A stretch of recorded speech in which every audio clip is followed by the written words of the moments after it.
You're scared. And you should be. This is not your company anymore. Leave the cheek of CM Punk.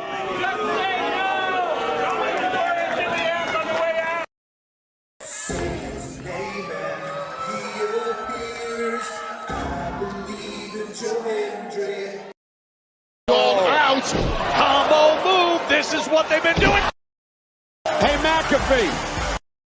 Everyone shut the up and sit down! We got a mom in the front row who taught her daughter how to suck dick. I'm Mina Shirakawa.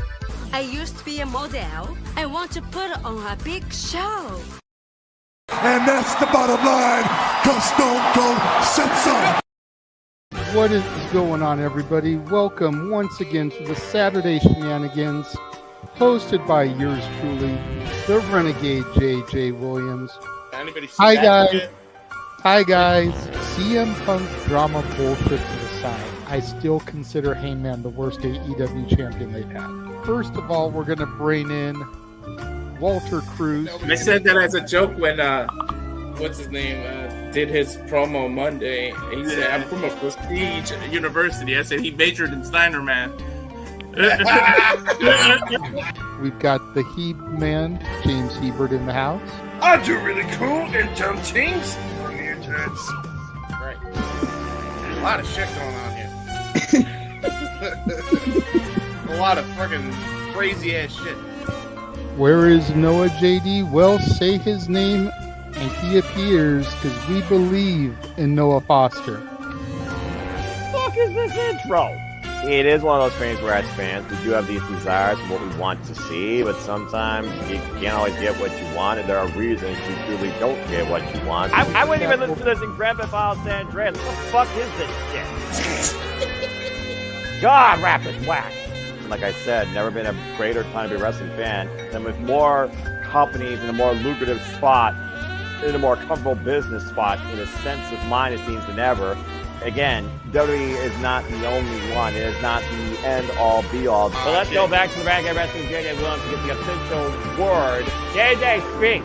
Make sure you tune in every week, because you never know who's going to drop in to join the shenanigans. Catboy is in the house. Hello, my internet family. I say if you want to make them as evil as possible, make them really mad. We have Mansfield joining the party now. What is going on, Josh?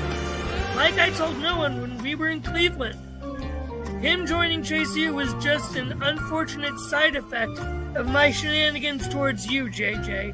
I know how it can get better, Noah. The panel chooses you. Shut the fuck up, Josh. He said that so like. We got so many intro back. Yeah, I was gonna say. Just like how you and I had lunch together the other week. That was different. Ladies and gentlemen, the King is here. Say his name and he appears. We believe in King A-Train. There are so many believers in Joe Hendry. The only person on this panel that doesn't believe in Joe Hendry is King A-Train.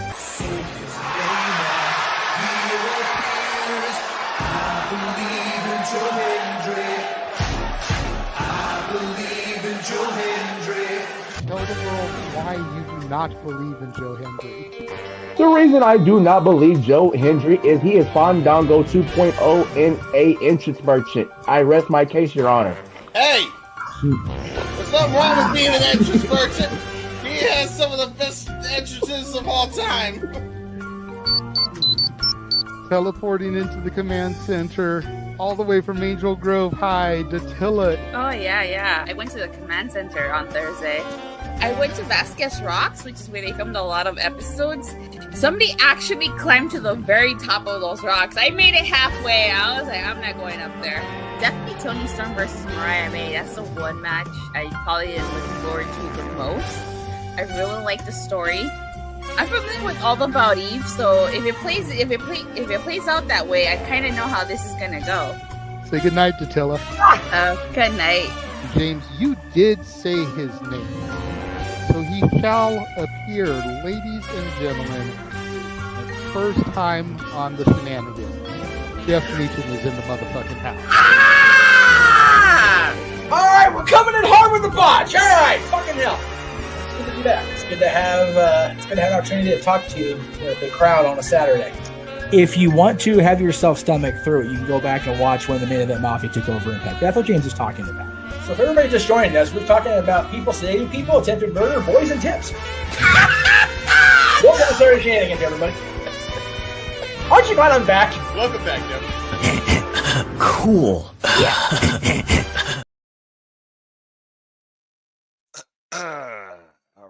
All right. Here we go once again with the madness.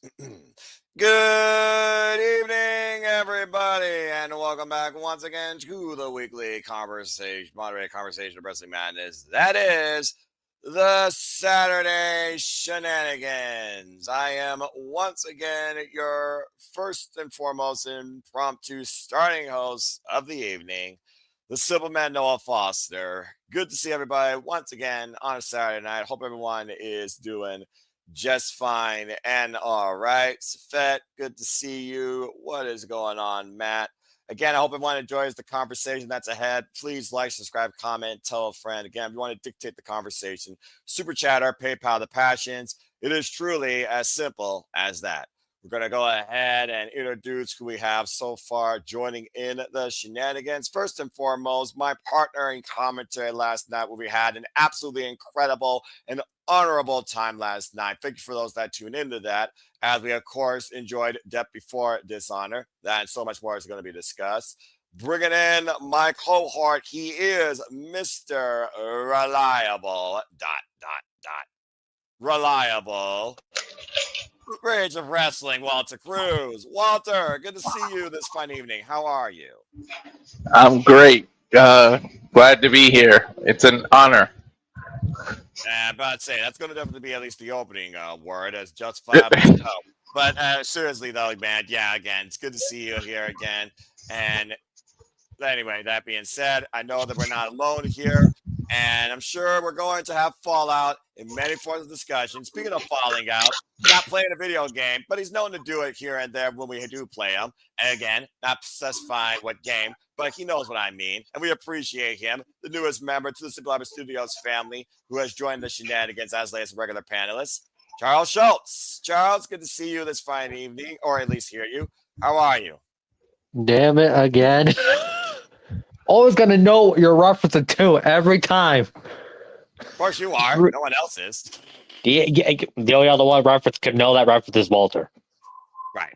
Well, again. Everyone knows I'm right there. Oh, yeah. We'll level up soon enough with Super Reliable Gaming, I'm sure, soon enough. But anyway, how are you, Charles? Doing fine on this fun Saturday. Yep. Last Saturday of August, by the way, of course, we are literally falling towards autumn as September is nearing. So good to have you, of course, in here. And honestly, I might be able to get out here on time, because not only do we have the most reliable, we have the man himself, the host with the most, not the myth, not the legend, but the man, the renegade of wrestling. Thank Lord, because I've been coming off with a cold and I literally got up 2 minutes ago. JJ Williams. Oh, this makes me feel good. JJ, how are you? I'm doing okay. I'm going to need you to hold it down just for a little bit, because things are still chaotic here right now. So I don't want to be unmuted.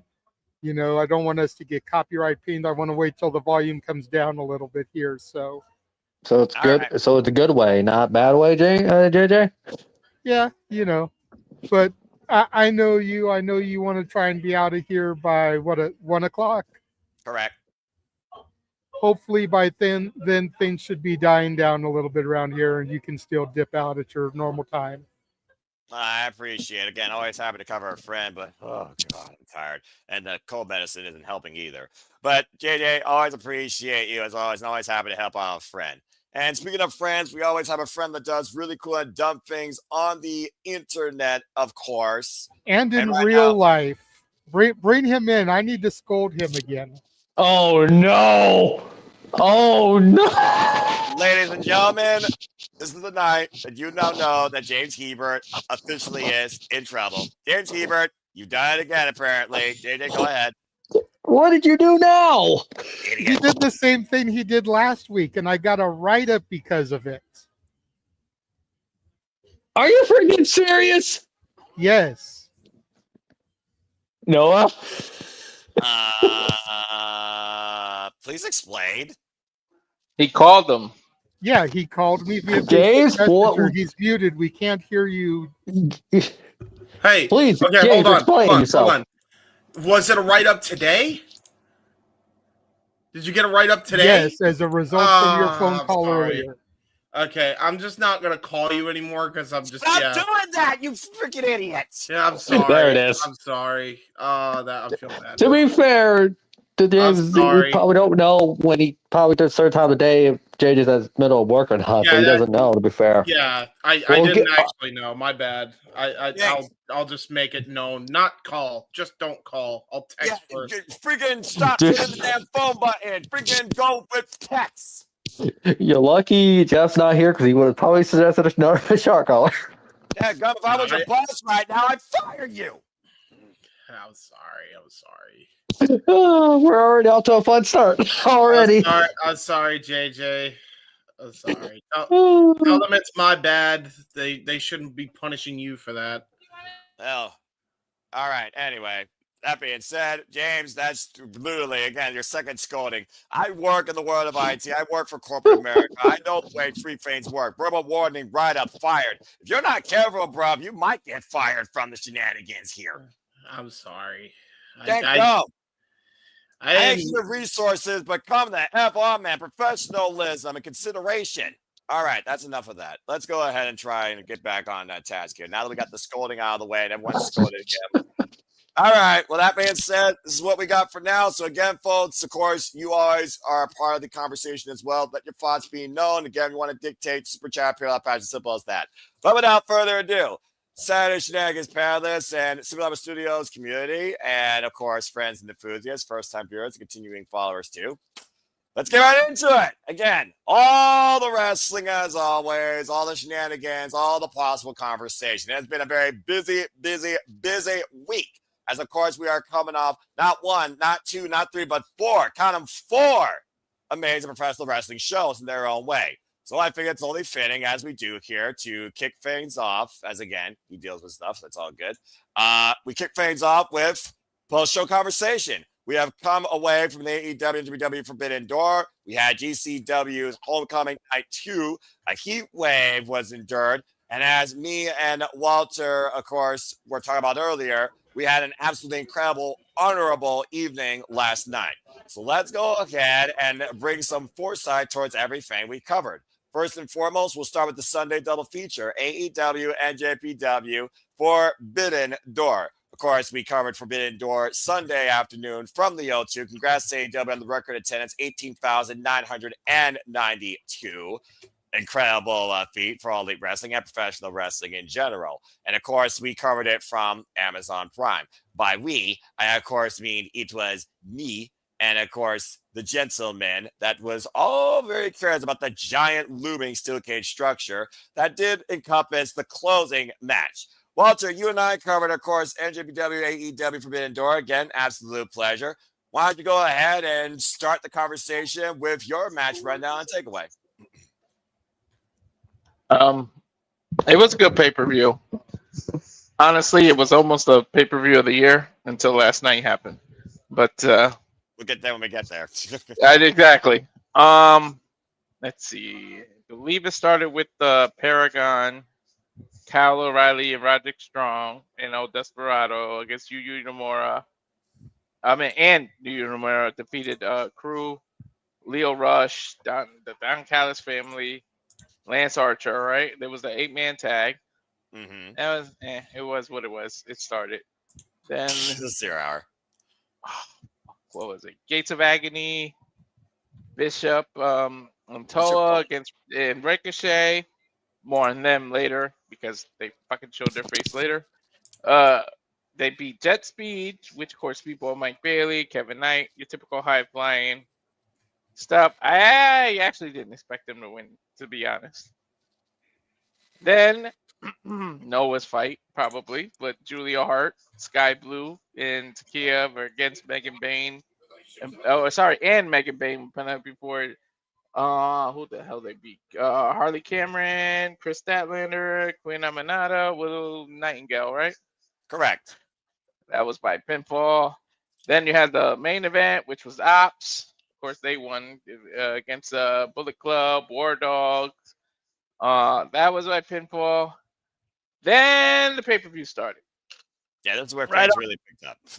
Right off the rip, the reunion that everybody was waiting for. As Adam Copeland and Christian Cage defeated Kill Switch and Kip Sabian by pinfall. What was interesting was the little aftermath after. As Christian Cage didn't look so eager to be all up under Copeland. Copeland tried to hug him. Christian Cage backed up, shook his hand, and patted him on the back, but the reluctancy is kind of, it's interesting to say the least of where they're going to go. Then you had up to this point, what was the match of the night so far up to this point during the Kyle Fletcher, Don Callis, Kyle Fletcher beat Takahashi by pinfall in a crazy ass match where fucking blood already started the goddamn pay-per-view. And it was just more to come. You pretty much thought Kyle Fletcher was in the damn steel cage match later, the way these two bled. I don't even know what cut him open at first. It seemed like it was something accidental. Like, I think he bled the hard way at first. Yeah, I think he literally, like you said, caught a super kick and it literally broke his tooth. Yeah, I think the super kick just caught him and it was like, bloop. What was it? The Mercedes was next, I think? Correct. Yep. So she won her little 4-way, which is actually okay. I give a lot of shit about Mercedes, but she's been pulling out matches. You can't take credit from her. She's been pulling out matches. Yeah, okay, yeah, she's got all the titles or whatever. But I mean, when it comes in between those ropes, she knows what to do. Then my main event, my match of the night happened. Zack Sabre Jr. defeated Nigel McGuinness by pinfall. I say these two went at it. So far, I think this was, I'm going to guess, 16, 17, 18 minutes long. Approximately. Somewhere around that. They were the longest match so far at that point. But back and forth, there was literally a point where I think they rolled around the ring for like 30 seconds with the 1, 2, 1, 2, 1. The referee looked like he was part of the match. He was so worn out. The referee had to literally jump up and down doing these pinfalls. But you know, that's AEW. But literally, that's my match of the night. Then the biggest surprise ever. This is why I said pay attention to what I was saying about Ricochet, because they showed their ugly rare ends here. Bandito, which is Brody King and Bandito, actually pulled it off. Although her syndicate wasn't, they weren't involved in the fall. But they are the new tag team champions, defeating FTR and technically Bobby Lashley, Shelton Benjamin. But it's because Ricochet and everyone stuck their nose. When people with the mask came out, you and me both were like, "Who the fuck are these people?" And so they took the mask off, and they were like, "What is the point? Why are they out here?" So it's interesting to know the aftermath of whether MJF paid them to be involved or what happened, because I don't know why they got involved. And it's very interesting. Yes, they have history with Hurt Syndicate, but it seems like it was more than that. Like MJF had something to do with it because MJF is no longer part of the Hurt Syndicate. But surprise of the night, you said it. You never, when there's a question mark over a team, you just never understand what is going to happen. And they literally, the surprise of the night, everybody, at least I'll say 80-90% of the people went for Hurt Syndicate. No one thought they were going to lose these titles. And they weren't even involved in the fall. But holy shit, Bandito, who's only been teaming with him for, what, 2-3 months? Not even? Yes. Are the new tag team champions, which More on it later. That makes Bandito a double champ. Then your match of the night. I'll let you talk about that probably. Kushida Okada and Swerve Strickland, which was a technical bout, which one focused on the shoulder, the other focused on the leg. But I'll let you take that one away because I know you were into that match. Well, I mean, I was into this show all night. You know how much I love AEW pay-per-views, and 9.5 out of 10 times they do not miss. And great talk so far. Also, to your thought about the Ricochet thing, he gave a little bit of an exposed backstage reason. Remember, Ricochet was embarrassed by the Hurt Syndicate when they ripped that card and says, nobody likes a kiss ass. Apparently, he never forgot. So who is kissing whose ass now? But that's why he basically screwed them. And so far, it's bit him in the ass if y'all been watching AEW Diamond like I have for the 2300 Arena. Anyway, back to this. By the way, yes, shout out to Takara Shibata and, of course, the Japanese commentary, El Desperado, Miki Matoy, and, of course, Hiromato. Yes, Rainmaker Kazuchika Okada defend the AEW Unified Championship against Swerve Strickland. A shout out, by the way, to Swerve Strickland's gear, which apparently was a nod to Mr. Terrific. But, yeah, there was that thought about Swerve Strickland's knee injury, and it wasn't really exposed that much as he hit the gritty in the ring. Again, King told me more about that. I still don't understand these dance crazes. It's what it is. But when he went outside over the top and he tweaked it because he lost his footing. Kazuchika Okada, like a predator, saw blood in the water, continuously focused his attack on that leg. Of course, the newly heelish Rainmaker Kazuchika Okada coming out to that new theme Curiosity by one OK Rock, the same band that did Vandalize for Sonic Frontiers. I like this song, by the way. I love this new foundation Rainmaker. But again, how bad do you have to hurt the most dangerous man in AEW to make him seem vulnerable? That was kind of the story of this match. And every point Kazuchika Okada thought he had Swerve, he got his freaking head kicked in with a damn house call. At one point, Swerve hit the Swerve stop, wasn't able to immediately follow on the cover, and that's the only thing that saved Kazuchika Okada. At the end of the day, it was sudden impact after Swerve tweaked himself for a second on his footing, escaping Kazuchika Okada, and he caught him with a Rainmaker, and that was all she freaking wrote. But that wasn't the only story of that match, as, of course, Okada looked to injure the man that hurt his friends and took them out of power. Of course, talking about the Young Bucks. He put Swerve in the still ring steps, and keep in mind, unified championships under Continental rules. There are no seconds allowed at ringside, or they're fired. So no interference. It was a pure, clean contest, as pure as you could say for a heel Kazuchika Okada and a man that has the most danger to himself versus everybody else. But of course, he was looking to destroy Swerve's leg and did so, pinning it into steel ring steps and then hitting a chair against it until Prince Nana ran down with a steel pipe to fend Okada off for a moment. Until apparently you didn't point this out during the 0 hour, how Don Callis said he may have an insurance policy, and we also he's been recruiting. Wardlow is back.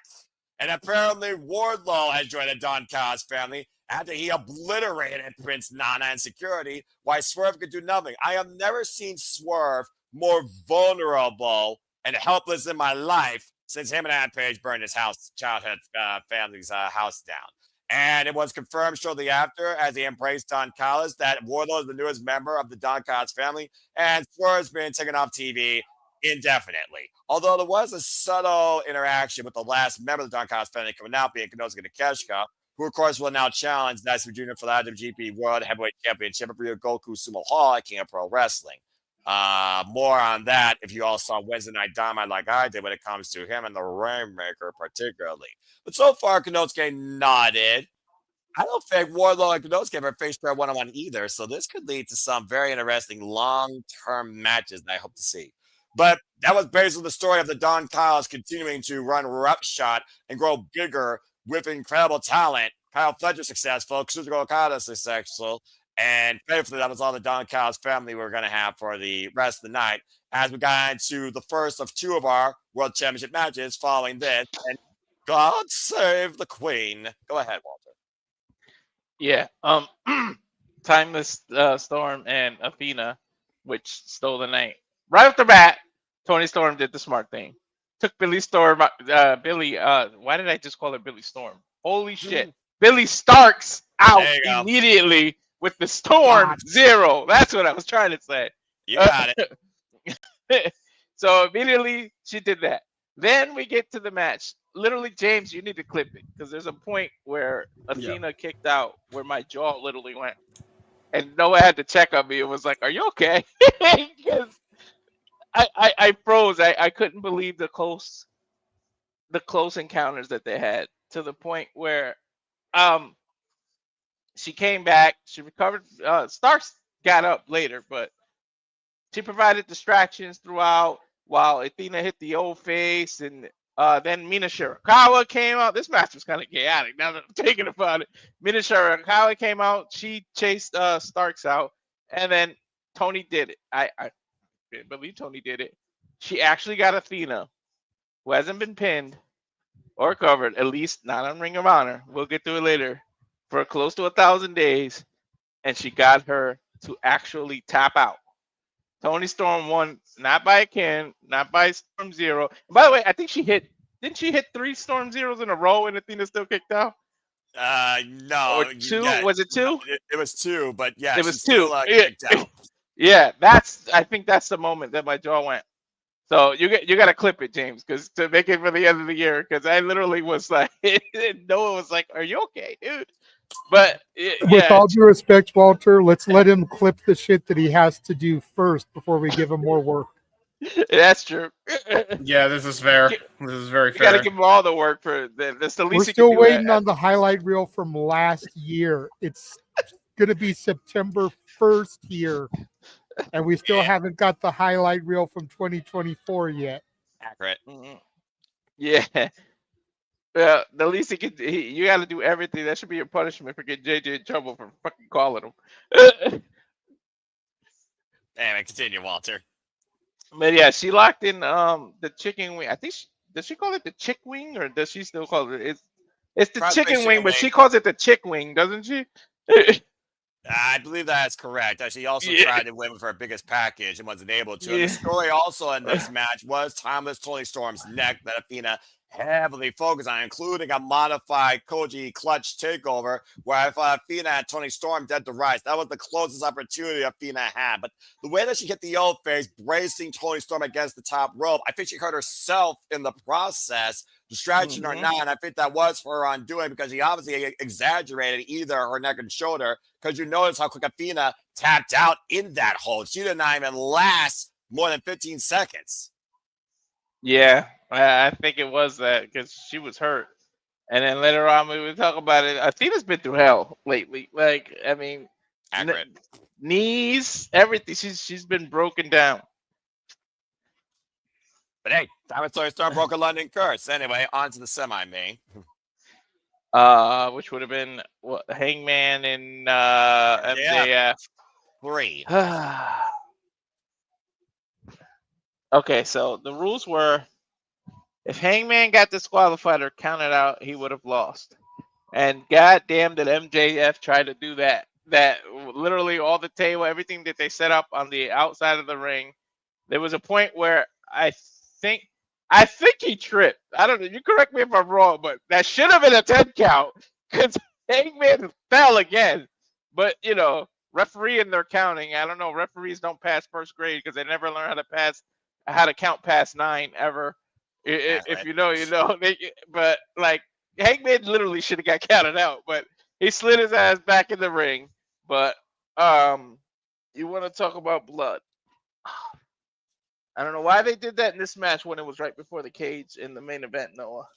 But these two were bleeding. I think Hangman was bleeding out of the air. I have no idea how it happened, but the dude was bleeding. I think Hangman's at first, Noah, was bleeding by accident.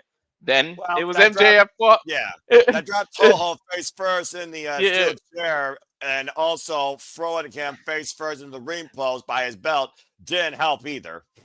Yeah, but something cut Hangman kind of early. Then MJF was bleeding, and then story of him getting hurt and doing all that, the trying to get him counted out, trying to get him DQ'd, and then that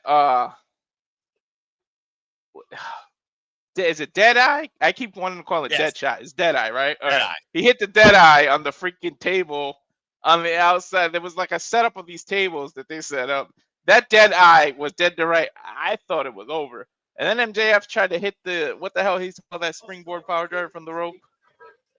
The Heat Seeker. I do see JJ's hand up. Go ahead. Shouldn't the Deadeye through the table have been a disqualification? Here's the thing. He did not handle it. He put MJF through it, who set it up. I think disqualification only comes in play when you literally hand the weapon yourself and use it against your opponent. We've seen that Lena SC before, JJ. Continue, Walter. It's how the referees when it's only when it's convenient to the story that all of a sudden, hey, that's a DQ. You know how it is, JJ. They have to wear certain glasses for the referees. I don't know what it is. But he caught him to the table, and then MJF tried to hit that Heat Seeker like 5 times. But Hangman kept countering, and then he finally did hit it. Then when they both went to the corner, that was ridiculous off the top rope. And then finally, I'm trying to remember the ending now, Noah. You know my memory is horrible. I know he hit him with the buckshot lariat, but it was after he got distracted or a ref bump or something. Yes, there was a ref bump. Buckshot almost hit Bryce Remsburg, and of course, Heyman was able to stop himself. MJF pushed Heyman into the ref. The referee was knocked out. And then a low blow, and then literally the Heat Seeker later. Dynamite Diamond Ring Shenanigans aside, he had him dead to rise. Bryce did come back conscious enough to count to 3, but did not call for the decision. A nod back to AEW Cleveland, where Mark Briscoe got screwed. Referee opposition, didn't see the foot on the rope. Hammond had the foot on the rope. Before the referee could come to, and MJF could call and say, ring the bell, I won, damn it. Mark Briscoe came out to try and, of course, send MJF to hell. Security had to stop him, including the main security. And as MJF was barking at Mark Briscoe, saying, why you're out here, you're never going to be out here. By the way, shout out to Brian Danielson on commentary all night while Taz was, of course, dealing with medical stuff here. It was great to have Brian Danielson on commentary. I had so much more enthusiasm and energy to the show as well when I went back and did my watch back. But the key thing is Bryce came back, saw Heyman's foot was on the rope, says, no, this match will continue. Typical MJF, super pissed off, shoved Bryce, and then Bryce, of course, kudos to the referees not taking MJF shit. Pushed him, schoolboy, and MJF nearly got screwed there. And the match still continued forward. Another low blow, and later, mule kick, deep roll up. Heyman still was able to kick back. At this point, an absolutely dejected MJF, as sad as the drama mask you see at Feather, absolutely dejected. Didn't know what else that he could freaking do. He pulled the contract, he pulled the CMLL World Championship, and he literally tried to bring him on that page. Did so, and still could not win. Somehow, some way, at the end of the day, trying to encourage Hangman to hit him. Oh, he hit him all right. The CML World Championship was taken out to the ring. Swing and a miss. Hangman blasted him with that contract over the head. And then one final buckshot lariat, the only buckshot lariat that hit the entire match. Hangman Page survived emotional hell and overcame his own self and beat MJF and is still AEW World Champion. But we know MJF still has that contract. As Heyman just laid on his chest. But as far as I'm concerned, Heyman ain't giving him a free shot again. You want it, you're going to sign for it. And Heyman, that match was like at least 30 minutes long. I think it's over 30 minutes, to be honest. It's a hell of a clinic, I'll tell you that much. When you figure out the history of these 2-day ones, it's AEW Double or Nothing 2019. Again, the third singles encounter, first time ever for the championship. Hangman 2, MJF 1. And that, of course, led to the main event. And I'll give you the main event. I'll just say this, JJ. I knew we were in for something because the fucking Young Bucks came out to Hanson. And they came back to their original indie theme, Hanson. They were pissed about it, but they played fucking Hanson on here. The funniest shit ever. I'm not going to lie. When I saw the video clip of that online, I popped hard. That's the second time those Rod and Todd Flanders putrid Fs went to the UK and made me freaking pop, okay? Because last year they had the Beatles Sgt. Pepper entrance. Yep. And then this year they used their old Mbop theme.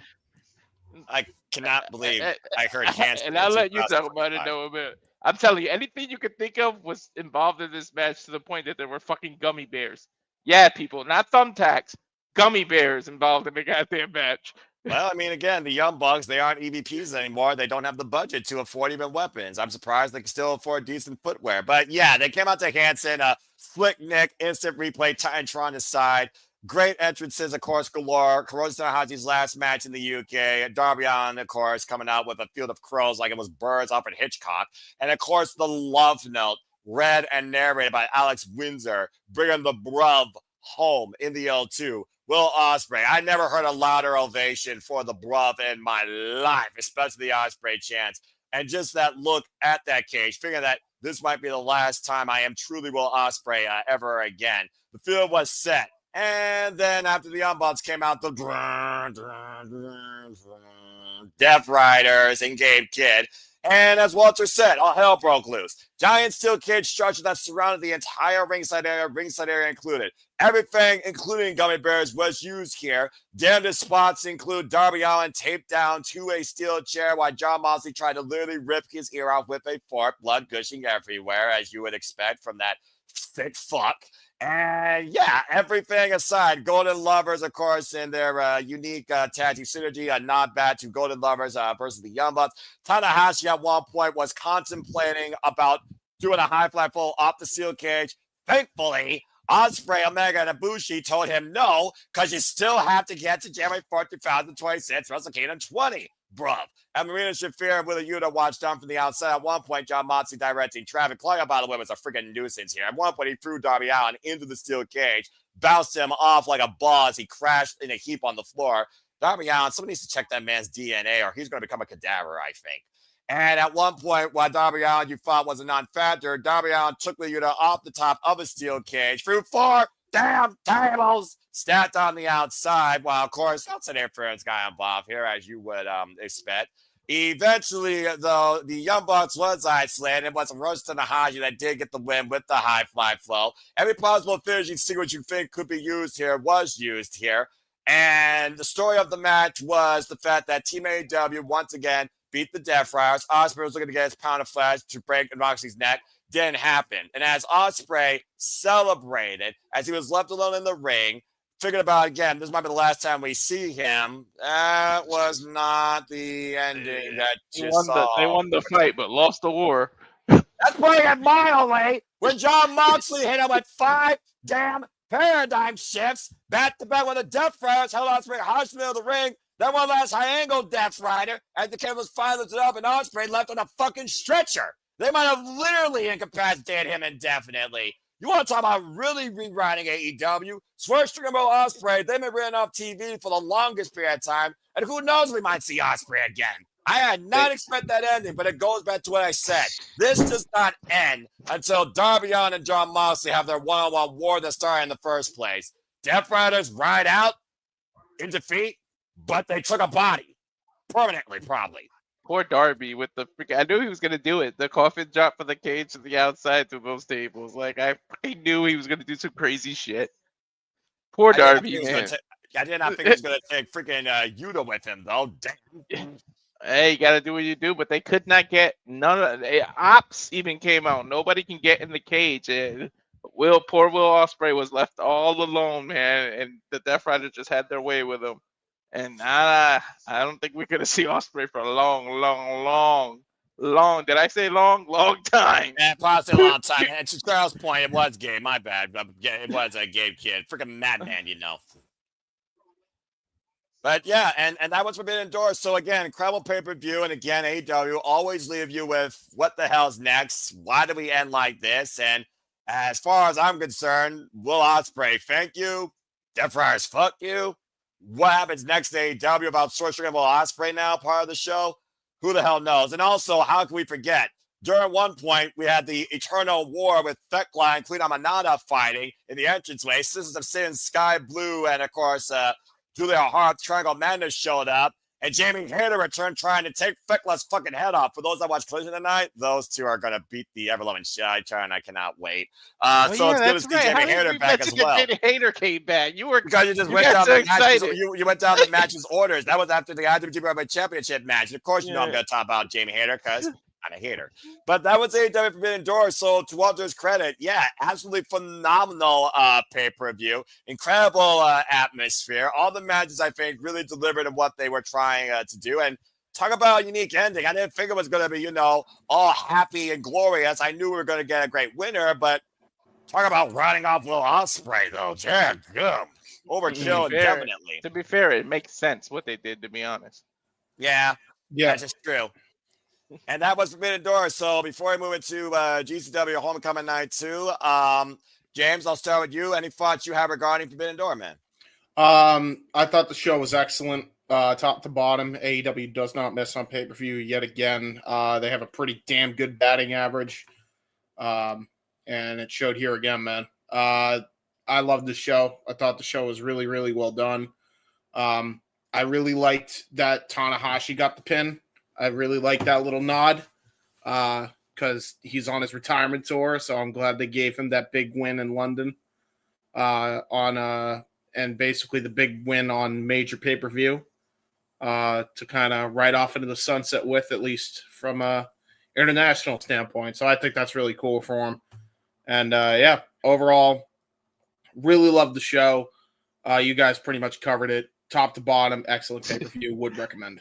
And honestly, part of me thought they were going to let Will Ospreay get the pin just because they were in London. Like I kept saying, I get what they did is the retirement tour, but I really, I even said it live. I was like, no, man, I just feel like he should have got the pin, especially with how they took him out. But I mean, that's just being nitpicky, but that's the only thing.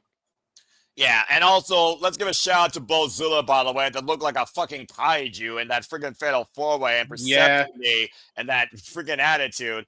The absolute dismay that Persephone had when Monet rolled her up as deep as she could to survive that 4-way, by the way. Someone tell me Persephone and Monet are far from done with each other. I want to see those two go one-on-one, but Bozilla, for someone that's only 21 years old and 3 years in the business, second generation, that woman's going to go the distance. Mark my damn words. I agree. All right. Well, that being said, Charles, anything you want to say real quick? One, the damn show was awesome. As obvious, like I mentioned. But I did laugh because I did see a clip during that whole Will Ospreay beatdown. Freaking Kota Ibushi decided, I'm going to go full blitz into the cage wall and knocked himself out by trying to get into the cage. Did he actually knock himself out for real? Yes. He almost broke the door. Yeah, he almost did. He did look like he was out. Yeah, he ran. He ran that so fast because they did make a dent. It did make a dent, but not big enough. It was a little too late. I had no idea. I had no idea that. And also, I will admit, when I saw Tanahashi coming out, I'm going, did I actually predict the future?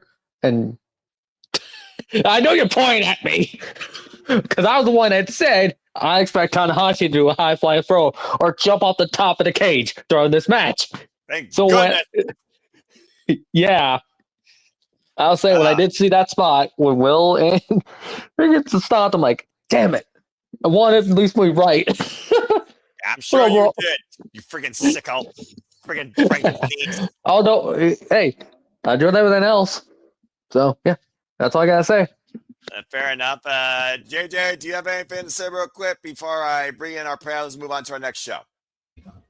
I did not see anything of Forbidden Door other than a couple of clips here and there, so it would not be fair of me to weigh in on anything. Fair enough, brother. Well, that being said, it was AEW Forbidden Door. Before we move on, I don't know whether or not he watched, but I think everyone approves that was a tremendous pay-per-view. Speaking of which, I always approve this man that brings in the stats. Let's go ahead and bring in Stat Boy Mike. Stat Boy, good to see you this evening. How are you? Good old Rocky Top, Tennessee. Non-copyright. Non-copyright. Sorry about that, folks.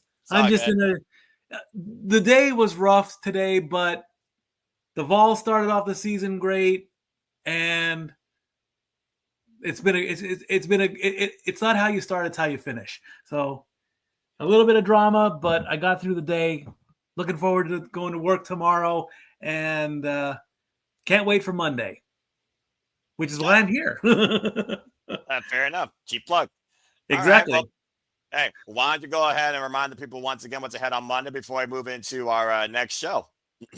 Monday night, 7 p.m. Eastern on this channel and all the other channels therein. 2025 NFL preview. The stats are ready. I worked all day on them yesterday. I just got to do some finishing touches today. Open invitation. If anybody wants to come in, just hit me up on social, or I'll even put the link in a lot of the family chats that I'm in. Come in, let's talk some football. It's like the unofficial rebranding of Stat Boy Sports Bar, as of course we do Monday Night Football watch-alongs. The season is going to be very, very. It's already been drama-filled. I mean, if you haven't heard about Micah Parsons being traded to the Cowboys from Green Bay, you're missing out.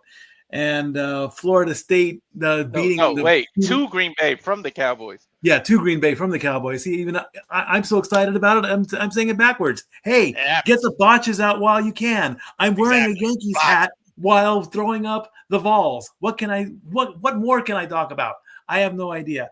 Just come on in Monday night, 7:00, and talk football. And then, of course, the following week after that, September 8th, 8:00, I do believe that is when kickoff is. That'll be the official watch-along start for Monday Night Football. I'll go over everything that happened. There it is. Dumbest trade ever. Yep. What are you thinking, Jerry Jones? If you're thinking at all. Hey, there's going to be plenty to talk about this season, and I just cannot wait. I want to see everybody there. If you can pop in, even just give a quick comment, give a quick shout out, and that's all I got, really. All right, fair enough. If you want to stick around for all the wrestling conversation, more than welcome to. But if you want to relieve yourself again, folks, please stay tuned.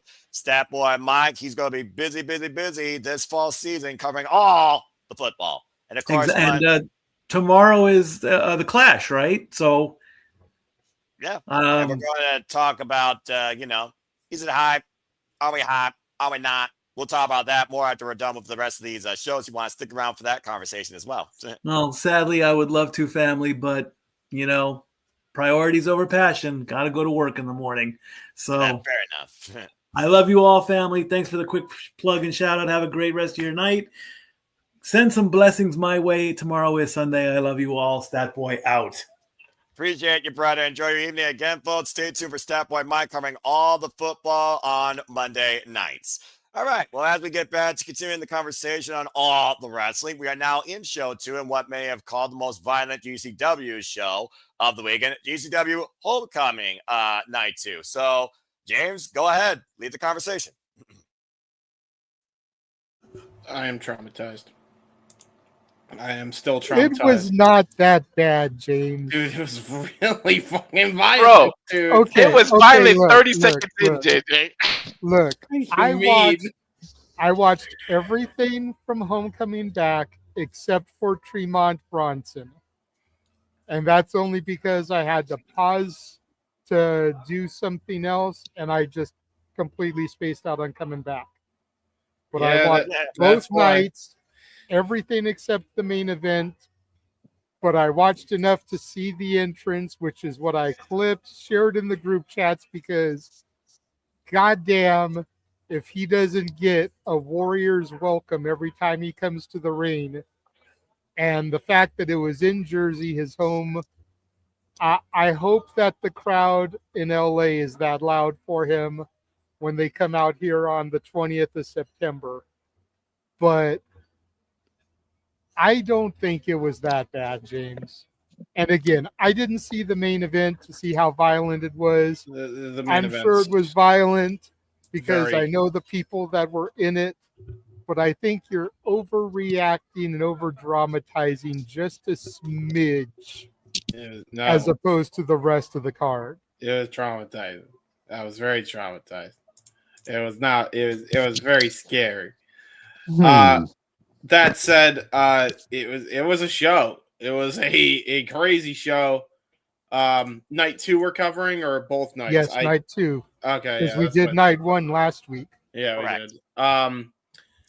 Well, the first match is what. Although kicked us I off. will say really quickly about night 1, since I hadn't seen it yet to discuss it last week, Cardona coming out in the DeLorean with Doc Brown was just freaking epic. Yeah, that was With the whole interlude for Back to the Future before his music came in, and then Marty coming out with a barbed wire hoverboard for him to use against Shotzi. That was funny as hell. Just so great. Lord. I could not help but pop and crack up for that entire segment of the match.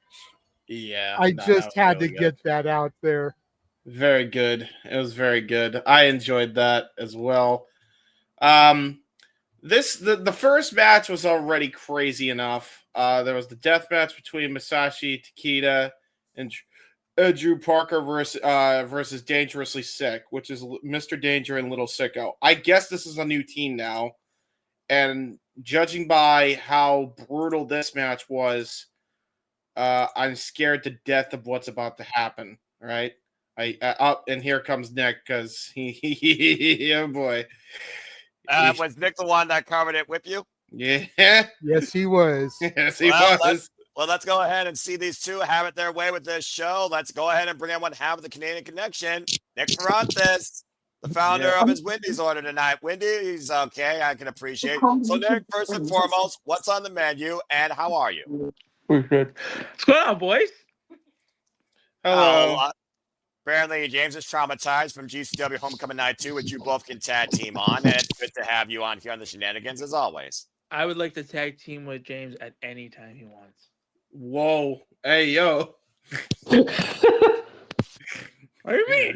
Look, before these two go any further and the hijinks ensue, I just have to point out that Nick, at least to me in the spaces, told me he rated Homecoming higher than Forbidden Door.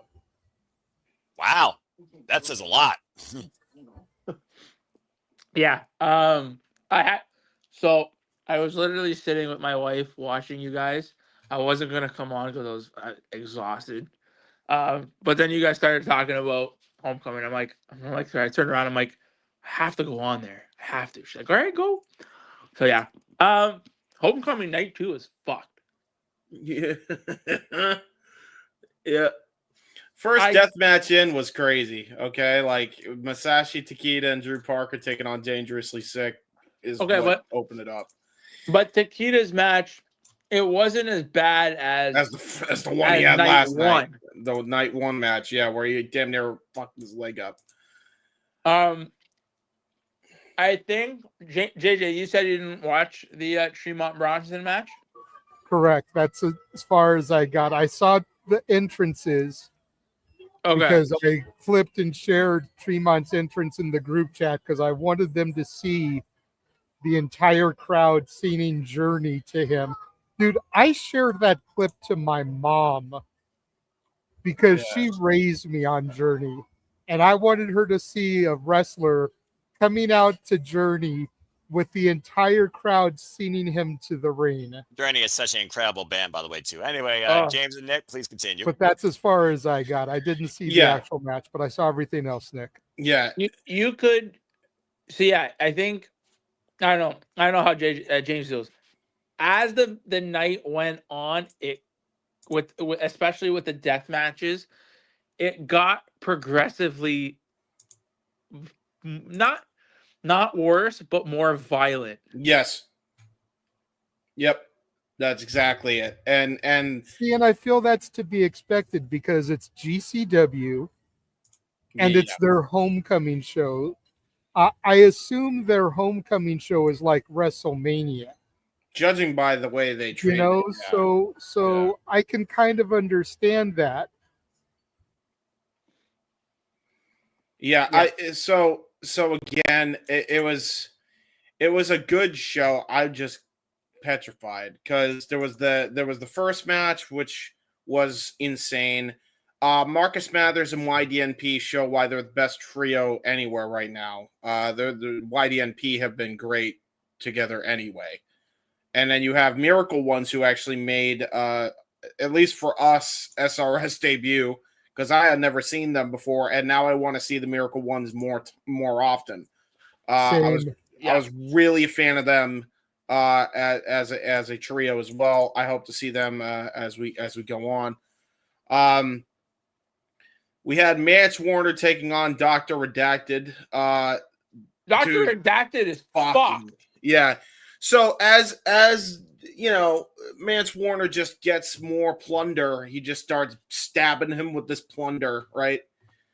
And Redacted's head just becomes like a fucking spider web almost on his head. It was so bad. Like, oh my God. So that was crazy. But I will say though, Redacted's match versus Black Ass Prey Mantis was better than Night 2. Yeah. It was. Yeah, for sure. Vandal 48 taking on Los Desperados.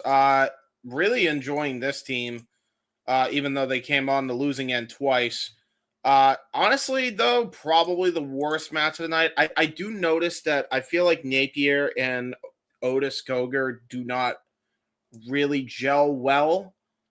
If you had it as Atticus and Otis, I feel like this would have been a better match because I think it's the first time that Napier has been like, unless you're talking singles and impromptu, it's like his first official match in like several years, they said. So, it's I think he's a bit, it could be ring rust, could just be not being familiar with the opponent, but big fan of Gringo and Cartwheel. This match was really fun. Then they followed it up with another death match, which was Cyclope and John Wayne Murdoch. Now, mind you, if you did not know the shit that happened to John Wayne Murdoch a couple of weeks ago, because he was the one that took that stupid table spot that never should have happened, then you don't think this is violent, but you have that context, and I just kept wincing every time he would take a back bump through. I think he took a back bump through glass. There was toy bats. There was toy bats with thumbtacks and shit all throughout the night, by the way. Oh, and we should mention, I did some very astute analyzing. You guys would be very proud. Ooh. Ready for this, guys? John Wayne Murdoch is not related to John Wayne Gacy. Okay, thank you for that. What about Trevor? Is he related to Trevor Murdoch? We didn't get that far.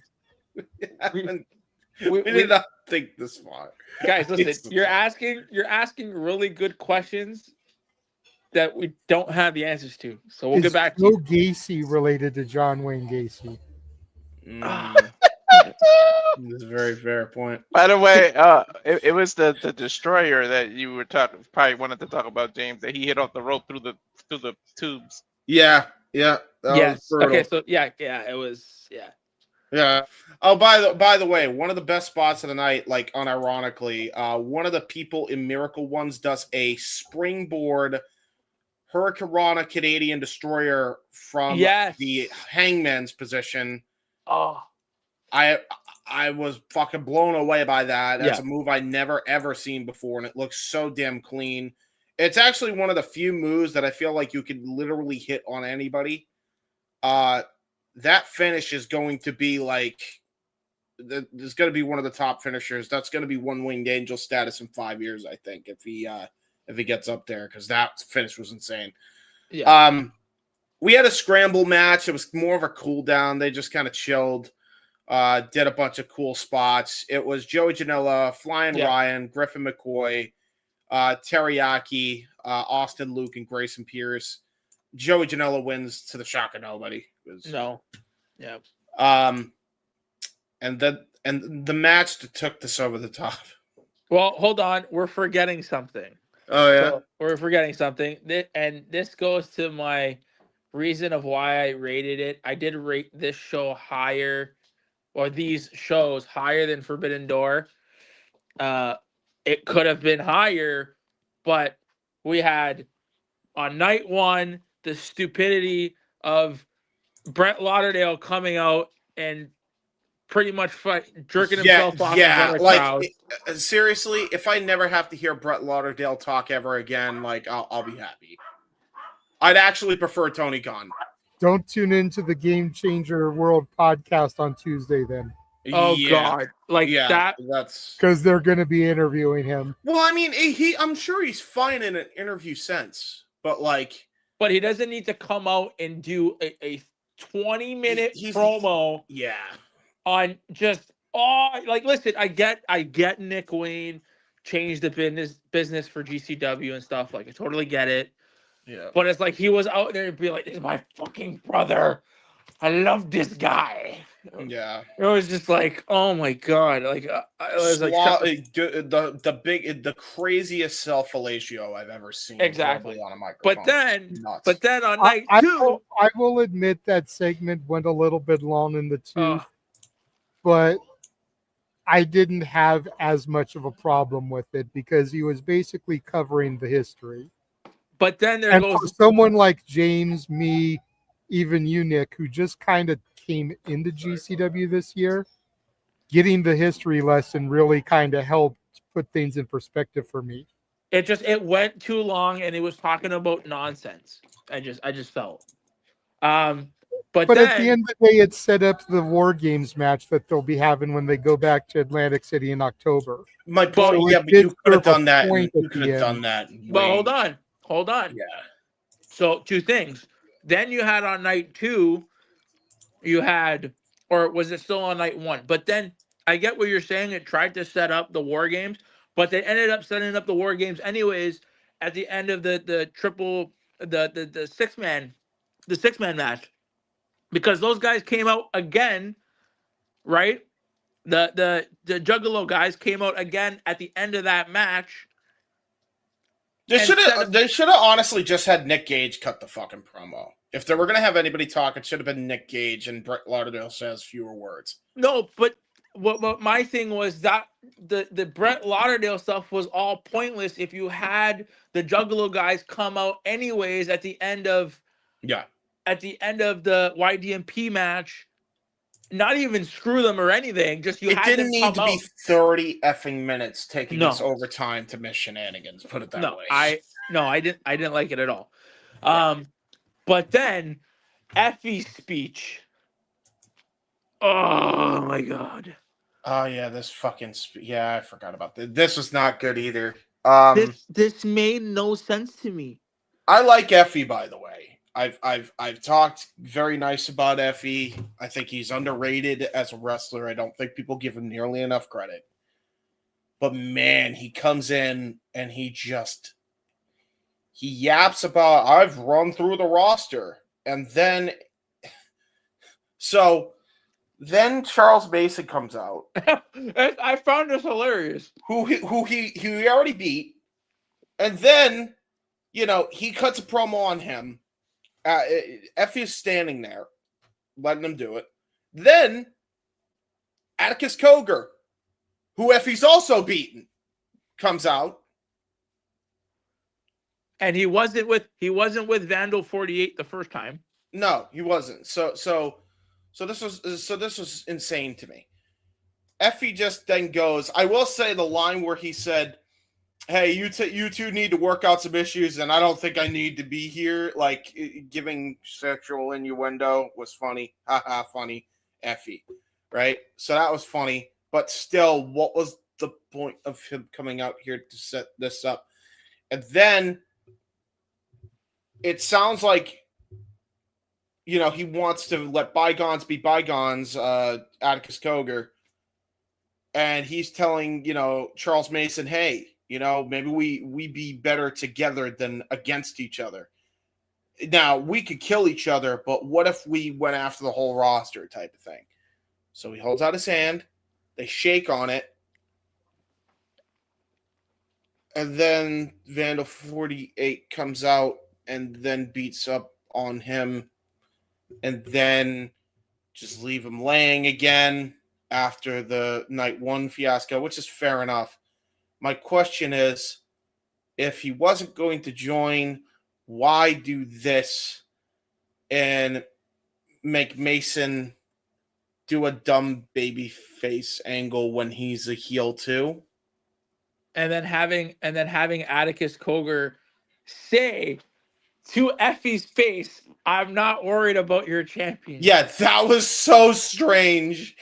Like it's the world title, and he's like, yeah, I don't care. So like, what I got from that segment was pretty much Effie shitting on everybody in that division or in that company because he's saying, "I've beaten everybody.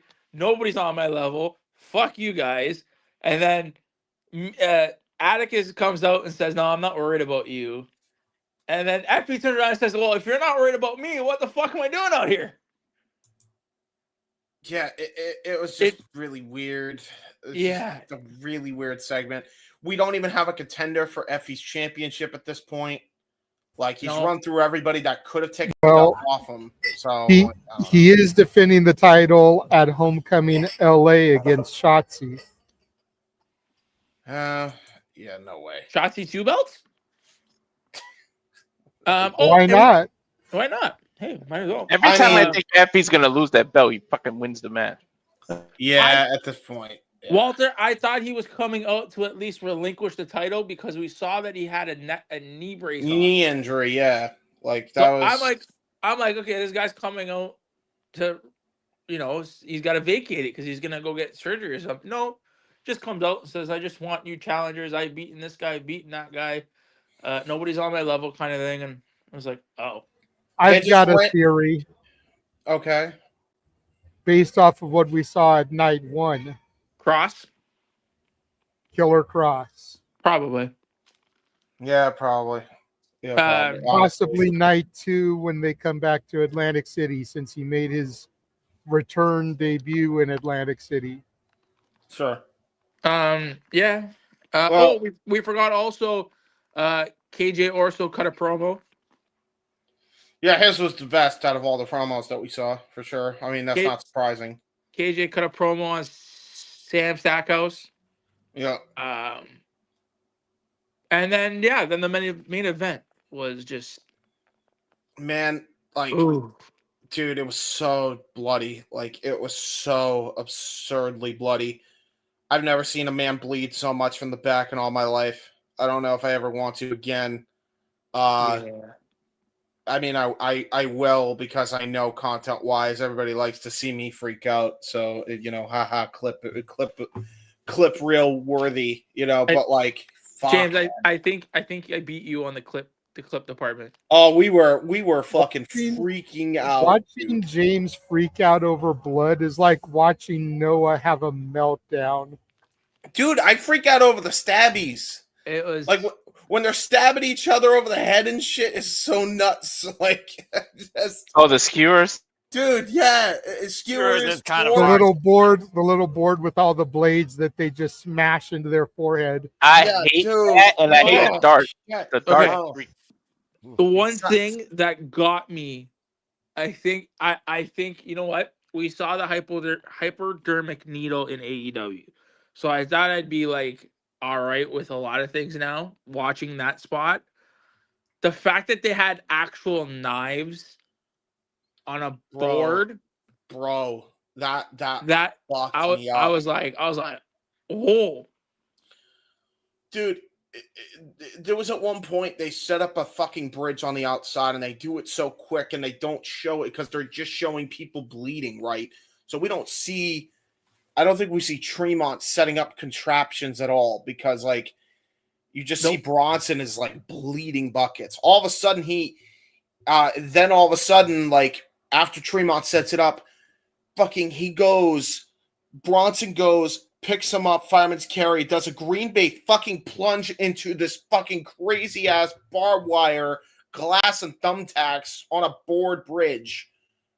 And I'm like, what the fuck? I didn't even know they set it up, but the way you have to see the way he took this bump. There was no give to whatever this contraption was. He just straight planted on the concrete. Yeah. Like, it was disgusting. Like, it was disgusting because it did break, right? But it didn't matter. The momentum was so fucking strong with how big these two were that Tremont's back just smashed off the concrete. Side note, there was a spot during the show that somebody tried to jump onto a table and it never broke. Just a side tangent. Yeah. That was brutal too. There was a spot in the Bronson match. It was the first match. It was the Little Sicko and Mr. Danger match. Yeah, I am the table. They actually had a table. I was shocked. I was just gonna talk about this one. So there was the last spot of the match. I don't know, like, maybe you guys can tell me, because of as being a new viewer, does the ring crew and GCW help set up these contraptions for these guys? Because the spot at the end where they're both on the scaffolding, and I don't know, and then Tremont throws Bear Bronson into the ring, but in the ring was a chair table set up with barbed wire and a pane of glass on it already in there. I think so. Yeah, and that I'm had like, to have been what happened. We both were like, well, how did they even set this spot up? Like, dude, they used panes of glass. They used light tubes up the ass. At one point, they just started hitting each other. They started hitting themselves over the head with the light tubes and shit. The pus bubble busted. I'm not shocked there. The back of Bronson was just pissing blood. It was so gross. And then Bear Bronson's back is always like that. I pointed that out every time we saw him. I was like, dude, this dude's back is horrible. Yeah, like I've never seen horrible like back tissue in my life. Like, it's horrific. And then so he gets tossed off this thing. He goes through this door contraption that was just magically there in the ring. Then Tremont does a fucking body splash off the scaffold. And a superfly splash, mind you. Yeah. That ends the match, by the way. The amount of near falls, it's inconceivable. Guys, you think AEW is bad? You want to complain about AEW? You ain't seen shit. You ain't shit, bro. How many things that these motherfuckers will kick out of? So this is where I am confused, because I think I don't know. I could be completely wrong in this assessment. I don't know when Matt Tremont won the Ultraviolet title, but I felt like in this match, he needed to drop that title to Bear Bronson, because after this match, what is it going to take to put down Matt Tremont? I don't agree with Nick here. I think with how fucking much heart he showed and how many times he had false finish after false finish and all this shit, I don't know why you didn't crown a new champ here. I really don't get it, because like he's made here. Like, that's like, it's really the closest thing that I could compare it to everybody, and everybody knows what I'm about to say here. The Acclaim not winning the tag titles against Swerve in Our Glory. Prime opportunity to put the belts on them. Too little too late when they eventually did. Well, that's fair, James. But also, listen, speaking of heart, she's yours, she's mine, she's our Canadian friend, Ash. The other half of the Canadian Connection has arrived. Hi. Hello, Ash. How are you? I'm good. Good. Again, I love the subtleness in your voice. I love talking about GCW because I love the violence. Yeah, I figured that this was the perfect time to bring you in. Like, not you too. Let's just go ahead and put the GCW crew all in one row, shall we? So go ahead and continue, James, and Nick finish out, and then Charles, I'll let you spearhead your thoughts first, and then we'll go to Ash and go from there. So finish your recap, James. That's it, man. Yeah. I mean, I do know that Tremont said he actually pulled the straps down, so we saw all the flab in its flabby glory, by the way. But like he said, I don't pull the straps down often. But when I do, it's for guys like this motherfucker. And he was pointing to fucking Bear Bronson. He's like, Bear Bronson, now you understand this is a way of life for us and shit. Like, dude, I'm kidding you not. Like, I know, like, I hate like seeing Tremont like hurt himself like this, especially that fucking zit on his head. Like that seems to get bigger and bigger as time goes on. But like, he's such a great promo. Like probably one of the realest sounding promos in the fucking industry. I want to hear this dude talk more and not wrestle. It's the opposite effect. So yeah, he won. He put over Bronson even in defeat, and they both needed to be escorted out and probably needed to go to the hospital. Oh, it was. I think that match, but that match was violent. I don't know. I think it was something that I drank that week, and then I'm just like, I want to see bleeding assholes. And damn it, I saw my bleeding assholes. You sure did. Oh God, what a weird desire, but okay then. Well, thank you. It's an inside joke. You wouldn't understand. You're right. I probably wouldn't. Then again, I'm a freaking masochist for violence as well. There's a reason I watch Japanese death matches and I look at pro wrestling, even what Charlie Morganhouse Windsor did. By the way, shout out to Oz Windsor with a core strength for that spider freaking Tower of Doom suplex spot out of the corner, and also British legends Johnny Saint and Marty Jones being there for Nigel against SM Jr.'s match. I thought that was a nice touch. Okay, fair enough. Well, thank you for that, James and Nick. Charles, you want to talk a little bit about GCW? Let's go ahead and get your takeaway, and then we'll go to Ash, and we'll go from there. What's your thoughts from GCW Homecoming Night 2? Well, and I enjoyed the whole show when I watched it, and I'm just waiting for James to question me even more, like he already does. It was entertaining, I guess, in a morbid way. Yes, it was. And also, I did really enjoy the main event because, as I said multiple times, James is calling me out on this. I was just used to it. I'm used to the crazy shit because, again, Japan, death matches.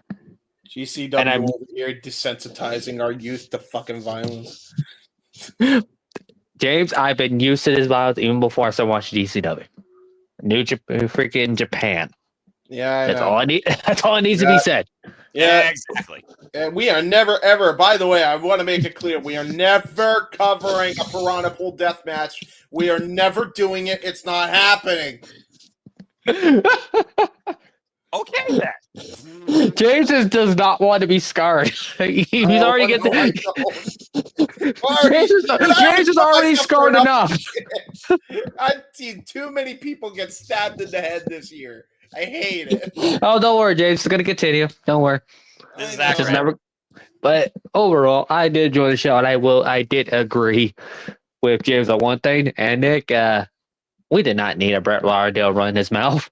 No, that did drive me up the wall. I'm like, oh my god, can we just move on now? Yep. Dude, at some point, I swear I was just listening to the Peanut voiceover. Oh my god! Gosh, you tuned out that hard, huh? Dude, I couldn't give a fuck after a while, man. I wouldn't blame him. I'm literally siding with him and Nick here. It was bad. As Ryan was there too for night one. We were all in agreement for that shit. Fair enough. As far as Effie shit goes, I'm going to disagree with JJ's point about who's going to take the belt off Effie. They're probably waiting for one person to be probably fully recovered enough to come back. You're thinking Gage? No. Who? Are you talking about Allie? Thank you, Ash. Alley Cat. Oh, yeah. Yeah, okay, that's fair. They're former tag partners. Yeah, it makes sense. And if anybody's probably going to take the belt off Effie, it's probably going to be Alley Cat. But Alley Cat's not coming back till next year. That they're probably going to wait that long. You don't think 1 second they won't? It's a fair point, honestly. It's too. I mean, fair enough with Mason, but I don't know, man. Koger and I got to be honest with you. Koger should have been it, and either maybe or KJ should have been it, and he's beaten all three of them. And it's like, yeah, I was gonna say if they didn't give it to Koger, they should have given it to KJ on night one. Yeah. Then when they go into Homecoming LA with KJ versus Stackhouse in a cage, it could have been for the title. There might be no more contenders. You never know, JJ. All right. Well, anything else, Charles? I don't know. That's pretty much it. All right. And I'm used to violence. I'm used to these things. There you go. I'm pretty sure me and you and Ash are masochists for violence. If there was nothing but a violent pay-per-view, I think all the three of us would be covering it. That being said, Indeed. hello, Ash. Welcome to Shenanigans. Let's go ahead and get your thoughts, dickhead, towards the GCW show. I say that as she wears a frontman shirt. If y'all know, you know. Again, subscribe. Go ahead, Ash. With no context, that's crazy. Yeah, I did hold my back from laughing, like for no context, whatsoever. Let's hear what Ash's thoughts are, dickhead. Like, what the fuck? It's like, damn. Like, what the heck? All right, go ahead. Talk GCW, and if you want to lend thoughts towards at least your boys' match Forbidden Door, you're more than welcome. I did see your comments earlier, but I know you really want to talk GCW, so go ahead. I'm tempted to just so I did some calculations about like how much it costs for like this, what I'm paying for StreamYard, and I realized that if I go back to paying for free, which won't affect me joining Shenanigans and doing the watch-alongs, it's just they won't be able to upload on my channel. Mm-hmm. If I go back to that, I would be able to afford Triller TV so I can watch GCW and also watch some ROH Club too, because I'm surprised I didn't get an ROH subscription back in 2017, 2018. This is the money that Ash could be saving to watch wrestling. ROH. Speaking of ROH, Bandito is fucking awesome. Bandito's my wrestler of the year right now. We'll get to it. We'll get to it later. Time out. We'll get to there. You heard how Walter got excited, all right? Again, that was let's keep on topic here. Continue, Ash, GCW, and then your thoughts on Forbidden Door. We'll go from there. Go ahead. Yeah, y'all do a good job of convincing me to watch shows that I don't really care for. And you do a good job of making me want to watch GCW because, as I was said in the space, I'm a hardcore bitch. I love hardcore matches. If you want to see someone go, yes, more please, while Nick and James are squeamish, I'm your girl. I guess this is why we love you, Ash. I guess we're going to have a person booth as time goes on for these GCW shows. One of the many reasons we love our Canadian friend Ash. Me and Ash are the type that'll sit there with our popcorn in our lap, just watching the violence, just indulging and enjoying it all. So you two enjoy me. While Nick and James are holding on to each other, cowering, like, is it okay to turn and look again? I'd be like, yes, it is. And they look and be like, hot psych made you look. Because I would totally do that. Yeah, he would. I love that. Continue. Yeah, I there's a lot of GCW shows that I got to catch up on and watch because goddamn. Look, I feel like I have become a booster for them, but it would be hard pressed, and I don't think anybody in this panel that has watched multiple shows this year, I don't think it would be hard pressed for me to sit here and say GCW is my promotion of the year so far. Yeah, I'd agree with that. Interesting. Just off of consistency of their product. From the WWE ID tournament beginning WrestleMania week, which was really the first thing of theirs we covered, all the way up to Homecoming Night 2. Everything I have seen, including the offshoot Jersey Championship Wrestling, which is like their sister promotion that Masha is still champion for, and the Juggalo stuff that I've seen that they've been involved in. Every single show was a B or better for me. Yeah. I tend to agree with that. Ash, anything further you got to add to your GCW outlook on what they covered for Homecoming Night 2? That's about it. All right. JJ, anything further you want to add regarding the consistency of GCW or Homecoming Night 2? And then we'll go to Walter to close, and then we'll take a break. Not really. I kind of popped in and gave my 2 cents here and there with the things that I wanted to get in on. You know, I will say, for all the Brett Lauderdale hate that's going around, I do pop at the fact that he uses Tupac's "Hit 'Em Up" as his entrance theme. Dude, that's I will say that was the whitest shit I've seen in my life. Is he coming out to fucking Tupac is nuts. I love so it. Crazy. I love it because Like, it's one of the greatest diss tracks ever, only behind "No Vaseline" by Ice Cube. literally, yeah. But just to see him come out to that for his entrance theme cracks me up so much. Fair But enough. yeah, it was like 7.5 hours combined over both nights.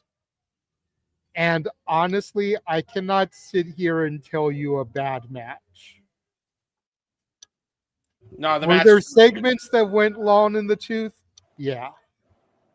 Were there bloodbaths? Yes. But again, if you turn into GCW expecting roses and strawberries and unicorns and rainbows, you're watching the wrong show. Yeah. You need to tune into GCW like Nick does, expecting bleeding assholes. And then you won't be disappointed. No, at this point, And Ash, while you cover your mouth and laugh, that's the 3 nights GCW in Japan, by the way. That's where you get the bleeding assholes. I believe that was night 2. Yeah, that was night 2. They're not wrong. Now, I just want to point out, I have come to that expectation at this point, and I'm still terrified. So get used to it. Yeah, exactly. Exactly. That's like watching a John Moxley match and he doesn't bleed. I fucking get squeamish for his shit. What are you Which is talking very about? rare. Which is very rare because Moxley Dude. doesn't always bleed. Yeah, exactly. He didn't bleed at Forbidden Door. Yeah, and listen. That's a rarity. At least my shit is consistent. At least I get squeamish for his shit too. You know? I'll give you that. All right, fair enough. Walter, anything you want to add to GCW Homecoming Night 2?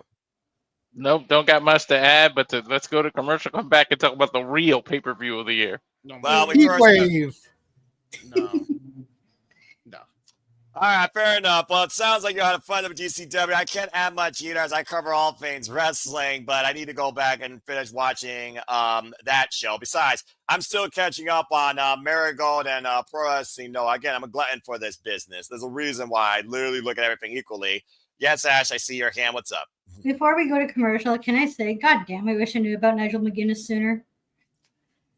What? What? Yeah. So thanks to our buddy Stampede, and probably a few others from our end of things as well. She has been loaded with Nigel McGuinness matches for an amount. Now gotten the chance to watch them all. How ironic was it, by the way, to see Bryan Danielson on commentary call this match for Nigel McGuinness far less biased than Nigel ever did for Bryan Danielson, and also the fact that Bryan Danielson lost to Zack Sabre Jr. and calls him now the best technical wrestler in the world after their match in the New Beginning in Osaka literally last year. Talk about full circle. 3 of the best technical wrestlers on the planet, while Marty Jones and Johnny Saint are watching from the audience. Technical summit of professional wrestling greatness. All I can say was, God damn, I was so turned on during that match. Hey, yo! Alrighty then. We'll be right back. Hold on. And on that note, hold on. You know what? I was about to say, Noah, I got another one for you since we're doing the wheel. Be right back. It's Saturday night, my dudes.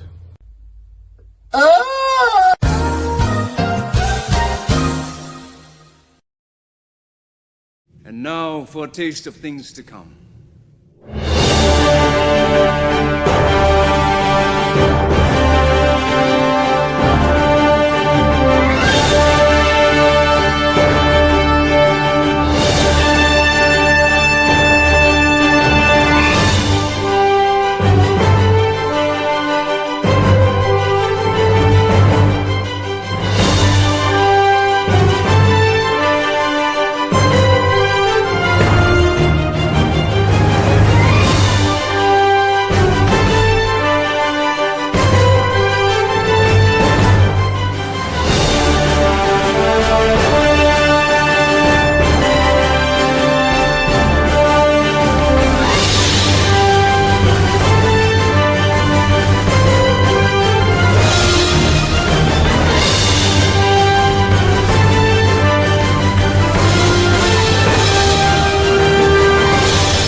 Okay, first off, James, I can't believe you had enough time to do that and you haven't not enough time to do anything else. Secondly, as long as I'm the host, I'll stick to my simple ones. That was too damn weird. Also, Ash, God bless you. You're crazy and I love you for it. But as always, folks, here are the simple reliable students who encompass, embrace, celebrate, engage, react, analyze, criticize to all the wrestling. As literally the show was taken over by that weird segue into the commercial break before I even sent us the commercial break.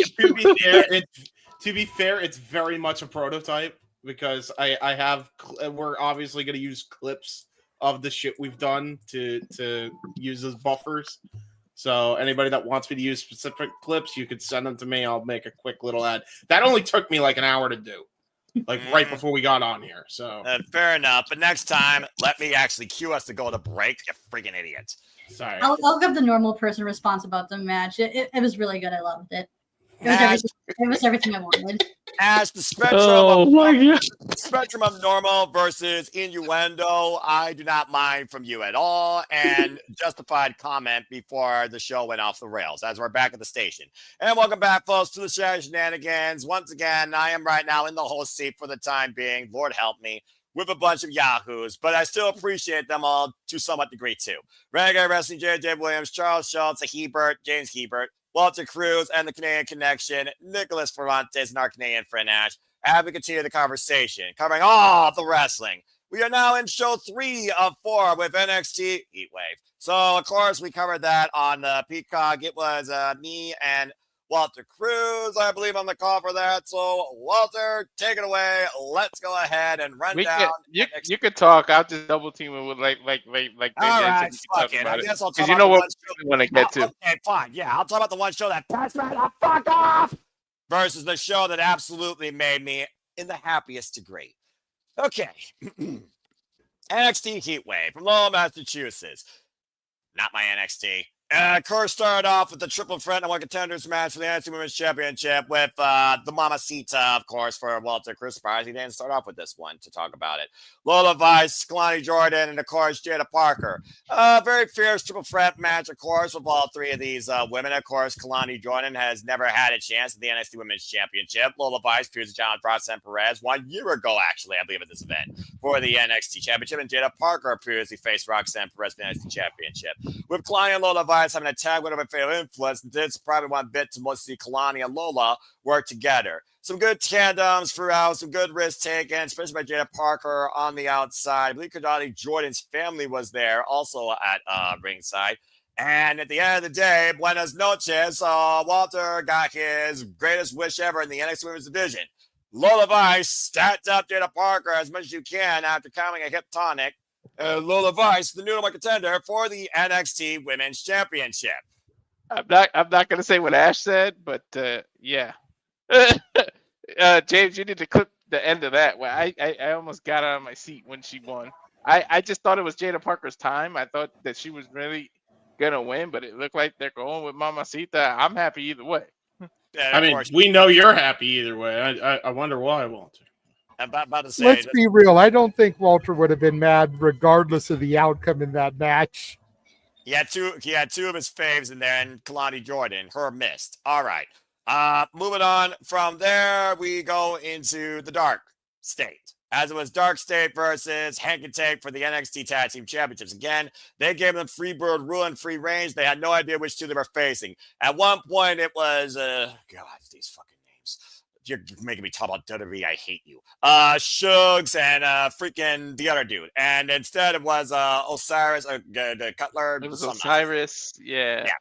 Osiris and Dion Lennox, of course, were the two. And again, for two absolute retribution nobodies, it's a very dominant tag team, actually, that effectively took on Hank and Tank here. Of course, there are two come into play, but Hank and Tank at one point literally neutralized all four men.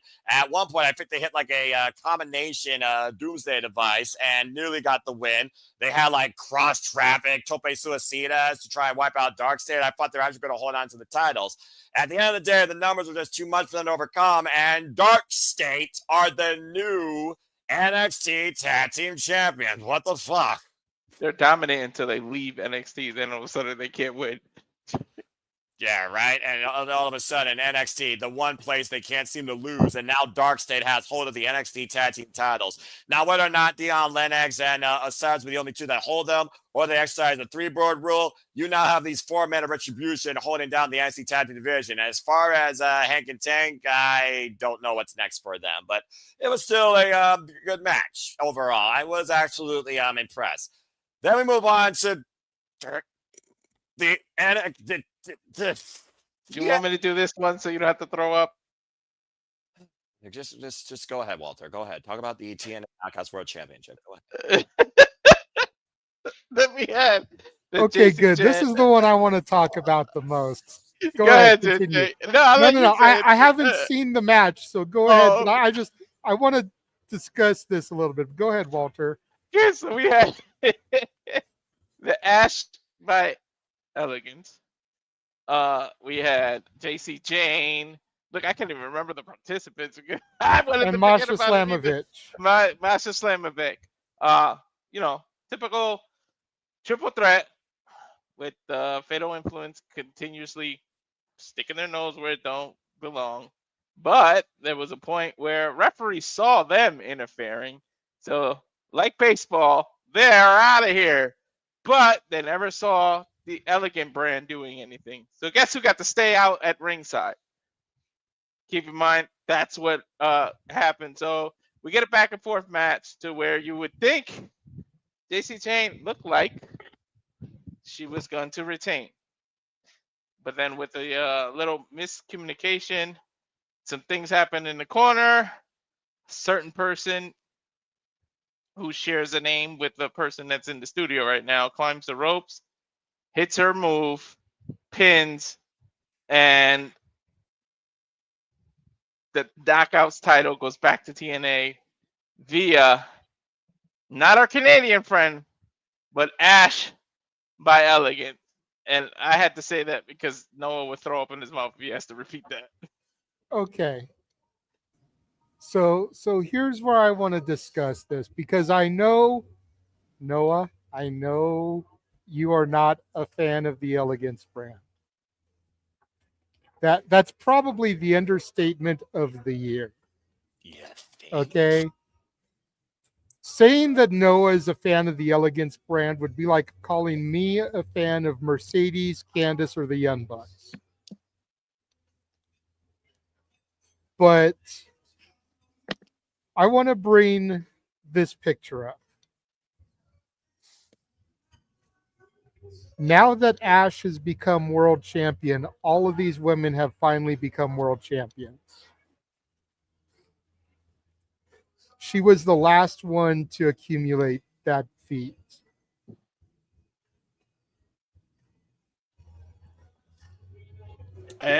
This look right here, whether you like her or you don't like her, melts my soul. Because you've got to think about all the time that she put into WWE and was never given the opportunity. And now she's getting it. On a WWE stage, no less. Yes, it's still the Knockouts title, but it's a WWE referee handing it to her at a WWE NXT PLE.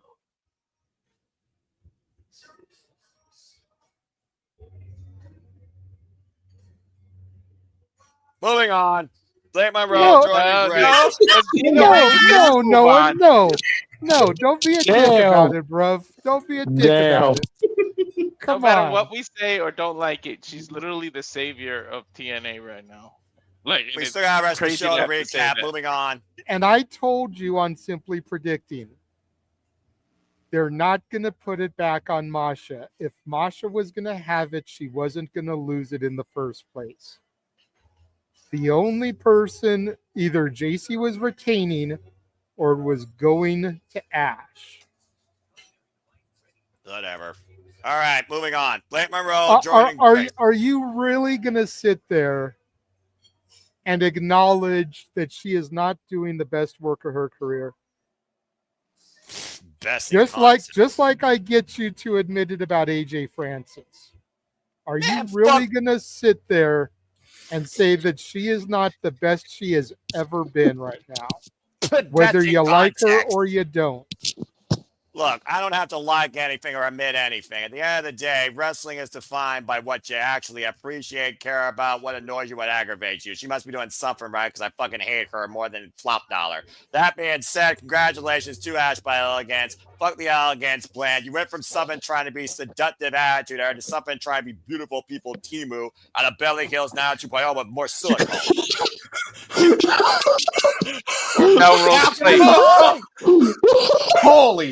Holy, wow! Oh, damn! Wow! Jordan Grace, Blake Monroe.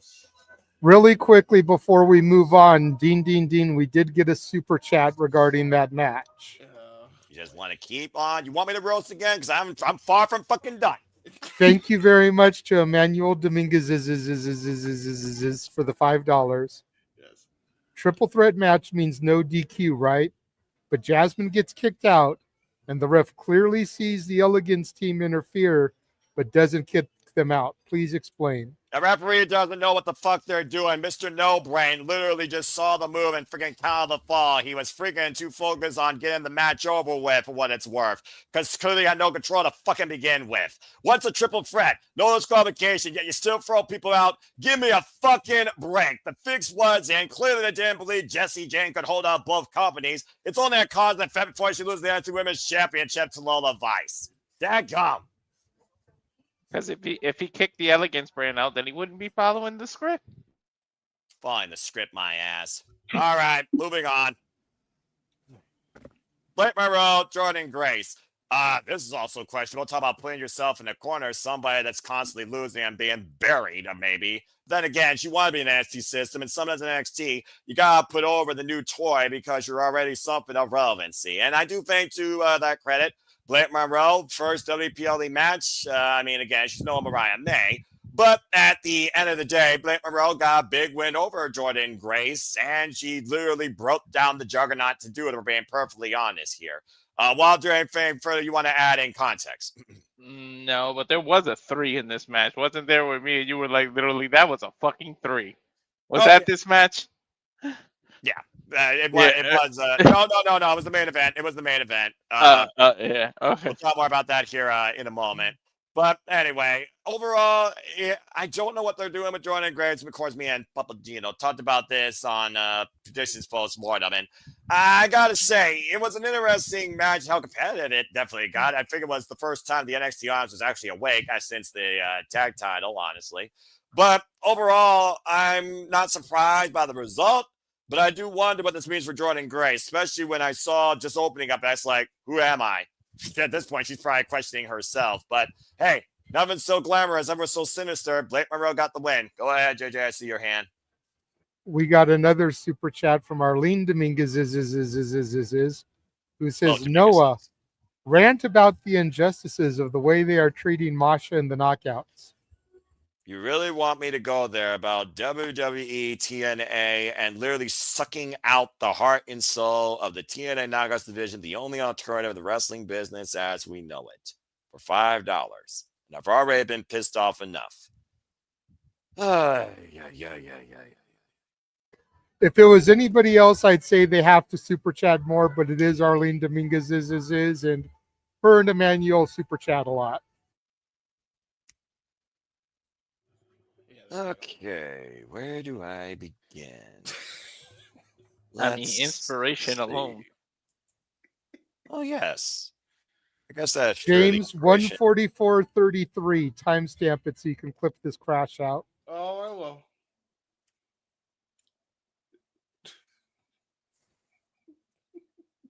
When the fuck did WWE become the fucking monopoly of the business that John Moxley called in February, when we're literally losing the identity of the only last original alternative in the professional wrestling business? No wonder Gail Kim and Scott D'Amore know that TNA is dying from the inside as we know it.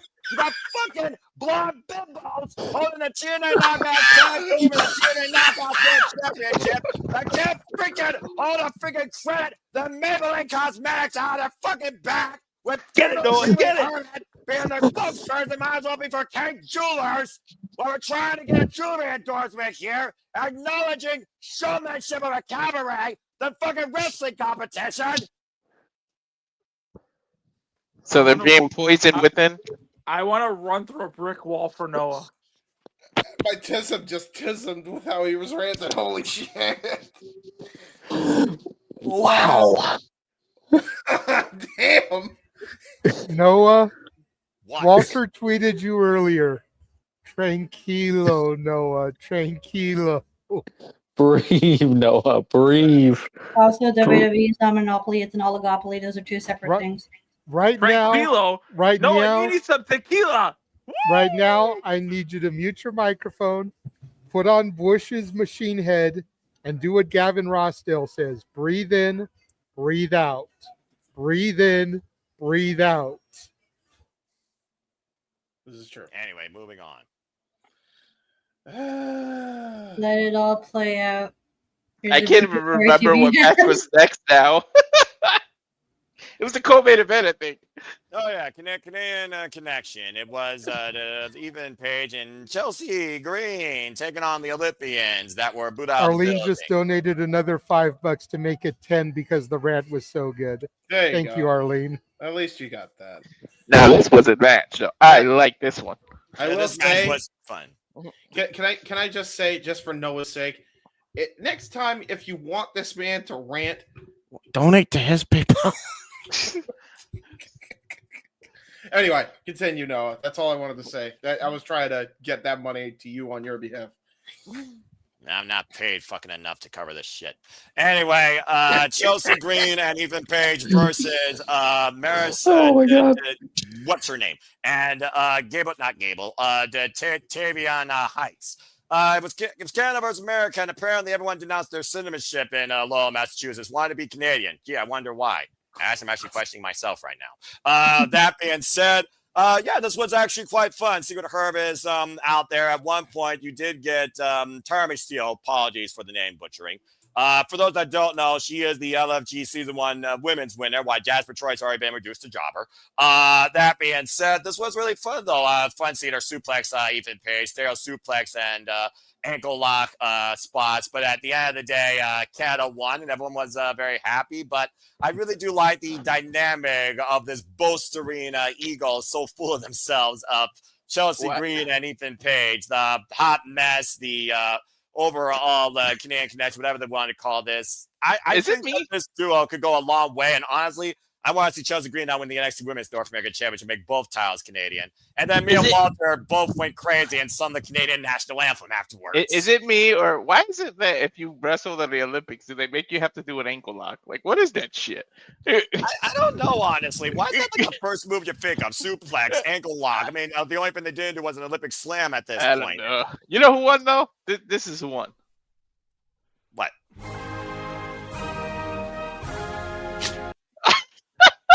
Careful!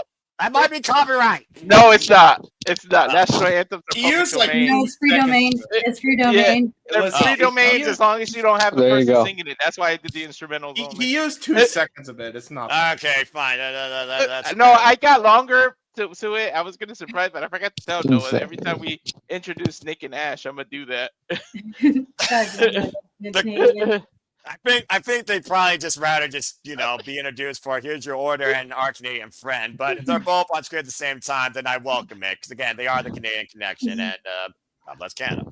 Every day I wake up thank God I was born Canadian. Well, there you go. Well, thank you, by the way, for not coming in after the show, encouraging me to sing the Canadian national anthem. Jesus. All right, moving. No. I'm kidding. No, that takes a $60 PayPal to me, and me and Noah will both sing it. That's gotta be Canadian, Walt. That's gotta be in Canadian. Anyway, moving on. Good grateful almighty. Nothing wrong with being American. Y'all are of lovely people. I just wouldn't want to live in your country. No offense. No, I agree. At least not for the next 3.5 years. Yeah, I agree. God help America is all I gotta say about that. Agreed. Honey, what's that song? What's that Canadian song? We got stronger beer. There you all go. right. There you go, Nick. feel like I'm going to need a drink after this, and it's going to be Then, something. then harder it's than- the main event. Yeah, it was Obafemi versus Javon Evans, the definition of David versus Goliath. What happens when a rubber band hits a brick wall? Dear God. This is what you need to clip because fucking Javon kicked out of. No, I'm sorry. Oba kicked out of Javon's cutter, and I fucking jaw dropped. Like I couldn't believe. I so thought Javon had this shit. Like Noah, I damn near jumped out of my. Noah had to calm me down. Like picture that. Noah had to calm me down. Like, I really fucking thought Javon had this shit. Nova kicked out of that damn cutter.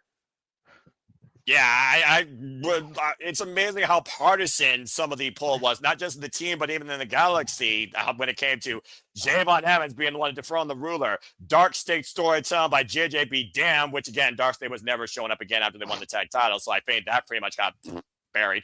But that being said, Javon, he just kept on fighting and fighting and fighting. Incredible resiliency. So much so Obafemi got super pissed off. He literally yeeted him out of the ring, crashing through the announce table. I thought Javon was freaking dead, by God. Dude, he fucking darted him. Like, he threw him like a long dart. And that table exploded. Dude, that was the sickest shit I have seen. I saw that on Twitter, and I'm like, God, Oba's the fucking man. I have a question for the gentleman that covered Heatwave. What do you say to all those? What do you say to all those people that are out there with their pitchforks saying that Darby Allin stole Javon Evans' spot? Darby Allin has been a reckless daredevil before he was even part of AEW. Go learn something and look at Darby Allin's career. Darby was literally a professional stuntman. You can't you seriously, folks, get a brain or a life. Love used to be on the WWE network. Remember that, guys? Yeah, That's where you exactly. can find a lot of Darby's matches. Yeah, believe it or not, Darby Allin, even Chris Statlander had one match at one point in WWE, but clearly AEW made them be what they actually are, and I'm glad to see that. But there was I think the ref bump is what screwed everything up. That's exactly what it was. Yep.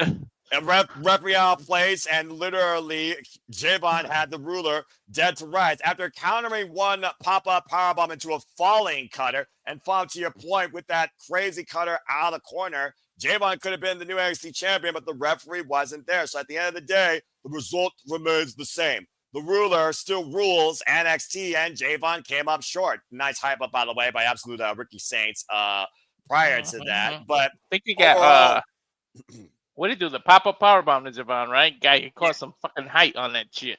Javon gets some freaking height on anything, it seems. It's sometimes not even on his own gravity. Good grief. But yeah, that was NXT Heatwave. And again, like Gino told me, don't underestimate Massachusetts and stuff happening there, apparently. Here, I thought Heatwave was just going to be a throwaway show. Nope. So not only was predictions fucked and my blood pressure fucked, but Javon got fucked up. Yep. But enough about Heatwave, because Heatwave can call death. Well, hold on. You might have...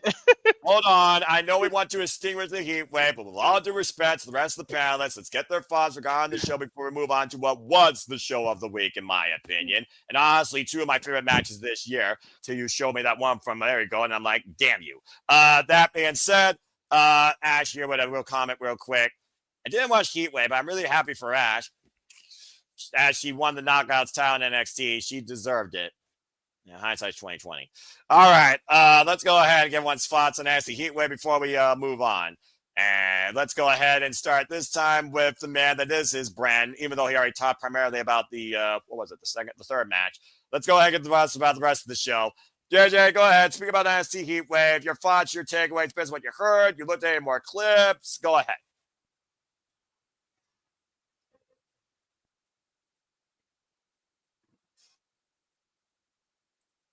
Okay. Who were you talking to? He was talking to you. You good, sir. I was off mic. I had put in the private chat I'd be right back. Okay, but I saw you on screen, so I was like, okay. Oh, sorry. You're good. Yeah, I didn't really watch Heatwave. I didn't watch anything other than the GCW show due to time constraints. And out of all the shows that happened last weekend, that was the one I wanted to see the most. Mm-hmm. I just really wanted to get in there about the Ash thing because I'm happy for her. You know, again, you can like the gimmick, you can not like the gimmick. I get all that, but I'm happy for her and what she's accomplished. And I look at it from a standpoint of she's got to feel good being able to come back to a company that at the end of the day didn't want her while she was there, and being able to accomplish a world championship on their stage. I'm a sentimentalist. I'm a bit of a sap when it comes to that. So I see stuff like that, and even when it's people that I don't care about, you can't help but get a little warm and fuzzy inside.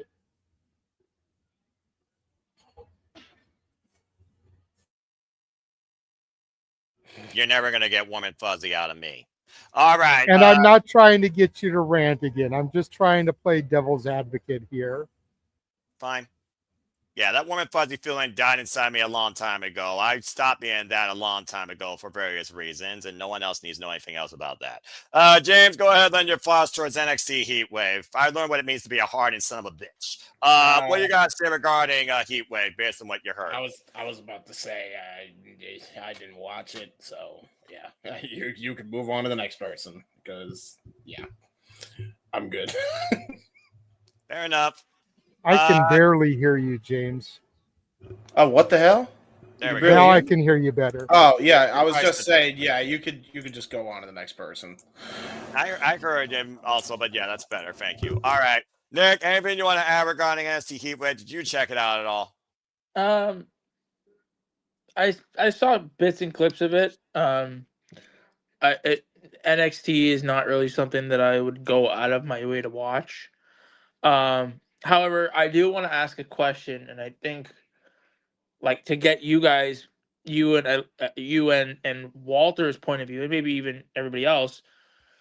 I know that Ash by Elegance won the title, and I get it, semantics. Yes, the title has gone back to TNA, but has the title really gone back to TNA? Jury is out for the long haul before I start saying WWE TNA, but technically yes, and as of right now, the challenger will be either Jody Fret, Danny Luna, or Indy Hartwell. Regardless of what you think about the partnership / acquisition, Nick, it has gone back to TNA. Yes, Ash by Elegance used to be Dana Brooke in WWE, so I kind of get the semantics where you're coming from. Yeah. But Ash has been a TNA superstar for over a year now. She has changed her persona from what she was as Dana Brooke into Ash by Elegance. If Toni Storm is an AEW original, timeless Toni Storm, then Ash by Elegance is a TNA fucking superstar. I just feel like, because both women completely reinvented themselves in their new company.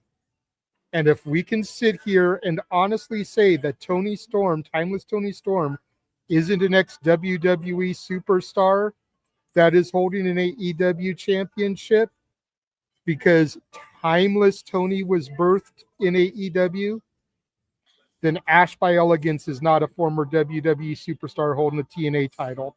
Yeah. Because Ash by Elegance was birthed in TNA. Yeah. It's the same fucking thing. I just feel And like I'll that's... die on that hill, bro. No, I hear you. I just feel like that spot probably. I mean, because that's a big deal, right? Wouldn't you want to put one of, like, I get what you're saying, but wouldn't you want to put somebody like a Danny Luna or like somebody of that, like that young up and coming TNA star, right? I don't think Danny Luna's ready yet. No, I'm not saying Danny. And neither is Jody Threat. If we're being 100, I thought it was going to be Indy Hartwell at Bound for Glory, but the same argument would be had. Yeah. The difference is Indy Hartwell in TNA is basically the same Indy Hartwell from NXT, the same Indy Hartwell from the main roster. Yeah. Dana Brooke completely reinvented herself into Ash by Elegance. That's the difference. Does TNA even have that kind of homegrown woman? Well, they do, I guess. Yeah. Her name was Masha Slamovich. Yeah. She's the one they got the belt off of, and all this TNA talk got the woman who refuses to work Tuesdays because she works Thursdays to pop in. Yep.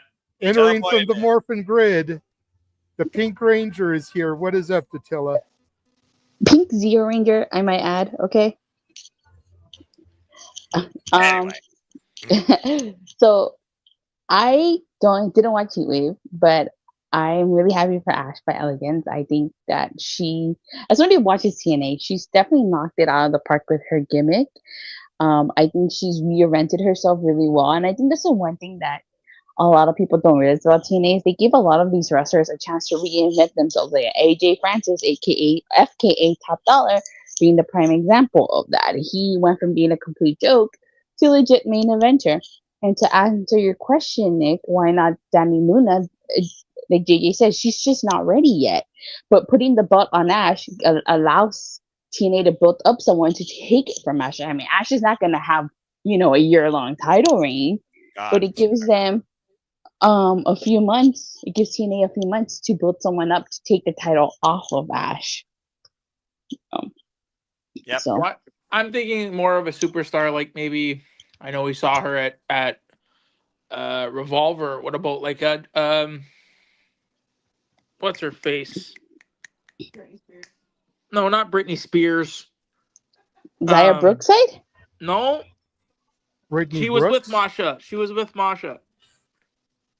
Lele Lee. Oh, Killer Kelly. Killer Kelly. There you go. Yeah, look, Killer Kelly already faced Masha when she was previously TNA Knockouts World Champion. She was also part of the freaking number one contender gauntlet, and again, she got eliminated early. So, jury is out whether or not they ever push her for the TNA Knockouts World Championship. Been lobbying that for a long time. Have you seen her last match? I lost respect for Killer Kelly.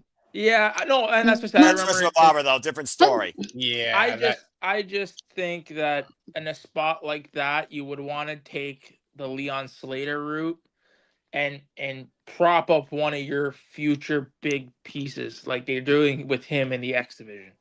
Yeah, the jury is out whether or not they know what they're doing. But in fairness, they built for a long time before Leon Slater got that title. Mm-hmm. They had to put the stock in him. They had to put the push behind him. There's nobody on the TNA roster right now as far as the quote-unquote young guns that are ready for that. Okay. I thought there was. That's why. No. All the people that are main event world champion ready are either your Masha Slamoviches or the people that have come in via WWE. Okay. Your Dana Brooks, your Indy Hartwells. Okay. Your Lei Yin Lees, maybe. Yeah. I'd personally like to see Zaya Brookside defeat Ash. But again, I don't think Zaya's ready. She needs a little bit of a push behind her.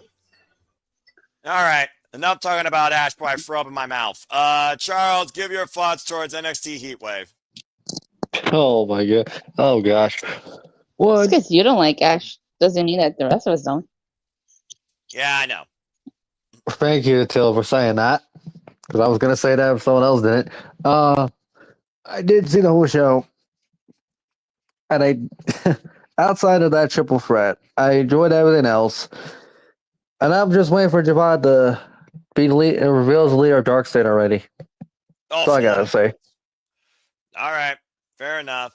Again, like I said, fucking hate the gimmick, but hey, someone that is working this business tries to figure out a way to finally get to the top and finally does so on her own demean. Can't argue that. Whoop-de-doo. We'll see what happens as far as that goes. But again, I don't give two shits about the Elegance brand. All right? I never cared about Barbie wannabe freaking cover girl model gimmicks in professional wrestling. Because honestly, it undermines the message better. You're weird when we're talking about Ash by Elegance being on the panel. No, not at all. I know y'all ain't talking about me, that's for sure. Damn So you fucking gotta right. worry. The only Ash that matters to me since Ash Ketchum's no longer going after Pokemon. Thank Christ they ended that saga. Anyway, Ash. Hey, Ash Ketchum became Pokemon Master. He actually did, yeah. Oh, hey, it took freaking long enough. Pikachu! He got there before freaking One Piece found the damn fucking treasure. Anyway, Ash, go ahead. Send your thoughts towards NXT Heatwave. I'm happy Ash is the champ. The title's back where it belongs in NXT. And think about it. Whoever gets that title offer is going to get like a massive pop because isn't the Elegance brand like one of the biggest heels in TNA right now? It's the most aggravating heel faction. Yeah. Yeah. They have like all the titles too. Fuck me. They do. They have all the women's titles. So yeah, whoever Yeah, drops more. the title, whoever gets the title off Ash, they're going to be made into a big baby face. You can only hope. Whoever it is. Also, man, I love the new design of the North American title. It's so pretty, is it not?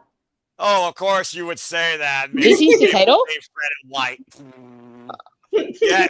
It's not red Even and white they- anymore? It's freaking not maroon color. It's a freaking Canadian flag. I'm not gonna lie though, it is kind of like a cool design. And the fact he came out in red and black just kind of adds to it. Again, Canadian connection. Just have her win the freaking NXT Women's North American Championship for So Ruka since they fucked up the Women's United States Championship. Why the fuck is it Julia on that freaking PLE? Anyway, moving on. Because reasons. I almost said raisins. Don't mention Julia. I'll go on a rant with the way they Oh, I treat love her. Julia. Look, someone already paid one rant, so all I need is another super chat, Canadian, American, or France, and you'll get me to rant about Julia and how much they fucked up the former World of Stardom champion. Try Who's me. that? Oh, I thought you were going to say Who's you were that? going to Arlene, sing the Emmanuel, you Canadian hearing anthem. that? What was that, Attila? I said I thought you would sing the Canadian anthem if they sent the No, Canadian dollars.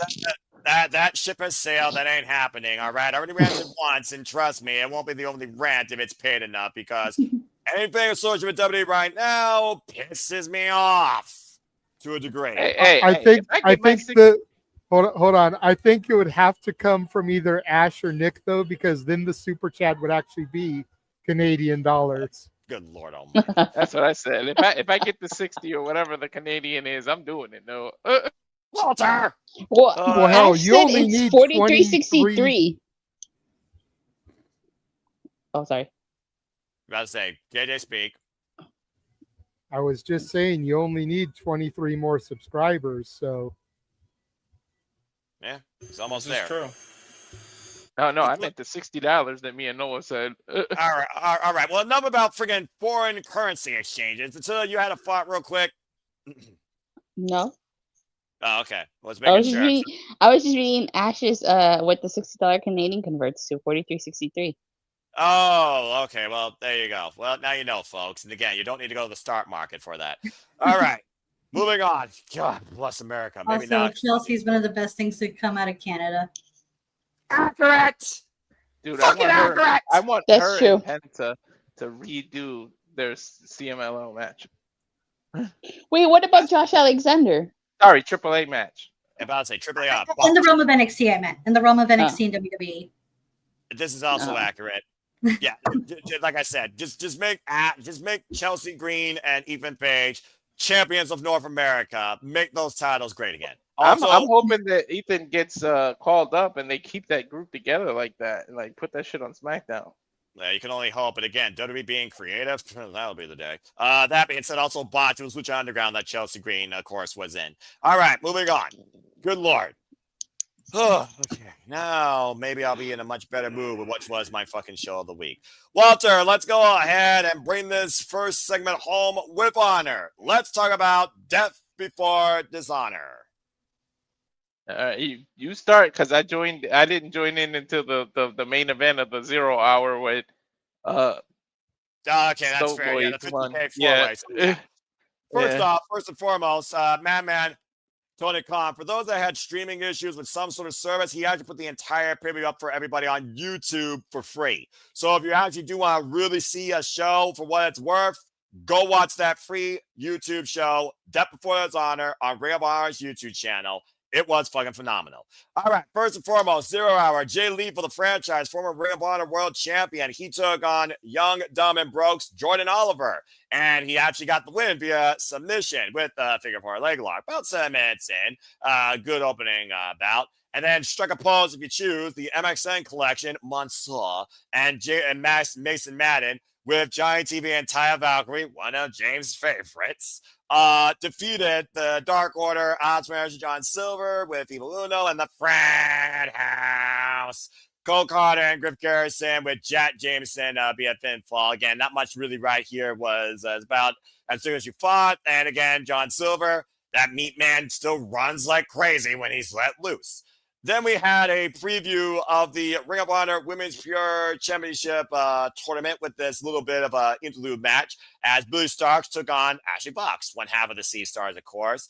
A nice mutual bout here under Pure Wrestling rules. I'll talk more about the Pure rules later.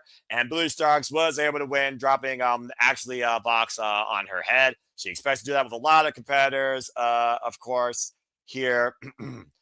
So stay tuned for her. She's part of the Ring of Honor Women's Pure Championship Tournament. In fact, after this, they showed the bracket. It's a field of 8. Taya Valkyrie versus Queen Aminata, the Virtuosa. Deonna Purrazzo takes on Trish Adora. Long may she fucking ring. Damn right. Which is stupid. They should have flipped the bracket so that Diana and Queen can actually be in the finals instead of the second round. Well, I'll talk more about that later, but I do agree. As an aside, it's just good to see the Virtuosa's name on my screen again when it comes to Ring of Honor, a title that's defined by the Virtuosa, in my opinion. But talk more about that later. Before you go on, because we've been complaining about how they've been using Deonna Purrazzo for ages, I do want to say there's an update on why that's been the case. She actually was part of AEW's Better Education program to go back to college and get her degree. So I think that is her something master's. to be. Yeah, I think that is something to say before people go on and be mad that she wasn't utilized properly. Well, God forbid. I will. Go ahead, Attila. I was gonna say she hasn't been utilized properly ever since she came in. She went from being a double champion in TNA, mind you, she was the Tipa Reina de Reinas champion and the Ring of Honor Women's champion at the same time. And she went from that being that to losing in her hometown on fucking 0 Hour of all things. So she's been poorly booked since she came into AEW. Well, booking aside, at least she's handing the books right outside the ring, pursuing her master's degree in history. So at least she's furthering herself. Yeah, I know. That's good. That's good, though. I'm happy for her.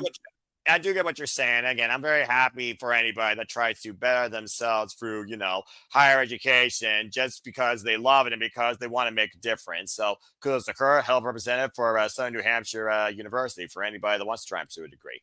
Anyway. I'm good for her. I'm very happy. And again, the rest of the bracket, Olympia Simaval takes on Billy Starks, and Serena D takes on who is she taking on? I'm trying to remember the bracket. I can't think of the person she's taking on. Damn it. Can't think of it. Whatever. Serena D should win that match anyway. Trish. Oh yeah, that's right. Thank you. Moving on. As they show the bracket, we move into a fatal four-way for $50K. Similar way AR Fonz, of course, won $100,000 at Supercard of Honor. It was Listico, Adam Priest, and Helico with Serpentico and AR Fox. This was a really wild, fun fatal four-way. And this is where Walter basically saw me, Joey Styles, how fitting a con show for 2400 Arena. And Jalistica actually won the $50,000. Los Factions, Eagle Monobles, which brought us into our main show. It was interesting seeing how much Adam Priest and Jalistica worked together while Angelico and AR Fox were kind of trying to out-vibe one another. As we go into the main show, we started off with tag team match with Conglomeration Hologram. By the way, Hologram's Titantron. Someone might check that. It was glitchy. I don't know what was going on there. Then again, Collision. Sounds like there was maybe some foreshadowing there. Anyway, Hologram and Toreshi E. I like this tag team. My Stone Pitbull, of course. They took on the Premier Athletes. They still suck, by the way, Ash. Tony Nese and Arya Davari. What is Mark Sterling? Despite the fact that his name is smart, going to actually get a brand and realize when it says sucks. I will say, though, that Tony Nese and Arya Davari did a great job ice-slaying Ishii for Hologram for a lot of this match once the fridge was let loose. Pretty much it was got one side. A good combination with the Virgo drop, Brainbuster, thrust kick in the end, as the Conglomeration was able to beat the Premier Athletes in simple fashion. And this is where I believe Walter came in as we had Shane Taylor Promotions, Shane Taylor, Carly Bravo, and Captain Sean Dean, of course, with Emily Gogo and Trish Adora. Love their entrance, by the way. They took on the Sons of Texas, of course. And, okay, let's see here. I'm just checking a private chat here real quick. All right. The Von Erichs and Yes, Ring of Honor. Well, I was also checking because I saw a message here. So after this match, I'll go ahead and segue real quick to that. What was I saying? Shinji Promotion took on the Sons of Texas, Marshall, Ross Von Erich, and Sammy Guevara via pinfall for the vacant Ring of Honor six-man tag team championship since Dustin Rhodes was injured. Overall, Sammy, most hated man in Philadelphia, apparently. Booed out of the building. For the most part, it was Ross Von Erich that was in against Carly Bravo. Shane Taylor, though, that southpaw definitely was a difference maker. At the end of the day, a little bit of miscommunication aside in the numbers game, the Imagery are finally champions. Shane Taylor, Carly Bravo, and Captain Sean Dean are the new Ring of Honor six-man tag team champions. And Shane Taylor Promotions now is the Ring of Honor six-man tag team titles once again for the second time ever. Trish is the only one without a goal. Yeah, for the moment. Before I continue, I did see a private message. Shout out to the Pink Ranger, because again, Tatilla and I, we are TNA faithful, although I'm questioning TNA's booking committee, but that's a whole different conversation. Tatilla, you just wanted to come in for the TNA talk and didn't watch anything else, and you don't care about Clash in Paris, I imagine. You need a bounce? Wait, you just need to talk about Clash in Paris? Well, that's going to be the second time if you want to stick around. I'll just come back for that one, because I didn't watch any of these shows. Okay, fair enough. Go ahead and take a breather, take a powder. We'll see you during the second topic after we're done talking about Death Before Dishonor. Okay. Before I bounce, so didn't they merge the Ring of Honor six-man and the AEW trios, or did I miss something here? They're back to being separated. They've been separated for a while. For a while, yeah. Because I thought they had merged them. They did at one point, but they got separated long ago at the last Battle of the Belts. So there you go. I didn't watch Battle of the Belts, so that's why. Again, you gotta keep up everything wrestling like I do, even if it's stuff I hate. All right. That being said, I appreciate the fun. Moving on. I'll come back. Walter, okay, that's fine. We'll see you during Clash in Paris. Moving on, Walter, you basically came in during this match. What a match you came into. One of your faves versus one of James' faves. It was the start of the inaugural Ring of Honor Women's Pure Championship Tournament, Pure Wrestling Rules quarterfinal. Queen Aminata versus La Loca, Taya Valkyrie. By the way, folks, before I give it to Walter, who's very happy, pure rules are you get 3 rope breaks, closed fist warning, second closed fist, you're disqualified. Once you use all 3 rope breaks, pinfall submissions count inside the ropes. Open palm strikes and fists are, of course, allowed to every part of the body, excluding low blows. And you can get a win via pinfall, submission, count out, or disqualification. Go ahead, Walter, because Queen Aminata, Taya Valkyrie, they ran the clock pretty close, about 8 minutes and 25 seconds. Yeah, for those that don't know, the women only get 10 minutes while the men get an hour in the tournament. Sorry, that's the 30 minutes versus the tournament. Yeah, but continue. yeah. So yeah, a lot of back and forth, a lot of submission exchanges, and then Queen.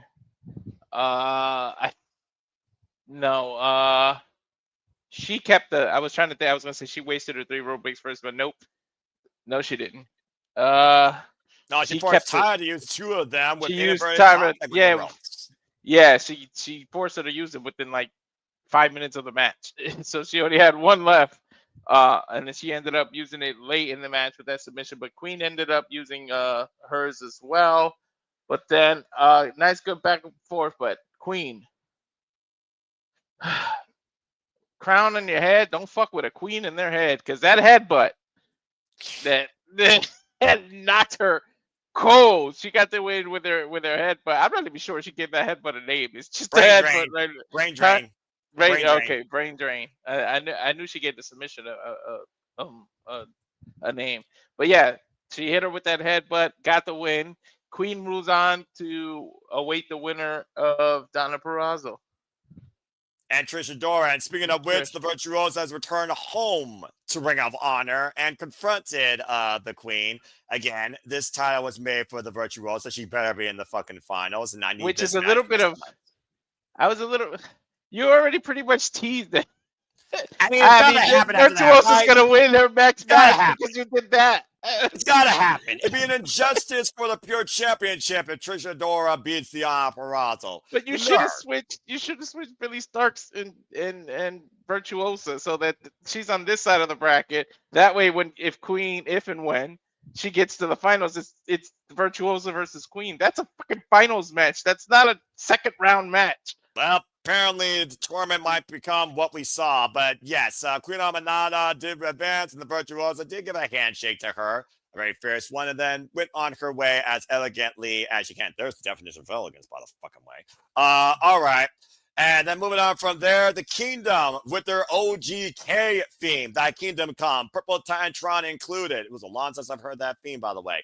Matt Taven and Mike Bennett returned home, and they took on Lee Johnson and Blake Christian. Of course, Matt Taven, one of the only men to basically hold every championship in Ring of Honor, except for the Pure Championship. At one point, they were trying to get the Proton Path, but the newest tag team on the scene being watched on by Jay Lethal, of course, previously the Foundation. And, of course, we know Blake Christian did get a win on Jay Lethal during the Zero Supercar of Honor. By the way, Walter, you were talking about chocolate and vanilla ice, of course, Blake Christian, Lee Johnson, Big Shy Lee. The team name for Lee Johnson and Blake Christian is Swirl. So, yeah, the chocolate vanilla swirl. Ash, I see you laughing. But on the trunk at the time, they put vanilla ice.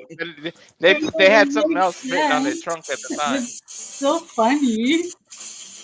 Well, that name is something. Something. There we go.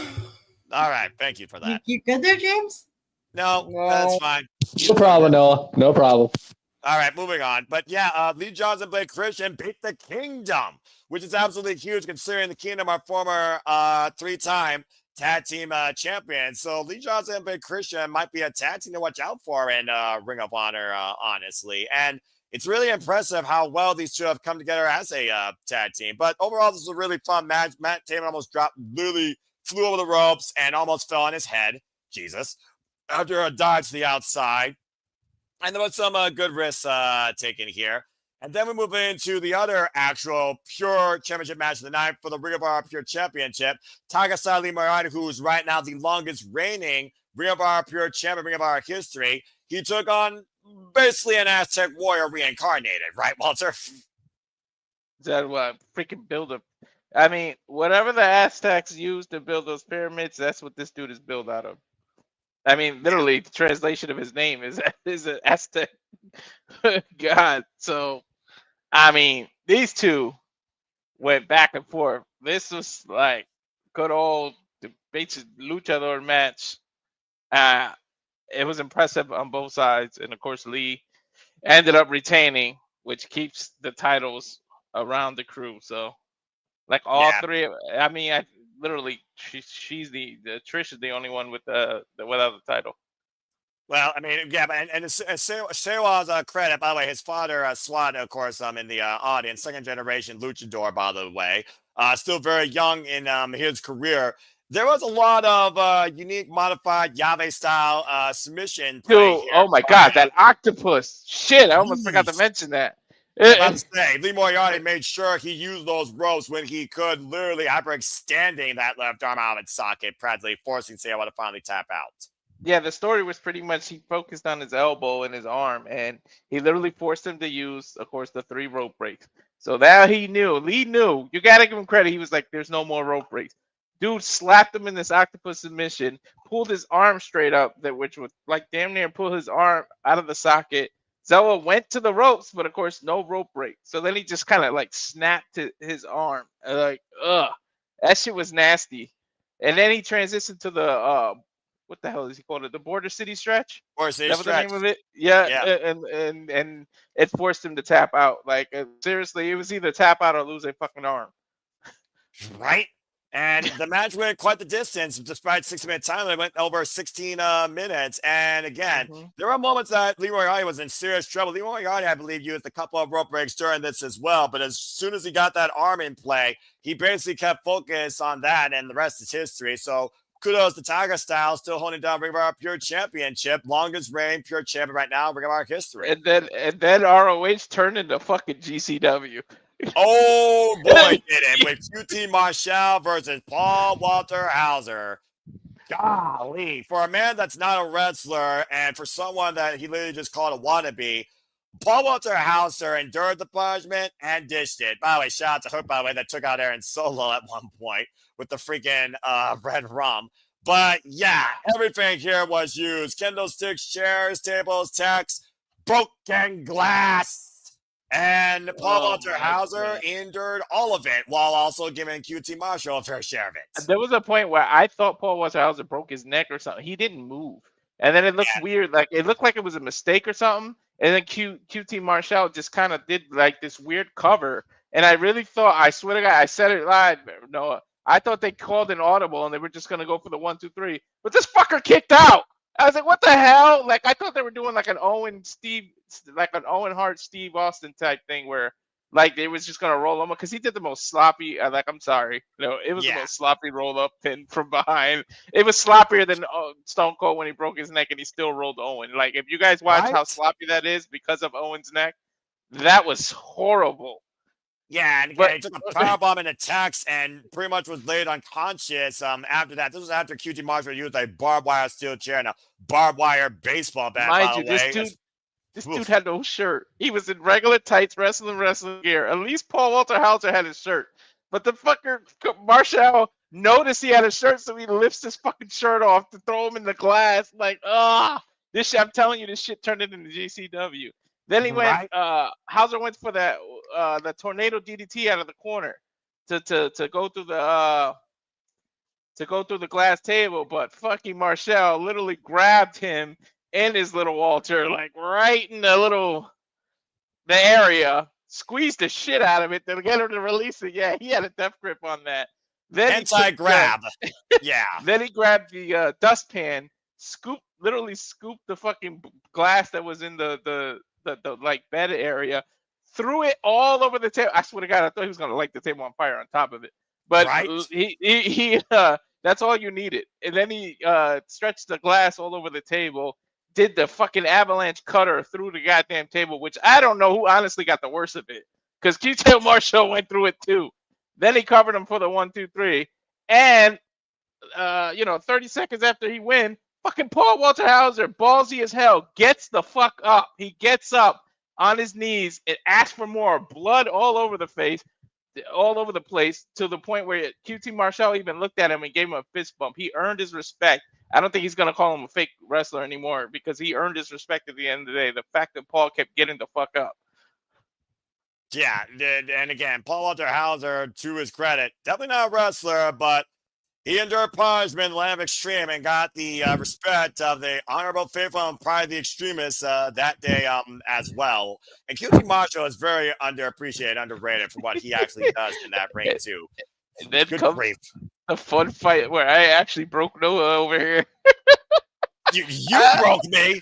What the fuck you make happen to the Outrunners? Because I made so many like racing puns in the end. You started fucking doing it. Yeah, you did. You did break me. That's fair. But yeah, the vacated Ring of Honor Tag Team Championship. We were wondering if Sammy Guevara was going to find a partner in the Von Erich still, was going to be somebody else. And again, Lexi Nair was backstage trying to get the scoop and couldn't get anything. It was the Outrunners' chance to become Ring of Honor Tag Team Champions for the vacated Tag Team Championships. Turbo Floyd and Truth Mountain took on Sammy Guevara and Roosh. You could have gave me literally 1,000 guesses.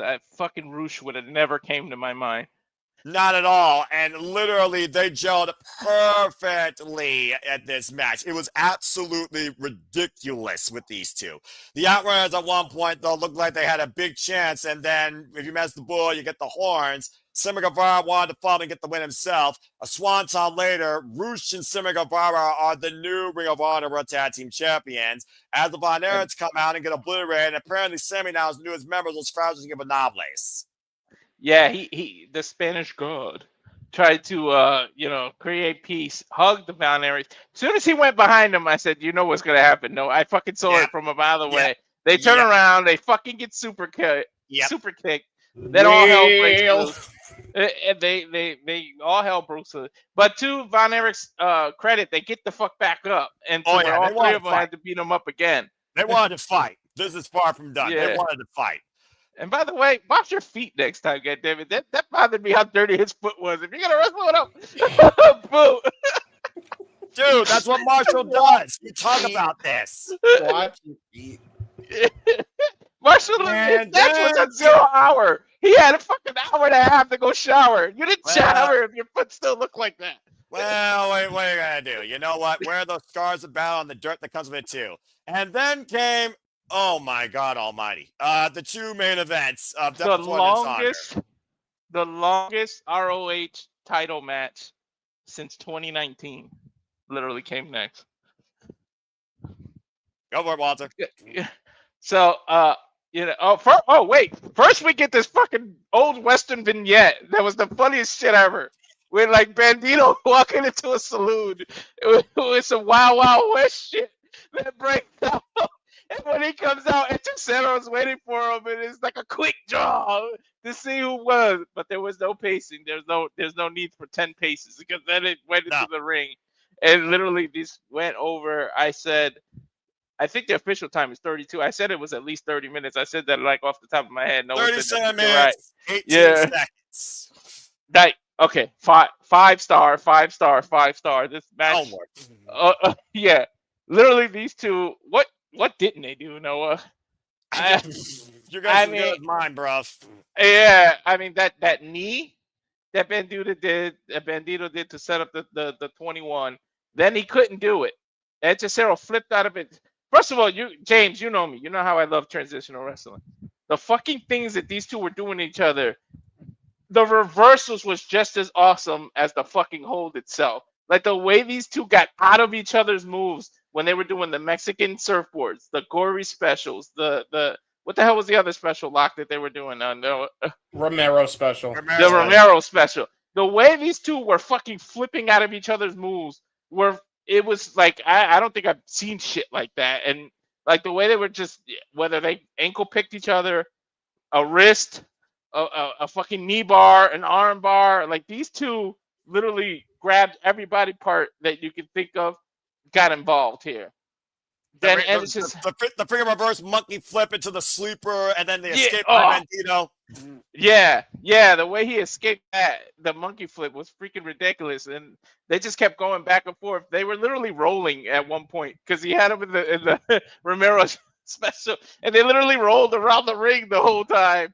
Like that was awesome. And then Echicero, like the end came, like he tried to do the 21 plex. Echicero blocked it. Bandito was able to roll through for a fucking bridging German suplex, a delayed one. One bad foot, by the way, somehow. Dude, his knee, his foot, everything. But that damn suplex, it didn't come off the rope like he usually does because Echicero kept blocking it. But like it was like a stalling German suplex. Like he held him here for like 4 or 5 seconds. Then finally crashed on his head, and Echicero finally couldn't kick out. To the point where I think it was just pure exhaustion. It wasn't the fucking finisher that happened. You think about the straight Bandito showed later on with the avalanche, moonsault, power slam so late in the match. At one point, Echicero and Bandito on the apron. He airplane spin the man as he landed on the floor, and Echicero jumped first on the apron. That. His neck. He landed on his own neck. Ash, if you want to see this match, it is free to watch on YouTube, the whole event. Yes. Don't watch it in or watch later. Mm-hmm. Yeah, but hold on. And then at one point, Bandito flying off the top corner, by the way, the Echicero on the floor. Both men on the barricade, by the way. Barricade spot. Bouncing at that freaking Frankensteiner takeover. Echicero had 2 ridiculous bat bombs on the barricade, then the monkey flip on the apron. This was to the point. I think if it wasn't for the fans, that spot would have went back. I think the fans held the barricade in place. Held it. The fans started holding the barricade for these two to complete the move because they had like this much fucking space to work with. Right. Like, I'm glad the fans were smart enough to grab the barricade. I had to say at one point, working the ankle at one point at Bandito, because like I said, that was basically came into play the entire match. Both these men, first ever one-on-one encounter, by the way, they took it like so damn far to the point they were almost ripping each other's mask off. At least they're both going to be honorable and not disrespect the Mexican tradition. And the first thing Echicero does is try to rip Bandito's fucking mask out. And then Bandito gets pissed off and rips his mask. Half his eye was out. He stopped himself because Bandito is honorable. He didn't want to be dishonorable. Yeah. Yeah, but this match, everything about this was nothing but a pure Yahweh spectacle. Bandito right now is my wrestler of the year, bar none. Arena Mexico, Ring of Honor, Konosuke, Hechicero, Mystico, Masker of the Rock. Bandito has had matches of the year. This topped all of them. It was to the point that I almost forgot we still had a match to go. I was like, no, this ain't over. Yeah, you almost did. Which led us to the main event. That was Athena versus Mina Shirakawa for the Ring of Honor Women's World Championship. And if she got past this, she would reach 1,000 days as Ring of Honor Women's World Champion. First and foremost, Athena's birthday, by the way, I guess is on its way. And I guess Billy Stars wanted to surprise her with a minion surprise, Blue Meanie. I guess Blue Meanie is a minion meanie. And they did the blue. Yes, they did the dance. They did the freaking dance. It's freaking yo. Came all the way from Pepperland. By the way, I'm jealous. Philly has been spoiled the last week. And with the fucking shows that they got.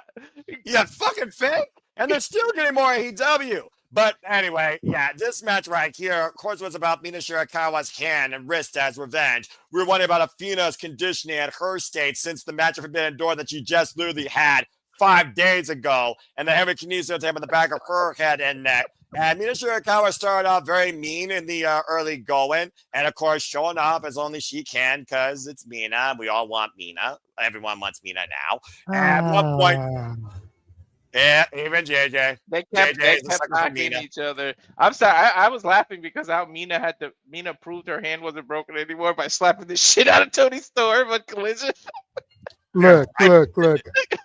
Noah, I know you're going to call me simple-minded individual, whatever, but I have never really been attracted to Asian women. Mina is a rare exception. Well, she used to be a model. I know she did. She likes to put on a big show.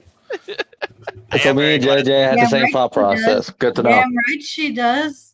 Yeah, JJ, you're not alone in that because I'm pretty sure everybody agrees with you to a degree. And, oh, good Lord. JJ, smart man. Enough said. Anyway, moving on in this match, though, it came down to the wrist of Mina Shirakawa versus the head and neck of Athena. And these two literally went after each other's injuries. Pure exploitation. At one point, Mina, though, slapped her wrist against the steel ring post. Ouch. Oh. And Athena basically stayed in the driver's seat for a good portion of that. But Mina, though, goddamn the two intensity and the pure freaking actions that these two took against each other. Here's the clip. Go ahead. Here's the clippable moment. So she Mina backfist Athena. Yep. In the middle of the ring, I shit you not, nowhere near a rope. Fucking hit the Mina driver. There's no, if you hit a move and you fucking hesitate a little before the cover, Mina went right into the cover. Fucking Athena kicked out. I was like, I thought it was over, dude. Like literally. You legit thought Mina won. Yeah. You almost said 3 before the 3. You were like, it's over. 1, 2, 3. You were like, wait a minute. Whoa. It was a finisher. I was it was a finisher. We were both ready to get out of our chairs thinking Mina was fucking winning, man. I mean, I already gave the freaking last match 2 standing ovations. I'm just saying. And then this one, at one point, that fierce exchange. I mean, Mina Shirakawa, the German suplex, and Athena just blasted Super Saiyan style through her with a damn forearm as these two laid each other out.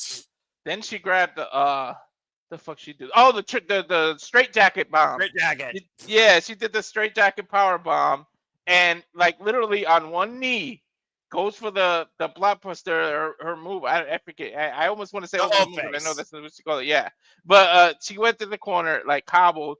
Noah was worried she couldn't even make the jump because her knee was fucked up. Yeah, she drove her knees, her legs into not only a steel chair but a barricade, chasing Mina around ringside. At one point, I think I literally heard Athena say "fuck." Yeah, she did, and then she finally hit the old face, and Mina went down for the count 1, 2, 3. And Athena retains that. So by next Friday, 1,000 days. Yeah, about to say, though, that glamorous figure for a leg lock, though. Athena this close to tapping at one point. As we saw, she literally grabbed her fist versus her actual palm because the referee. Oh, yeah, she bit her own hand to stop herself from tapping. Yeah. Oh, yeah. And of course, Billy Starrs got dropped on her head against the announce table after Athena tope suicida into her. As Billy Starrs was at ringside the entire time. But yeah, Mina Shirakawa, that match lasts over 25 minutes, by the way, Walter. It was a pyrrhic clinic as both women looked to exploit injury and were hell-bent and driven on leaving with the championship. Arguably, that was one of Athena's greatest matches to date during her run and one of her great rivals. That was probably her best match since freaking Hikaru Shida, honestly. Yeah, that figure four spot alone, like the way they roll, and then she rolled the pressure over for Mina. Then Mina rolled twice to get her way away from the rope and slapped it again in the middle. And then she had the figure four kind of backwards so that the hurt leg is on the top. She did it. Usually you go right to left. She did it left to right to purposely make sure Athena's hurt leg was on the top. So, I mean, fucking Mina used her brain, but she just at the end. Athena is forever, period. She is honor. She is forever. There is no toppling her, I think. As Death Before Dishonor went off the air, and again, the 2 matches alone out of fucking, 35 matches over the last week that I've watched have already eclipsed everything I watched We're 8 at months. this point. We're 8 months, basically 9 months into the year. Like, I swear to God, those 2 were the matches of the year. The men and women's match of the year right there. That's a lot. That shit. That's all I gotta say about that. And I know we got 4 months left, but again, it's for free on YouTube. If y'all don't watch anything else, go watch those last 2 matches. That was Ring of Honor Death Before Dishonor. Again, I can't express enough how incredible those 2 matches were, and I'm going to do my damnedest to go to the final battle. There was no death because nothing was dishonored. No. In fact, honor was proven that it's still very much real if you don't necessarily know the TV product. And you got to give Sammy Guevara credit too. That motherfucker finds titles, man. He's always attached to it. I wonder how long this was in play, because ever since Dustin won the TNT Championship at All In, to y'all's point, Ashley James, was Sammy truly happy for Dustin, or did he feel a little bit envious? And of course, Roosh and Los Angeles just recently challenged the odds for the Trios Championships and lost. Now, Roosh, the former 2-time Ring of Honor World Champion, is a freaking Ring of Honor Tag Team Champion for the first time ever. One thing, Sammy's giving Big Show a run for his money with the fucking healing. I was just going to say, well. That's accurate. But at the end of the day, when all is said and done, Athena she could, in fact, 69 Mina. If you know the promo, you know what I'm talking about. Actually, I know the promo, so I'm not even going to facepalm because Mina said that herself. Yes, this is true. Although there was no pinfalls like that in this match, I will tell you what that. haven't Mina and fucking Tony said lately? I mean, compared to what Tony Storm says on a regular basis, not the most innuendo thing I've heard today, bro. But that was Ring of Honor Death Before Dishonor. Now, I know nobody watched it, but based on our recap, would anyone like to share thoughts towards it? And would you go get a chance to watch it on YouTube? Would you at least watch those 2 matches? JJ, I see your hand up first, then we'll go to Charles. Are they completely missing the boat here with the Outrunners and Mina? I feel like they have had multiple opportunities, both in AEW and in Ring of Honor, to pull the trigger and put championships on these people. The fans love them. And for whatever reason, they just aren't pulling the trigger. And kind of like the reference James made earlier when talking about the Tremont Bear Bronson match. I'm afraid it's going to get to the point that when they finally pull the trigger, nobody's going to give a fuck. Well, Mina Shirakawa, one of the biggest names to come out of Japan on the female side, and they've got her as a glorified fucking jobber. She is the Ring of Honor Women's Interim TV Champion, though. Interim. So it doesn't count. And the Outrunners ain't run shit when it matters. Yep. It's like Lexi Nair said backstage. That's my thing. I'm just like, y'all got them in essentially your developmental brand, and they can't even catch a fucking break there.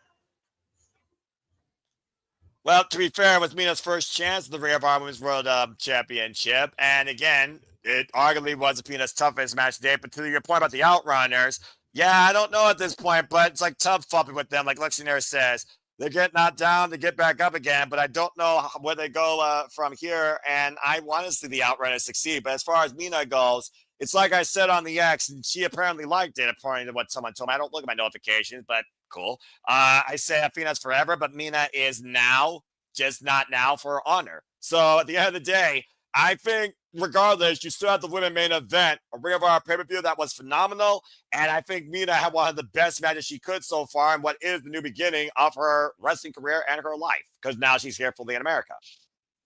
I think Mina would have beat Mercedes if they weren't so petty. I think they just want Mercedes to beat Jade Cargill. Jade Cargill's fucking record, and they don't. So I think that's what they're doing. They're just being petty so that she doesn't have that record anymore. The perspective of pettiness, though, again, you really don't know how many people are fully involved in that. So I do get what you're saying, though, and everybody at the end of the day in this business, in some form of degree, is petty. Pettiness in pro wrestling? No. I mean, like the sunrise and sunset. But that's on both sides of the fence now, mind you. It doesn't just reside in Stamford, Connecticut. Oh, no, I agree. And I was about to say, let's be consistent here. This business is fickle as the day is long. But that being said, thank you for that, JJ. Ash, you seemed very enticed by what we were talking about just in the Ring of Honor World Championship match alone. And again, free on YouTube. Anything you wanted to say regarding what we recapped regarding Death Before Dishonor? Those last two matches sound like the Ring of Honor that I used to know and love. I got to go watch those matches now. I'm pretty sure at one point I said I had an out-of-body experience during one of those two matches. Haven't said that since WrestleMania 25, echoing good old JR. So just putting that out there. It's very rare that I get to the point that I say that's professional wrestling, damn it, twice in a single night. Charles, anything you want to add regarding our recap of Death Before Dishonor? One, yeah, those two matches are definitely match of the year. I can gladly agree with you two. But now I'm more curious who the hell is taking that belt from Athena at this point. The only one I can think of is probably going to be Billy Stark at this point. I mean, you know, they have a third match, I'm sure, at some point. But right now, Billy Starks needs to focus on the Ring of Honor Women's Pure Championship Tournament. But we'll see. I mean, probably final battle. Billy at this point, dadgummit. You better build somebody up, because whoever does is gonna. You need a rocket ship after them, because they're ending some history. Haven't Billy and Athena fought at the last two final battles? Yes, they did. So wouldn't the trifecta make sense for this year? Yes. Thank you, JJ. That's why I was getting to that. I was going to say, final battle this year, make it 3 times. And this time, Billy actually beats Athena to take the belt from her. Third time's the charm. Exactly. Pull the fucking trigger. Anyway, James, besides your Paul White reference of Sammy Guevara, anything you want to add regarding our recap of Death Before Dishonor? If I knew it was free on YouTube, I'd have anything to say. Now that I do, I'll watch it later. When I found out it was free on YouTube, it was already on the main event, and I'm like, shit. So I'll have to watch it later. But it sounds like a great show. I'm actually really looking forward to watching it. All right, fair enough. And that just leaves Nick Ferrantes. Nick, I mean, again, first and foremost, you, of course, covered Supercar Vibe with me, and I appreciate you being in the chat during our calls. I was Joey Styles again at first, but couldn't be happy to have, of course, people join me on screen for commentary for that, as I love doing this stuff with all of you across all things wrestling. Nick, anything you want to add regarding our recap of Death Before Dishonor, though? Yeah, you were Joey Stylesing it. I messaged in the group, and I was like, fuck, if I would have known that Noah was doing it by himself, I would have came on with you, buddy. Fuck. Paul Walterhausen match, that was a good match. Roosh being Sammy's partner, I kind of wish that Roosh had AEW gold before he got Ring of Honor gold, but it is what it is. Mm-hmm. Athena reaching 1,000 days. Who takes the title off of her? Yeah, you can say Billy. Maybe Billy, she loses that first round match in the pure title tournament, and then just Athena has enough, kicks her out, and then you kind of build it for, like you guys said, final battle. And fucking Bandito, wrestler of the year, buddy. I've never seen Bandito before in my life. I just known him from when he started on AEW. I kind of wish I knew more about him previously. That man can go. Yes, and I've known him previously because, of course, he was previously Ring of Honor World Champion. Ring of Honor is how I discovered Bandito, when at first he was just used in CMLL Trio showcasing matches, all the way back when I saw some Supercar of Honor in 2019 in Toronto, Ontario, Canada. So, again, it is just crazy how much Bandito has done this damn year alone. You pointed at the wrong person when you said Toronto, Canada. Nick is from Toronto. I'm from Winnipeg. I didn't point towards anybody. I'm just saying I went to Toronto for that. Okay, sorry. It must have like the way my thing is because my thing's probably like inverted, so it looked like you were pointing at me. My bad. No, you're all good, pal. It's all good. We already talked about the different where you're from and stuff like that, and it's all good. But yeah, and like I said, bottom line, folks, it's free on YouTube. If you don't watch nothing else, watch the World Championship match. Try dissecting it yourself and watch how far Mina and Athena purely push each other in pursuit of the Ring of Honor Women's World Championship. Those two matches alone, you got your money's worth more than you can get from freaking ESPN Plus a month. Well, that being said, once again, one more time, because I feel so much more happier right now because I got to talk about that. Again, Sorry, can I say, sorry, I don't have my hand up. I had my hand up. Go ahead, Nick. I want to say one thing. Right. You got to commend Tony for noticing that there's an issue. And instead of just ignoring it, he put Ring of Honor, he put it on YouTube and also gave all the members a free month for that hiccup. Yeah. You got to commend the guy for doing that. That's, you know, it's a nice gesture of him to do that. I respect that a lot. Yeah, absolutely. Bottom line, though, like I said, last night, Bandito and Petricero, Billy Starks and Athena, Ring of Honor, Death Before Dishonor, Blue Meanie Dance of Sucks, again, 2300 Arena. It was kind of fun to see that as well. Folks, bottom line, that's professional wrestling. Damn it. All right. And shout out to Bullwave here in the chat. Thank you for tuning in. Okay. Well, that being said, all the hype aside, JJ has his hand up. JJ, what's up? I just wanted to go ahead and bring it up on screen since it's going on in the private chat.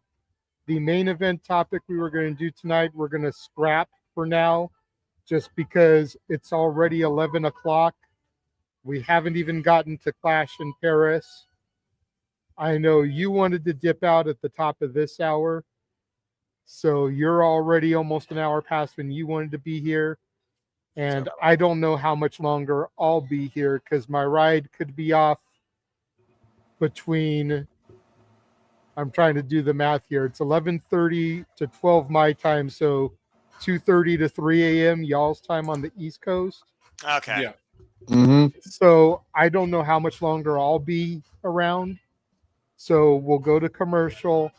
We'll talk briefly about the Clash. Datilla can pop in if she wants.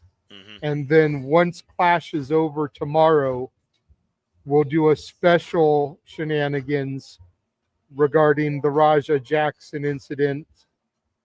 Whoever wants to be there for that can be there for that. If you want to dip after Clash is over, Noah, you don't have to stick around for it. Yeah, I was going to But say. those of us that let me talk, James. Okay.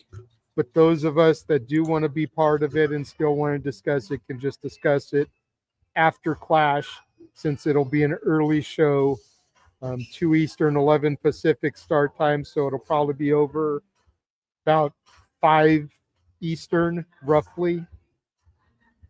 So, you know.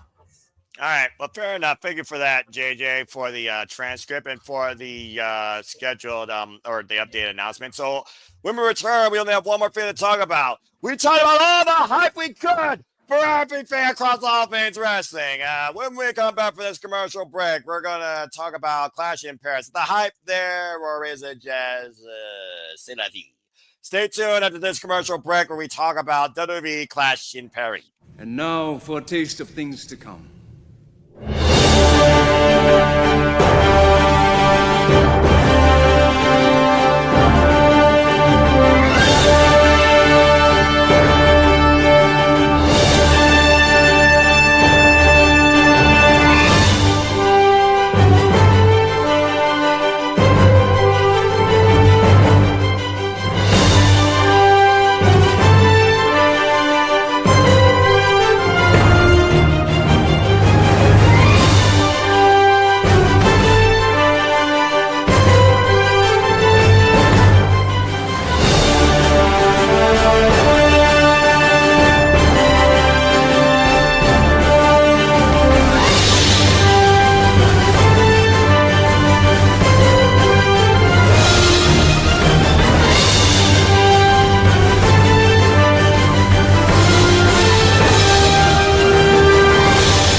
And as always, here at the Cinema Studios, really encompass, embrace, celebrate, engage, criticize, analyze, and react to all the wrestling. And welcome back once again to the Shenanigans. Noah Files, your host for the evening with the Renegade Wrestling, JJ Williams, the Canadian Connection, Ash, Nicholas Ferrantes, Charles Schultz, Walter Cruz, and Hebert. James Hebert. So we've had a lot of great discussion, great dynamic, fun, and conversation across the entire wrestling business. Now we're going to talk about one last thing as... Okay, now we're going to go to the culinary cuisine and artistic temperature of the world as we look towards the Clash in Paris. Whether or not it is many feet, or I should be just drinking wine and eating cheese and watching this.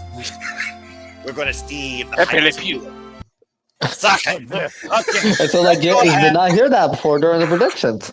Let's go ahead and talk about WWE Clash in Paris. JJ, Okay, I just got the 5-minute warning from my ride, so I'm just gonna say very quickly, I'm looking forward to the card for tomorrow. I think it should be a good show. I hope that we're not overhyping ourselves because of the way the crowd was in Lyon, France last year. Because I don't want us to be disappointed. That said, I will go ahead and I just want to promote a couple of things before I dip, and then I'll let you do my normal show for me, Noah. Fair enough. Go ahead and bring Datilla on screen for this. Okay. First of all, the Simply Reliable Studios is now on X.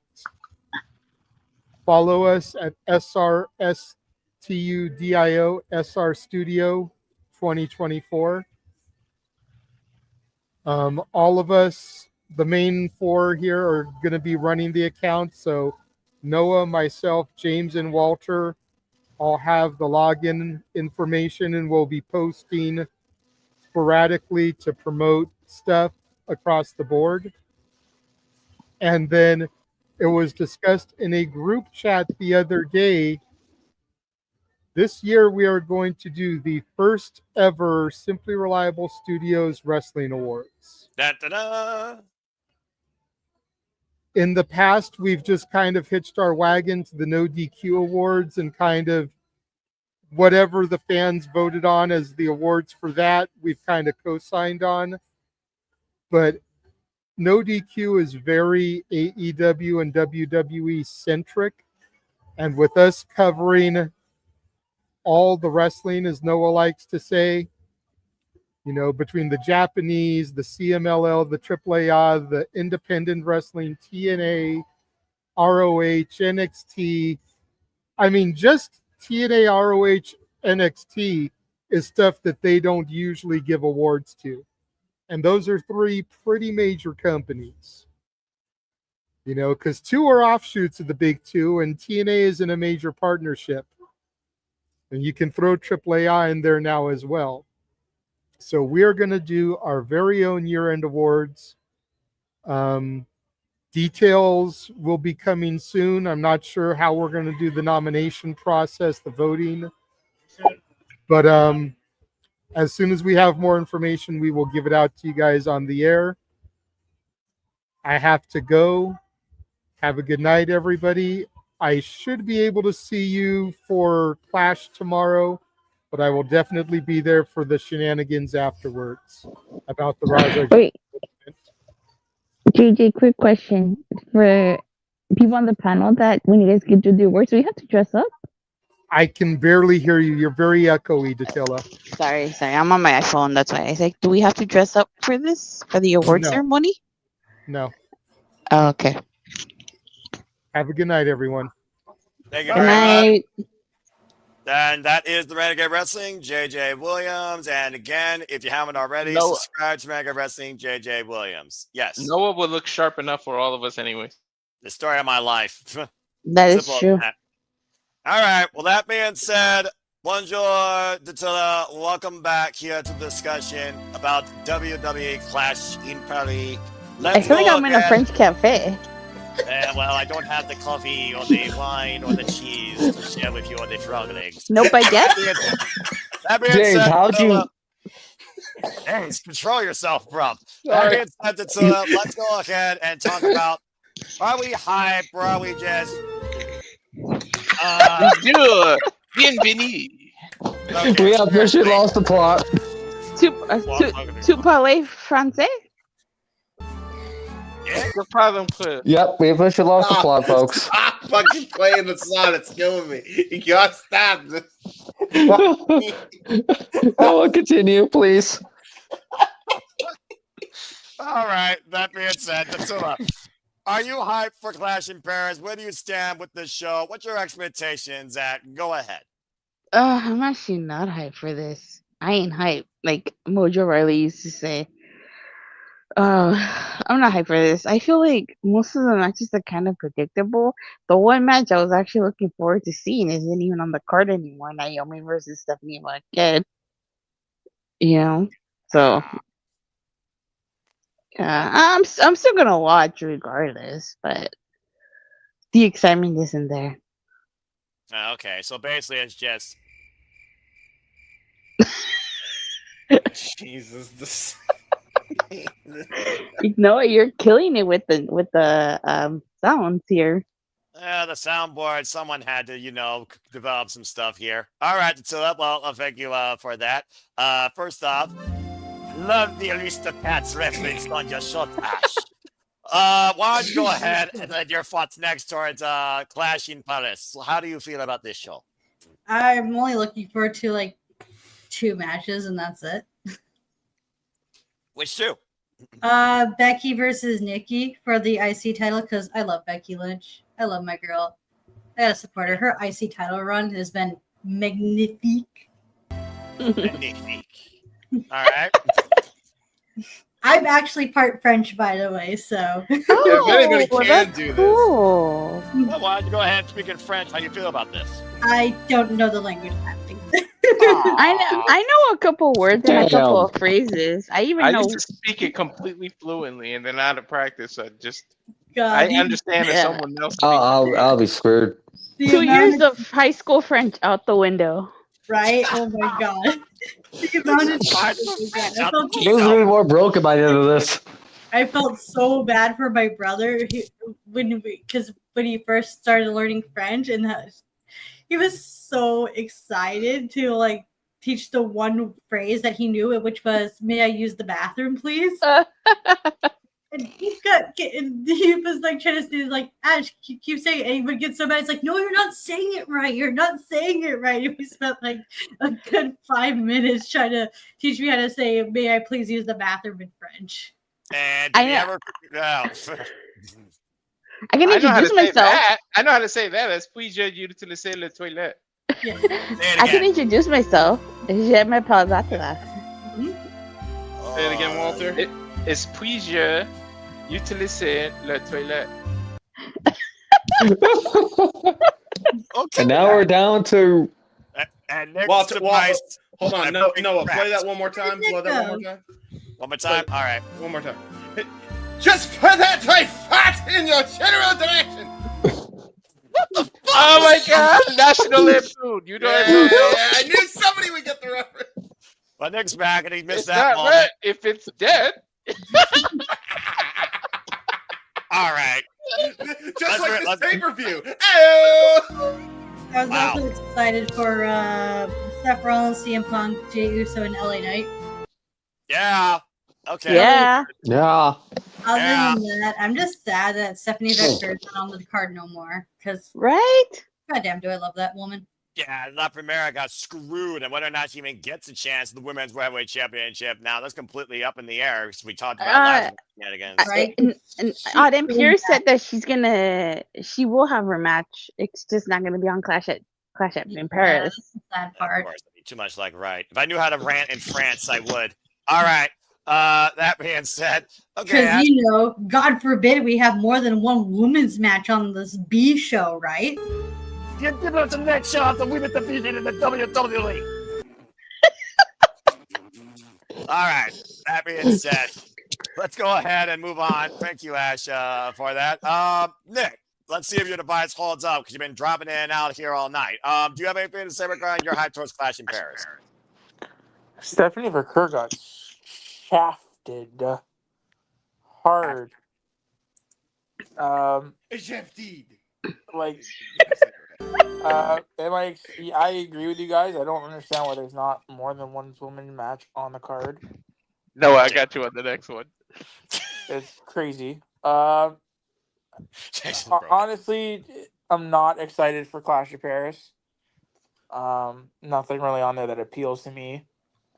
Just like I said, you feel bad for Stephanie Verker, how she had a women's title match for that show, and there's no way you can give it to her. Like, how does that make a lick to of be sense? fair, the only one that got screwed is Naomi.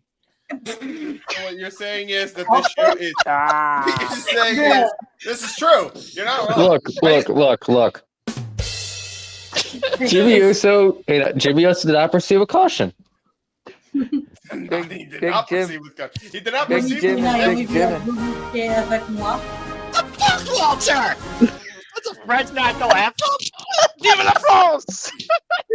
Viva la revolution! Viva la revolution! Sockway blew out surrounded by buffoons. This pay-per-view is a pile of a poo. We must fire the missiles.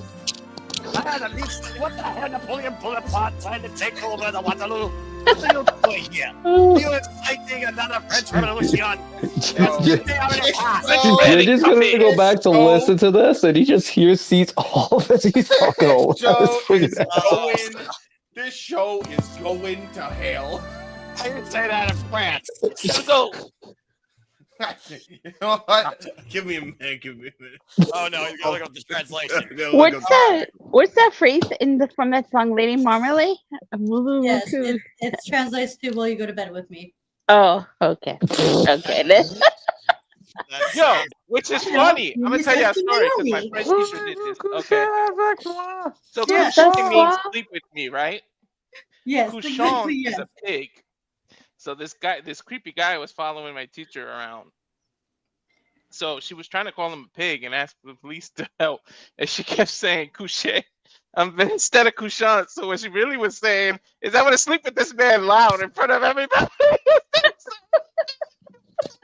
So lesson, learn what you want. Learn what you want to say before you do it. No, funny story. So in French class, I didn't know what voulez-vous coucher avec moi ce soir. So I said it out loud during French class. Well, I can say this has been the more interesting talk compared to I think we're more hyped about talking about this compared to Clash in Paris. I'll tell you what, nous allons être unfair. I know how to say this show. I know how to say it in French. I just said nous allons être unfair. That means we're going to hell. Spectacular Val Matunier. That's how you say it. I think that's how it is. That's a rough translation, but I tried. So just say news alarms on and fair. We're going to hell. I know fromage means cheese. Yes, it does. Omelette du fromage. Omelette du fromage. Shout out to Dexter's Laboratory. All right. Wow. What the fuck are we talking about? Oh, yeah. This Clash in Paris. Yeah, this shitty that pay-per-view. That pay-per-view, PLE. On avec fromage. Oh my god. Cheese. Oh my god. Bread with cheese. That's what I said. Okay. And Paul Levesque, premium event spectacular. Is it Rochelle Flit? Chocolate ice cream? Are we gonna see the return of Triple H's old gimmick? No, we'll see the return of Renee Dupree. Wait. Hang on. Which one though? The WCW one or the WWE one? The WCW freaking French one. Oh, yeah. Okay, good. Jean-Paul Levesque. Jean-Paul Levesque. All right, my fellow French Canadians and Americans, let's go ahead and get back on topic here, shall we? I'm French Mexicans. No, you're the one that introduced that sound to begin with. You guys just saw this coming. I missed myself, dude. And I'm the sane one here tonight. I mean, don't get me wrong. Shockingly. But that's the wrong Yo, I literally almost fell out of this chair, just so you guys know. Dude, I'm literally like so close to a leak. Stop it. This is How do you bad. say stop it in French? Arrête. Oh my god. Okay. You mean a liaki. Liake. Oh no! Wait. What was the tag team we kept saying? It was shitter. I agree with the fat clip. Clip.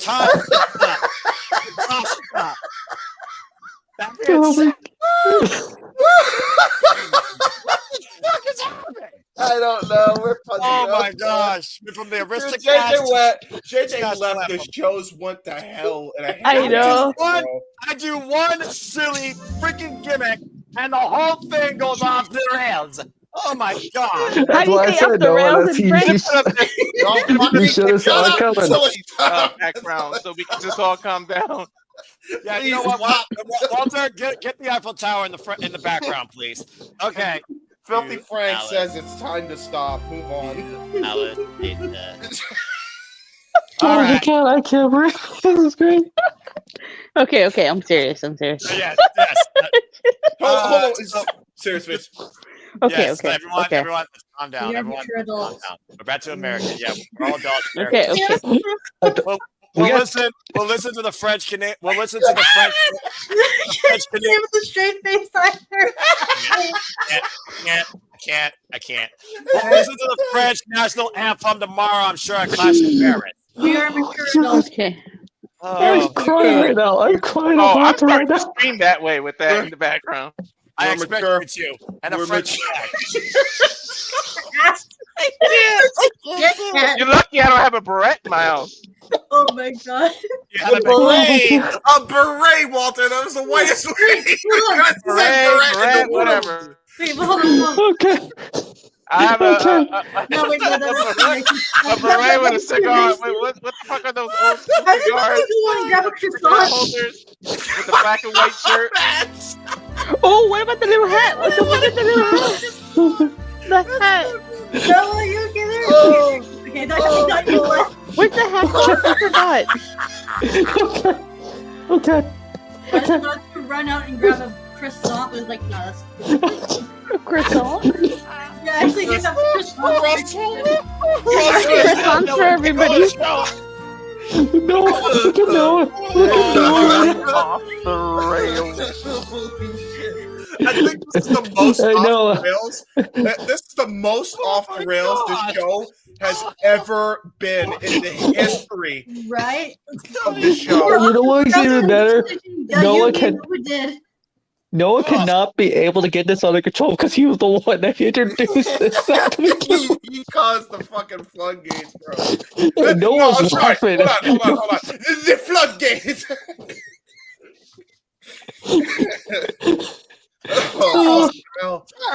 Wow. Charles, yeah, I've been clapping penny. Is it or is it not? It's not. What's you know what? Fuck it. I'll just Noah, I'll take over. Noah's broken. Let me see. Clash is prepared. I'm good. Okay. God. I know what Noah said. I know what Noah said. I know what topic we're on. Oh my god. He literally said, "Shut up your face." That's great. Fucking hell. Why? Why? I look away for like 1 minute. The fucking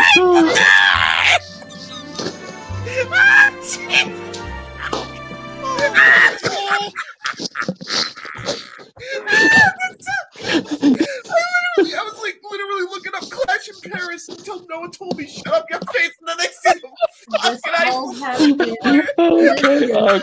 Okay. I'm calm. Okay, everyone calm down. Let's go. Oh, that was so good. You know what? This will be more entertaining than probably Clash of Paris ever will be. Oh my god, that's right. Well, Charles, so go ahead, lend your thoughts. What's your hype on Clash in Paris?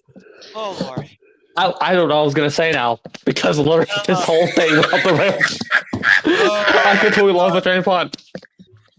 Oh my god. I completely just went. Walter went blank. Oh. Okay. Went away. Okay. I think my. You get your thought back. Oh my yes, I think so now. I think. Are you sure? All right, go. Go ahead, Okay. Charles. All right. Before my. Jesus. Oh my god. Oh Lord. The only match is. Again, this will be more entertaining than the Clash of Paris itself. It's also accurate. Yeah. That's not a hard buy. It's That's not a really high bar not- that was set. It's not a high bar at all. Yeah. Well, to be fair, I don't think any of us was going to get to this level. We shattered that bar completely. Like, I don't think it All existed. because we started talking in France. Fuck it. You're the one. Instead of beret, and I try to talk about a big yeah. Whoa. I think And Walter went to Paris, France. First Express. All right, Charles, go ahead, finish your thought. We're okay. Oh my god. Hey, okay, seriously. No. Oh god. All right, go ahead, Charles. Go ahead. Seriously. Yeah. Somehow, I will still say Nick over here is the more sane one out of this entire. Well, he had to be on camera. We get it. Everybody, yes, we get it. Everybody has special needs, including me. I'm chief among them. Now go to the fucking prediction.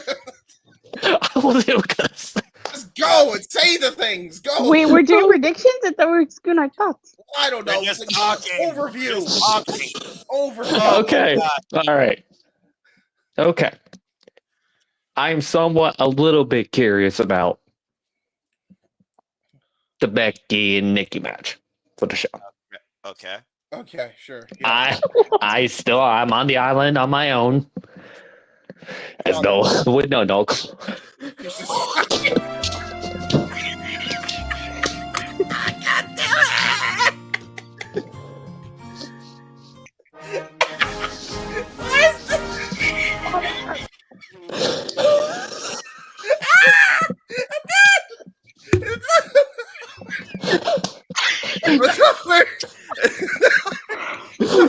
Alright, okay. With a tear in my eye. I hate the fact that with the camera, I was in the middle of a sentence and I just look on my phone and I just see.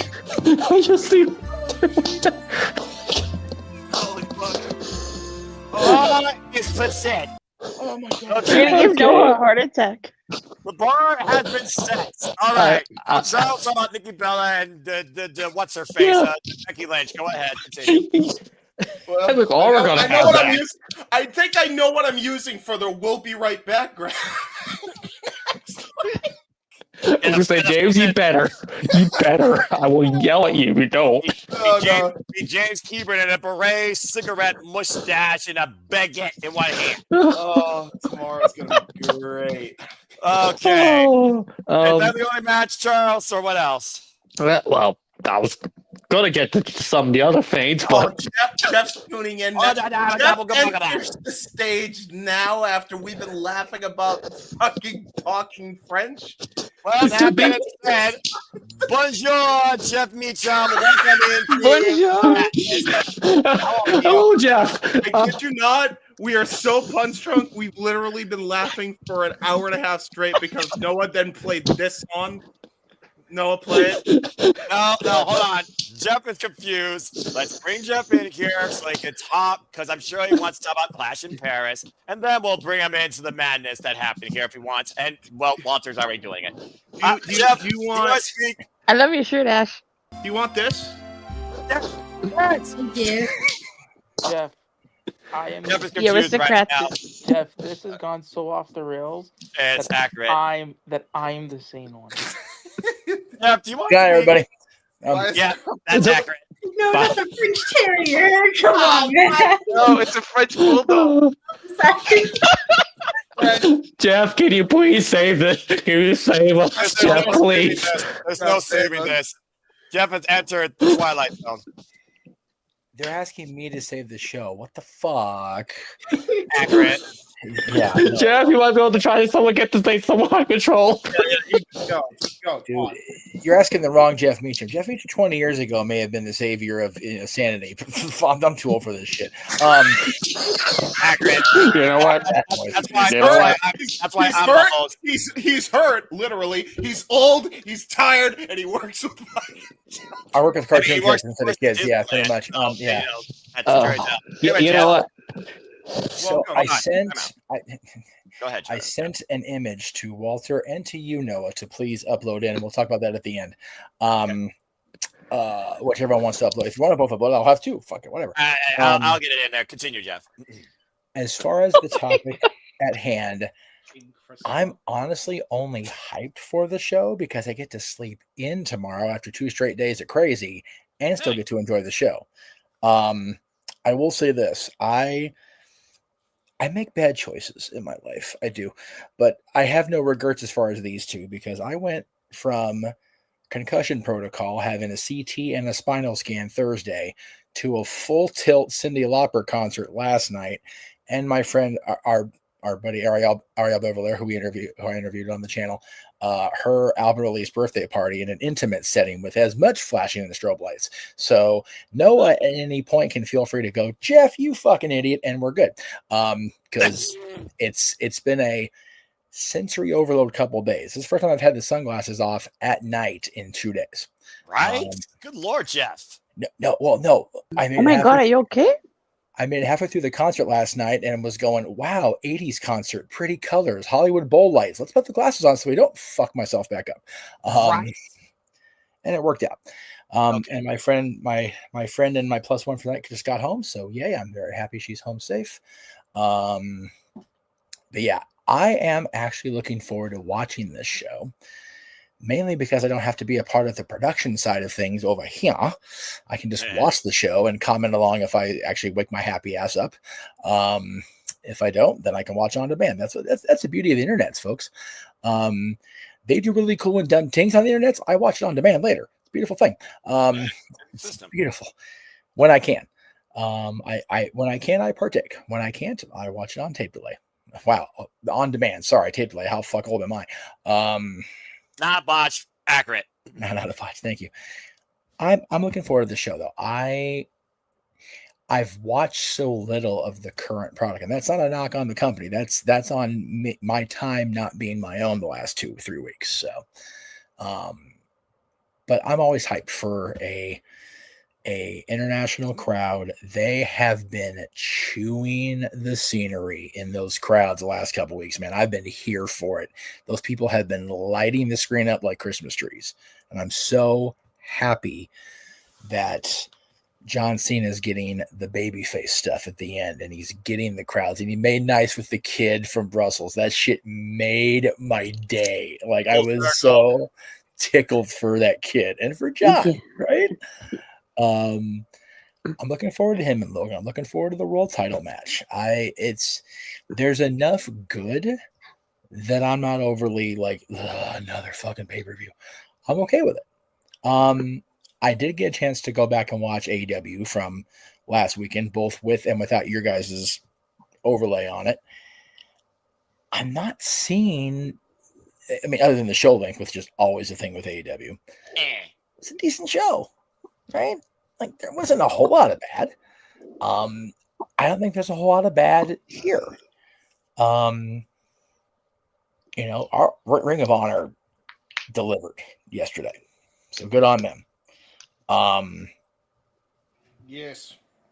But WWE will never, at least in our lifetime, have to worry about, playing catch-up ball anymore. They did for the longest time.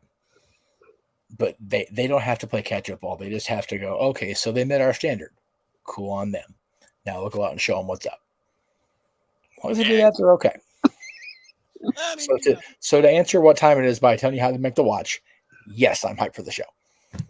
Damn it, French fries are on the screen. Fuck off.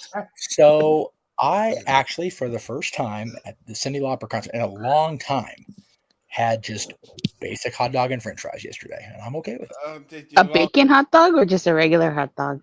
No, I had a regular hot dog. Bacon hot dog was Monday night last week. Yeah. Fair enough. Oh, okay. Bacon hot dogs are great. Yeah, bacon hot dogs are good now. Oh my god! Thank you, by the way. Where are you, Datila? Thank you, by the way, for letting me know about the Back to the Future 40th anniversary releases. I am on that shit on Halloween. Fuck yeah! You're welcome. I saw it and I was like, I have to share with Jeff. Nice. Well, it's just one of those. I've been so on. Let's keep the lights low and not concuss Jeff again mode. That the idea of an IMAX theater, Back to the Future, is like. Oh God! Need to rest. That would not be a good idea. No, Jeff. That's a bad Jeff. That's a bad Jeff. All right. But I did Cyndi Lauper yesterday, so the concert. I did the Cyndi Lauper concert. Sorry for the context. Yeah, I was. But you know what? She is 72, 73, whatever she is. Something like that. She's fucking moving better than any of us. Yeah. She is. It's so weird. She is a fucking rock star, man. And I got to see like Pop Goat yesterday, and then what the fuck is happening in the panel next to me? Jesus Christ! Happening over here. Jesus Christ! It's this. Full-on French appreciation over in the Reliable household. God damn. Jeff, you walked right into this, to be fair. You walked into this match. Jeff, when you see this in the highlight reel for next year, along with your previous highlight reel, you will understand the context of this. This all started because I said I was part French. Yes. Oh, okay. Yeah, and considering where the show's at. The system was activated, Jeff. If you and then everything went downhill very quickly until you showed up. You learned a little bit about Ash. That's what makes her DNA. Because not only do I have English blood pumping through me, but I also have Scottish and French blood, and that's mostly from my dad's side of the family. Okay, I'm glad you finished that whole sentence because people are coming in now and you're having stuff pumped through you. It's like, oh, we're on the wrong channel. Good night, everybody. That's the wrong channel. All right, back to reality. Oh, dude, I'm sweating. Come on, man. You are wrong. No, I don't think we're going back to Boardwalk over there. He's changing. No. Just to recap, Jeff, we've had hits, French toast, French fries, Pepe Le Pew. Walter, can you find a Madeline picture? All the stupid shit you can think of that's French or French related. We haven't met Madeline yet. We haven't seen Madeline. No, I like Madeline. Don't do my ideas. Stop. Don't do my Madeline. Dude, Please at least stop put doing Ratatouille over here or something like that. Yes, Fucking that's true, yes. Go with the Disney theme. I Yes, agree. that's true. You would say that work in Disneyland while ass wears an aristocrat shirt. Hey, where you gonna get the Aristocrats? I like the How much Aristocrats. once we I love laugh the at that Aristocrats. movie? Dude, All right. wedding is how much I So, love. really quick, if I may, Mr. Foster, since you're hosting, and God bless you for trying to keep this reined in, you poor. No, fool. he's the one who caused this whole fucking mess. I did one. I didn't hear that day. I did one opening gimmick that broke James, and everyone else took it for themselves. Everybody started doing it. Yeah. Everyone else broke it. Yep. That's why the fact as soon as James said that, Jeff just turns his head and just looks right up there like. They turned my opening gimmick line into their own French open mic night. To be fair, you lost your mind too. You were laughing hysterically, Noah. You were laughing. Put the Eiffel Tower up and played the French national anthem. You had to have been here when that happened, Jeff. No, if you look out your window and look way off in the distance, if you look hard enough, you actually see the point where you went off the rails, and you might get back. Yeah, I'm pretty sure I saw when it went off the rails. It was when James broke his laughter, Walter played the French Revolution, and then used every French symbol imaginable except Madeline at this point in Ratatouille. Hold on, you mean this? Hold on, you mean this French Revolution? No, Jeff, let's just get into it. Fucking Renee Dupree French tickler over here for no reason. All right, enough of that. Hey, so is it copyrighted? There he is. There he is. What was topic number one, if I can be briefly in summarizing it? So you briefly talked about the Forbidden Door. We, of course, talked about all the wrestling outside WWE. We talked about NXT Heatwave briefly, GCW Homecoming Night 2, and, of course, we're on Death Before Dishonor, which, again, to me and Walter's opinion, Pretty much matches of the year. You gave every opinion except for, I think, on Heatwave and GCW Homecoming, and I think I know which one you're going to give an opinion on because I know you don't watch GCW for obvious reasons. Well, that's obvious. I catch GCW. I'm going to be at the Homecoming show on September 20th because Frankie's going to be there. So, well, that's cool. Have fun. That's the plan. It'll be the first time I've seen JJ in person in fucking forever. So, there is that. There you go. The reunion of the brothers. Final thoughts. Kick-ass couple of weekends. Good job across the board. I have learned that, yes, there is that audience that will hate watch, and they will do their thing, and you know what? Good on you, bro, because that's how some of y'all make the monies. I didn't have a problem with any highlights I saw or any full shows I watched. So if I can come away as a fan and have more, that was good shit compared to what the fuck did I just watch? Right. I'm good, yo. There's Madeline. There we go. There's Madeline. Everyone remembers Madeline, right? The little girl. Yeah. There it is. Sweet Madeline. Wrong damn song. That is the wrong song, Jeff. Jeff, continue, Dude, please. I've had 2 straight nights of 80s pop and then just a whole bunch of rock stuff tonight. I can do the fuck I want. I'm not looking at the screen anymore. I'm gonna just do. Yeah, you are. No, I'm not. No, I'm not. You can't make me. Jeff's on to you, dude. I'm not looking at the screen. Jeff's gonna make it, dude. No. Seriously. No. No. James is kissy. Anyway, let's go ahead and move on from there. I believe the only one that's left actually to talk about.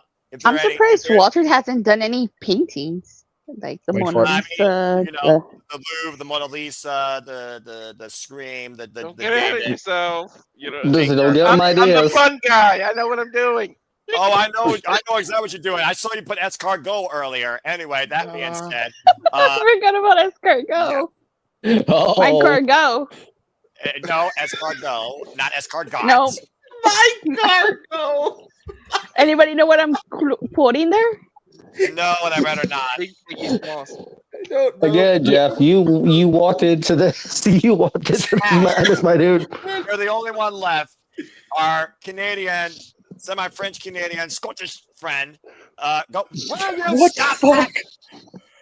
I thought I gave my opinion on Walter, I Texas hate you. players. I said I was only. She did looking give for- her opinion. She did give her opinion.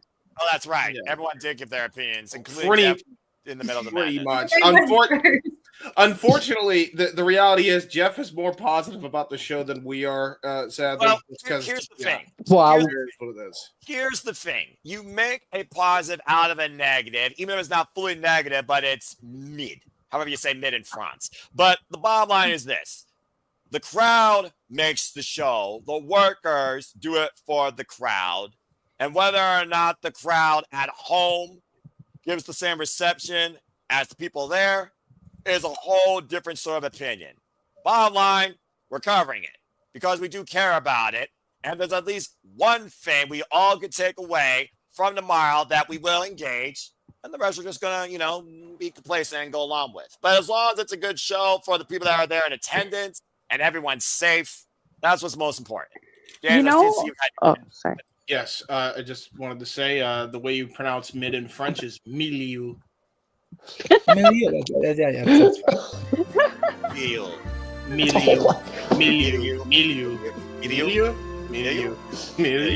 Milieu. Why? Because y'all French. Ayu. I love you, Jeff. I love you. It almost is going to be Italian instead of French. How you doing? Jeff has joined in on the madness. He has joined in on the madness. Here we go. My favorite French thing to have is your baguette. How you doing? I love this French. Favorite thing is the baguette. How you doing? Baguette's great, especially when you have a foot-long sub sandwich in that motherfucker. How you doing? Oh shit! Can I say something, Noah? Yes, Tatilla, go ahead. Oh, I'm just gonna. I'm gonna be serious here for once. Sorry. I was just saying, like, since this is the final PLE on Peacock, I really do think that WWE's gonna pull out all the stops for this show. I think it's gonna end with a banger.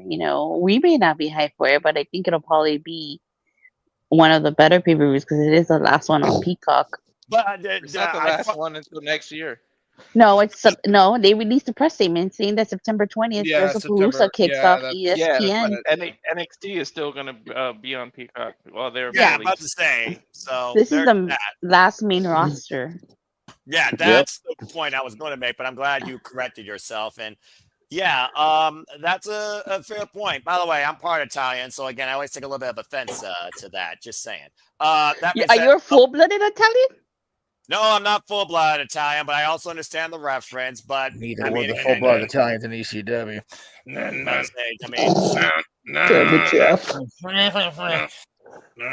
You know, folks. That being said, Chris's brother's from the southern. No sleep.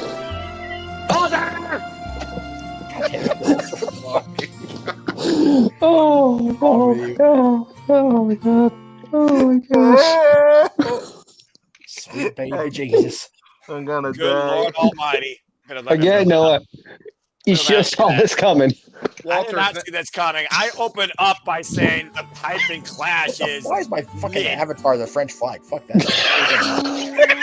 Who the hell fucking my shit? My shit alone. Yep. Jeff has joined the madness. He's officially part of the madness. Backward. I think that movie will help me. You fucking broke somebody. The hell? Dude, you can't write comedy like that. You can't write comedy God, like that. I am choking. Great. Holy crap. Fuck, dude. Dude, Good that was Lord the Almighty. funniest shit ever. Oh, did everyone get their piece on Clashing Perry? Doubtful. Doubtful. I think so. No, everybody did. Everybody was. Okay. We literally all said. I didn't, but I really don't care. I just hope it's okay. I'll give a fuck. Walter did it again. We should change to now. Because you're French. I don't give a fuck. Oh my gosh! Wait, what is that? It's a cafe. Oh, the cafe. Oh, cafe. Okay. I'm getting a headache. We're just laughing so hard. What's happening? Aneurysms. My sides hurt. Oh. I'm gonna freaking pass out. Be careful laughing that hard postpartum. You hurt yourself. Yeah. Jeff, I think I'm already experiencing that right now. Did you just have a baby too too? hard. Congratulations, Charles. You know what? I'm laughing too hard. You know what? This has gone so far off the rails. I'm just going to let everybody go French for the next minute before I go to commercial break, and then we'll finally get out of here. No, I'm kidding. Walter's already gone. Oh, fuck it. You know what? I need to begin. Whole country. Well, there's a map of France. Walter, how many cities can you actually name in France right now? Besides Paris, not much. WWE is today. Oh my god. I'm about to say they are Lyon. Yes, we. Oh my god. Can't Oh think my of any gosh. Le Mars. I know there's I'm not even Paris, I know trying. there's Paris, and then there's the fry. I believe the fry is Alright, I got a bit. Is Did the you baguette? do? Au revoir, you guys. Au Au revoir. See you, Tatella. See ya. Okay. Good night, you guys. Good night. How do you say good night in French? no. Good night, mon ami. Au revoir. Nine more. Huh? Good night, mon ami. I'll tell you that. Au revoir. Okay. Oh. Bonne nuit, everybody. That's Bye. Tatella, remember Have a good one. as you go out in your life, Tatella, tell everybody in your life to s'abonner to Walter's channel. Yes, that's right. Put your jab. S'abonner. Oh my god. Oh my gosh. Man, I got it. Hold on. Please go to commercial. Okay. I need the piss. Okay, So bye, bad. guys. Save us. I need to take a pee. Oh. And we will resume the shenanigans at the base commercial break. We will see you shortly after this. And now for a taste of things to come.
Enter.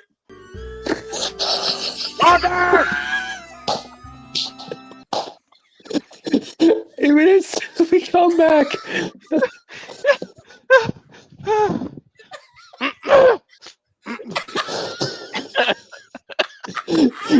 No one say it. Say it, please, please. Subscribe. No.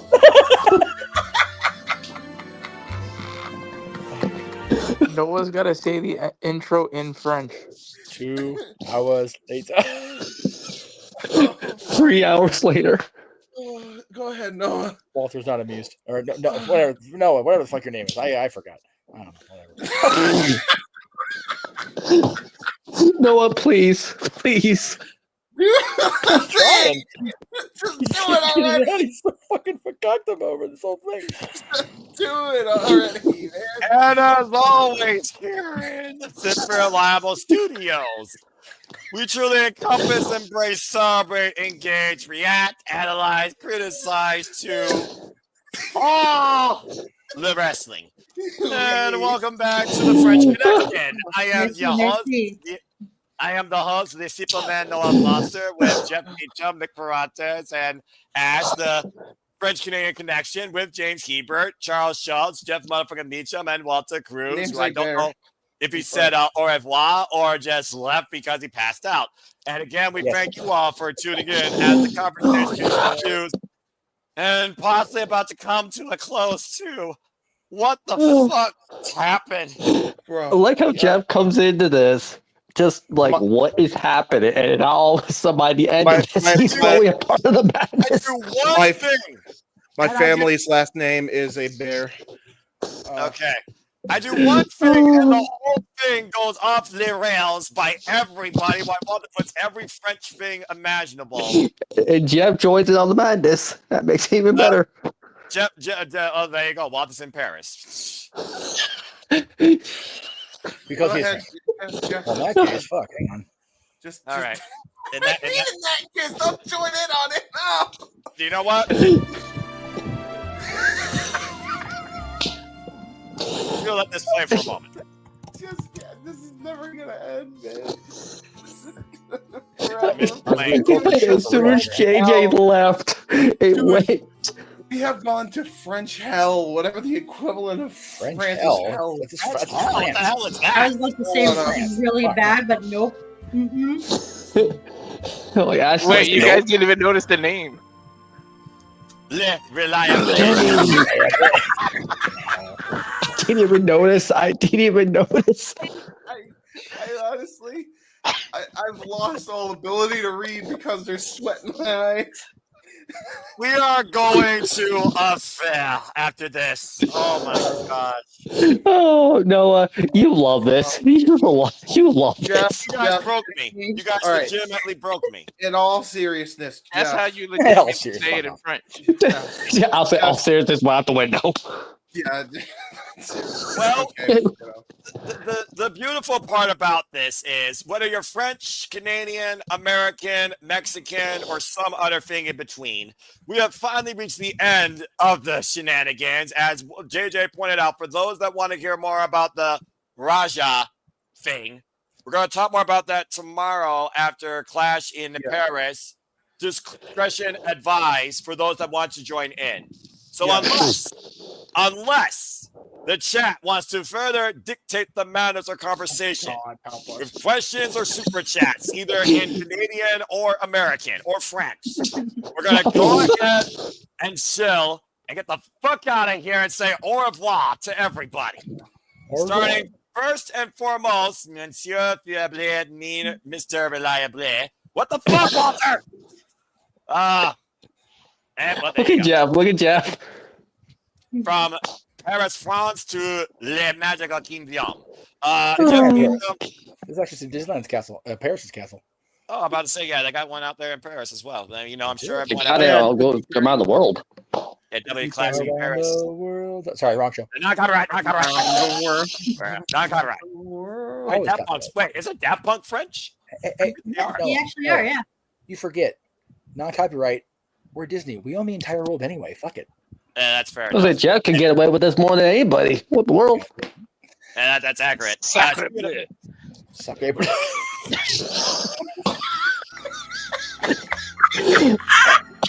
Oh no!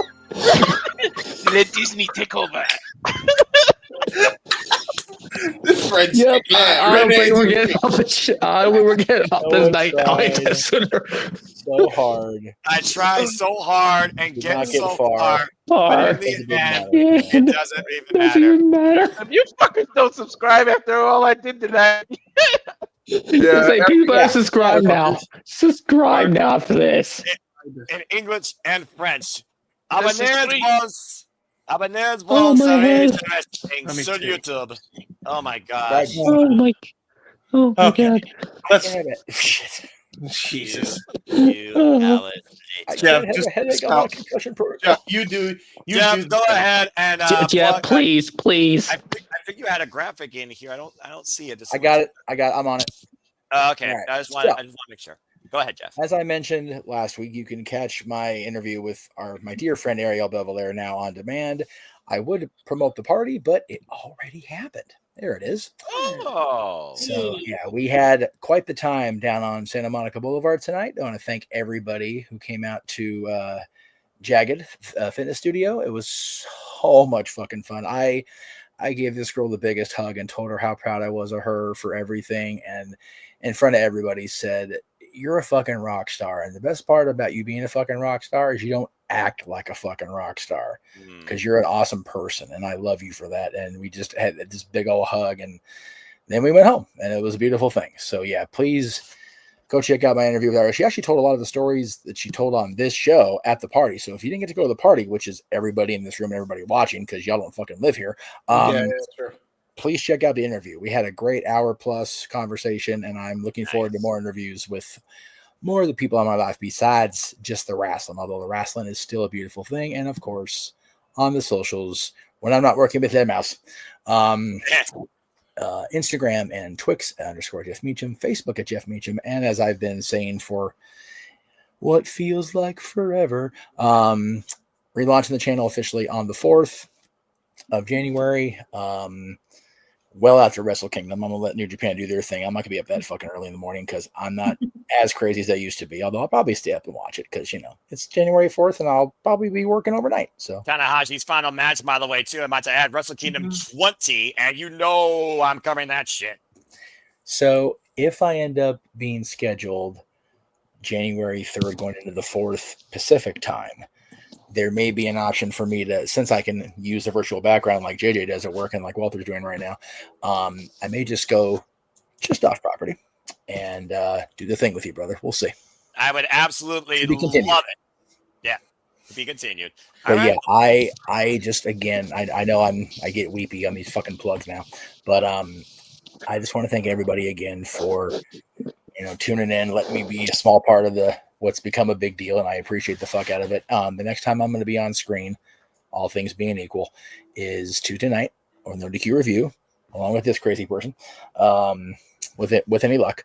And then I will not be here next Saturday. I'm working if I get cleared. I have my doctor appointment Thursday, so we'll see. But yeah, I am just so grateful to be part of this. Grateful to be able to interview people like this, to attend shit like this, and to work with this crazy guy. And I'm a blessed motherfucker. I never realized it until after the fact. So I want to make sure I acknowledge it right now, how blessed I am. And that includes 1, 2, 3, 4, you 6 people here and everybody else watching. So thank you. Every day you make a blessing every way you can. So appreciate that, Jeff, as always. Thank you so much. All right. Nick Ferrantes, whether or not you're normal, whether or not you have it your way, we always appreciate you. So go ahead and tell where the people can find you. You can find me every Saturday, almost every Saturday on the Shenanigans. You can find me on all the watch-alongs. I will be live reporting All Out for us lovely folks here. So, if you're at All Out, we'll see you there. There you go. Fair enough. Enjoy that. Of course, we know one match has been made official. Again, I haven't watched Collision yet. It's #spoiler-free. That's going to be, of course, my fix either Monday Eve or Sunday Eve, depending on my mood. Again, we know that Adam Coleman and Christian Cage will take on FTR now in tag team action. So looking very forward to that. All righty.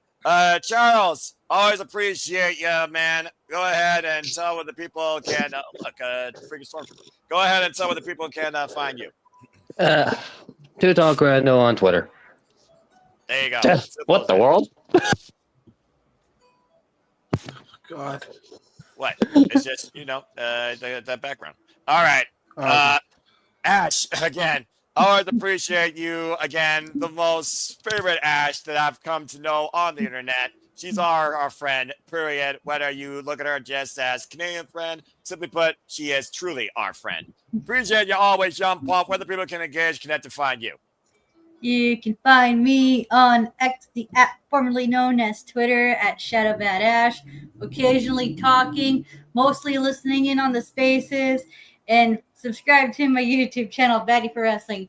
Don't be a dickhead. Dickhead. Fair enough. And again, the Canadian national anthem. Walter. Oh, brother. All right, fair enough. Charles is about to die. I think before James. I don't know. I might know. James, if you can actually breathe, please go ahead and plug your stuff. You guys can follow me. Is Natalia Markova, but she's not French. Although it sounds kind of French. You guys can follow me on the Facebook. You can do French things with her if you want to. I mean, sure. It sounds more Russian. It is Russian. It is Russian, but it sounds kind of French. Hey, listen, the French. That means they share the love. In that case, there you go. There you go. French tickler, Rene Dupree. Anyway, Jay Hebert Side 95 on Twitter and YouTube. Oh my god! I do really cool and dumb things on the internet. Especially tonight. Yeah, especially tonight. So listen, Tism, it happened. We covered the Raja Jackson. If you want to know my early thoughts on that, you can there, but there's been a lot more development there. So if you want to check out Wrestling with Tism, that's on the X. Go check it out. And then I do my uncle's doc. It's a cool thing. Gary Hebert, because that's how you say Gary Hebert. Hebert, that's right. Yeah. He's a great person with great lineage of coaching, and you guys should go and check it out. I actually have a QR code finally. Go and check out part 2. Part 3 coming soon. So there you go. But yeah, fucking cool dumb things on the internet. Baguette, wee French fry. Oh. Oh, come on. Pepe le botifo.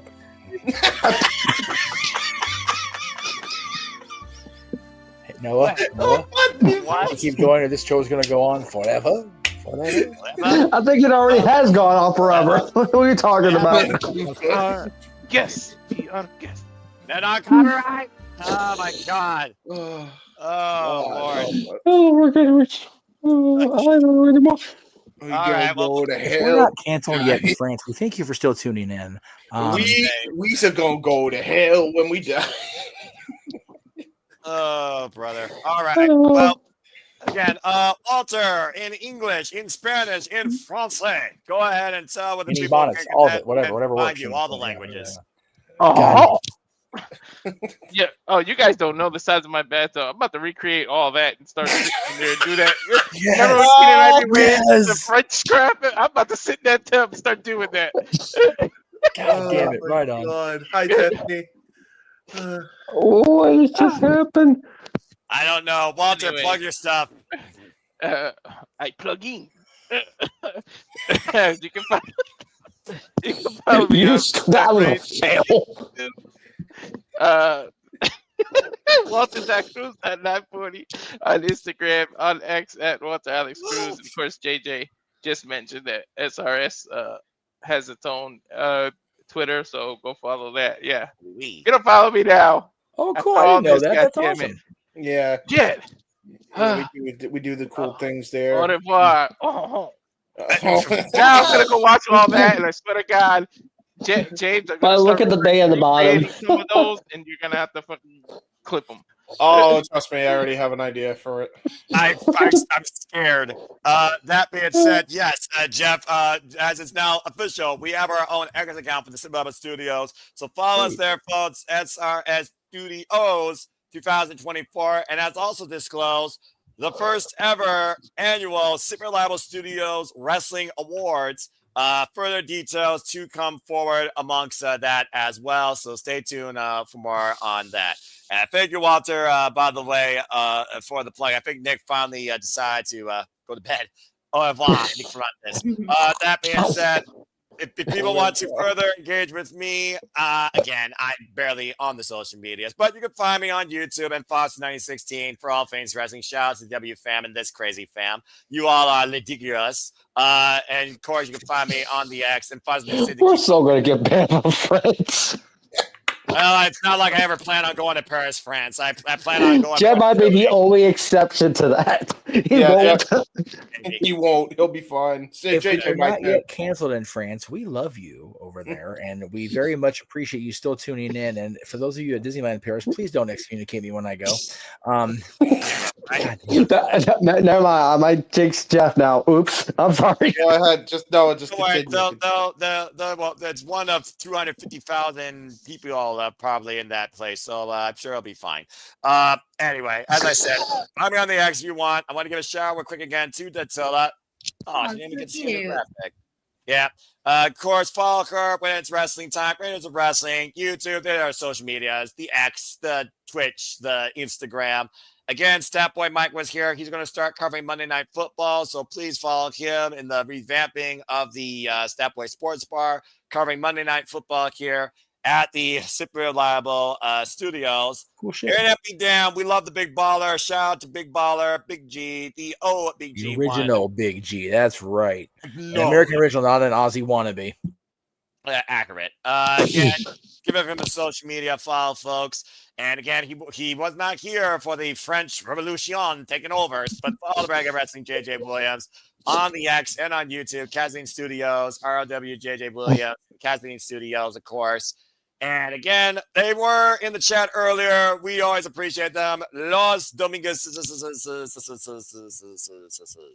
Follow Manuel and Arlene Dominguez on the social medias as well. And again, just follow all of us here at the Super Reliable Studios, your one-stop spot for all things professional wrestling coverage and shenanigans and French impersonations, apparently.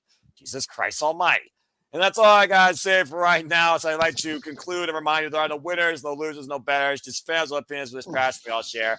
At the end of the day, folks, support one another, respect each other, protect your mentality too. Don't know if James is broken yet or not. Treasure your families. Just enjoy life and wrestling. It's truly as simple as that. Jesus, this went off the rails. James is not broken. I'm the one broken right now compared to James right now. Yeah, he's dead. Go ahead, Jeff. Sorry, go ahead. No, he went broken. Again, Tara Black Widow again. It's a terrible French accent, so it really it didn't get the pop I wanted. So fuck it. Well, you're Californian. I'm Midwestern. She's Canadian, but she's French Canadian partly, as she already admitted, and Scottish. So there's that. And Rogaine. You have to pronounce it with a V when you. Rogaine. Oh my god! Oh my god! He's broken.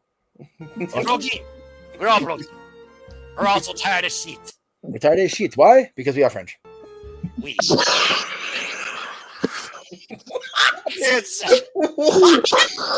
Fucking pay-per-view is in 11 hours, and I still think we're getting enough sleep. What? That's wild, yo. Damn you, Jeff. All right, you know what? Noah, can we just say goodbye at this point? Yes, I'm about to say. Yes, please. Like, share, subscribe, comment, tell the friends. Hit the bell, the bell, black man. Wait. No. Don't leave. Oh, no. You mean don't leave? Guys, I got something else for Ash because she's more Scottish. Hit the Oh, no. Oh, no. All right. Cool. And it's the Scottish national anthem. Okay, all right, let's get the hell out of here now, please, before I have even more lose my brain. I think I've already lost it.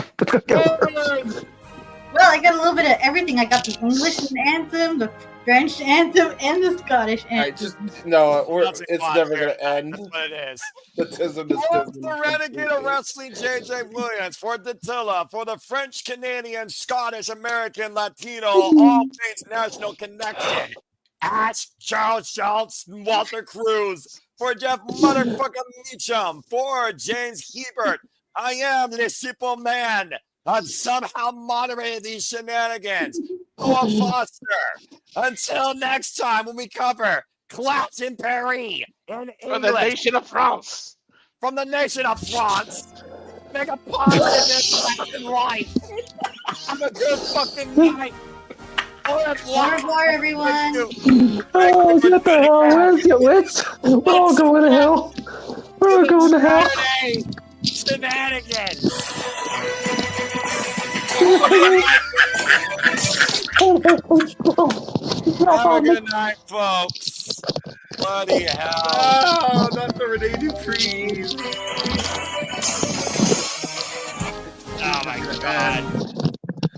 enough. All right, I'm in the button. Everyone go Let you crazy fuckers.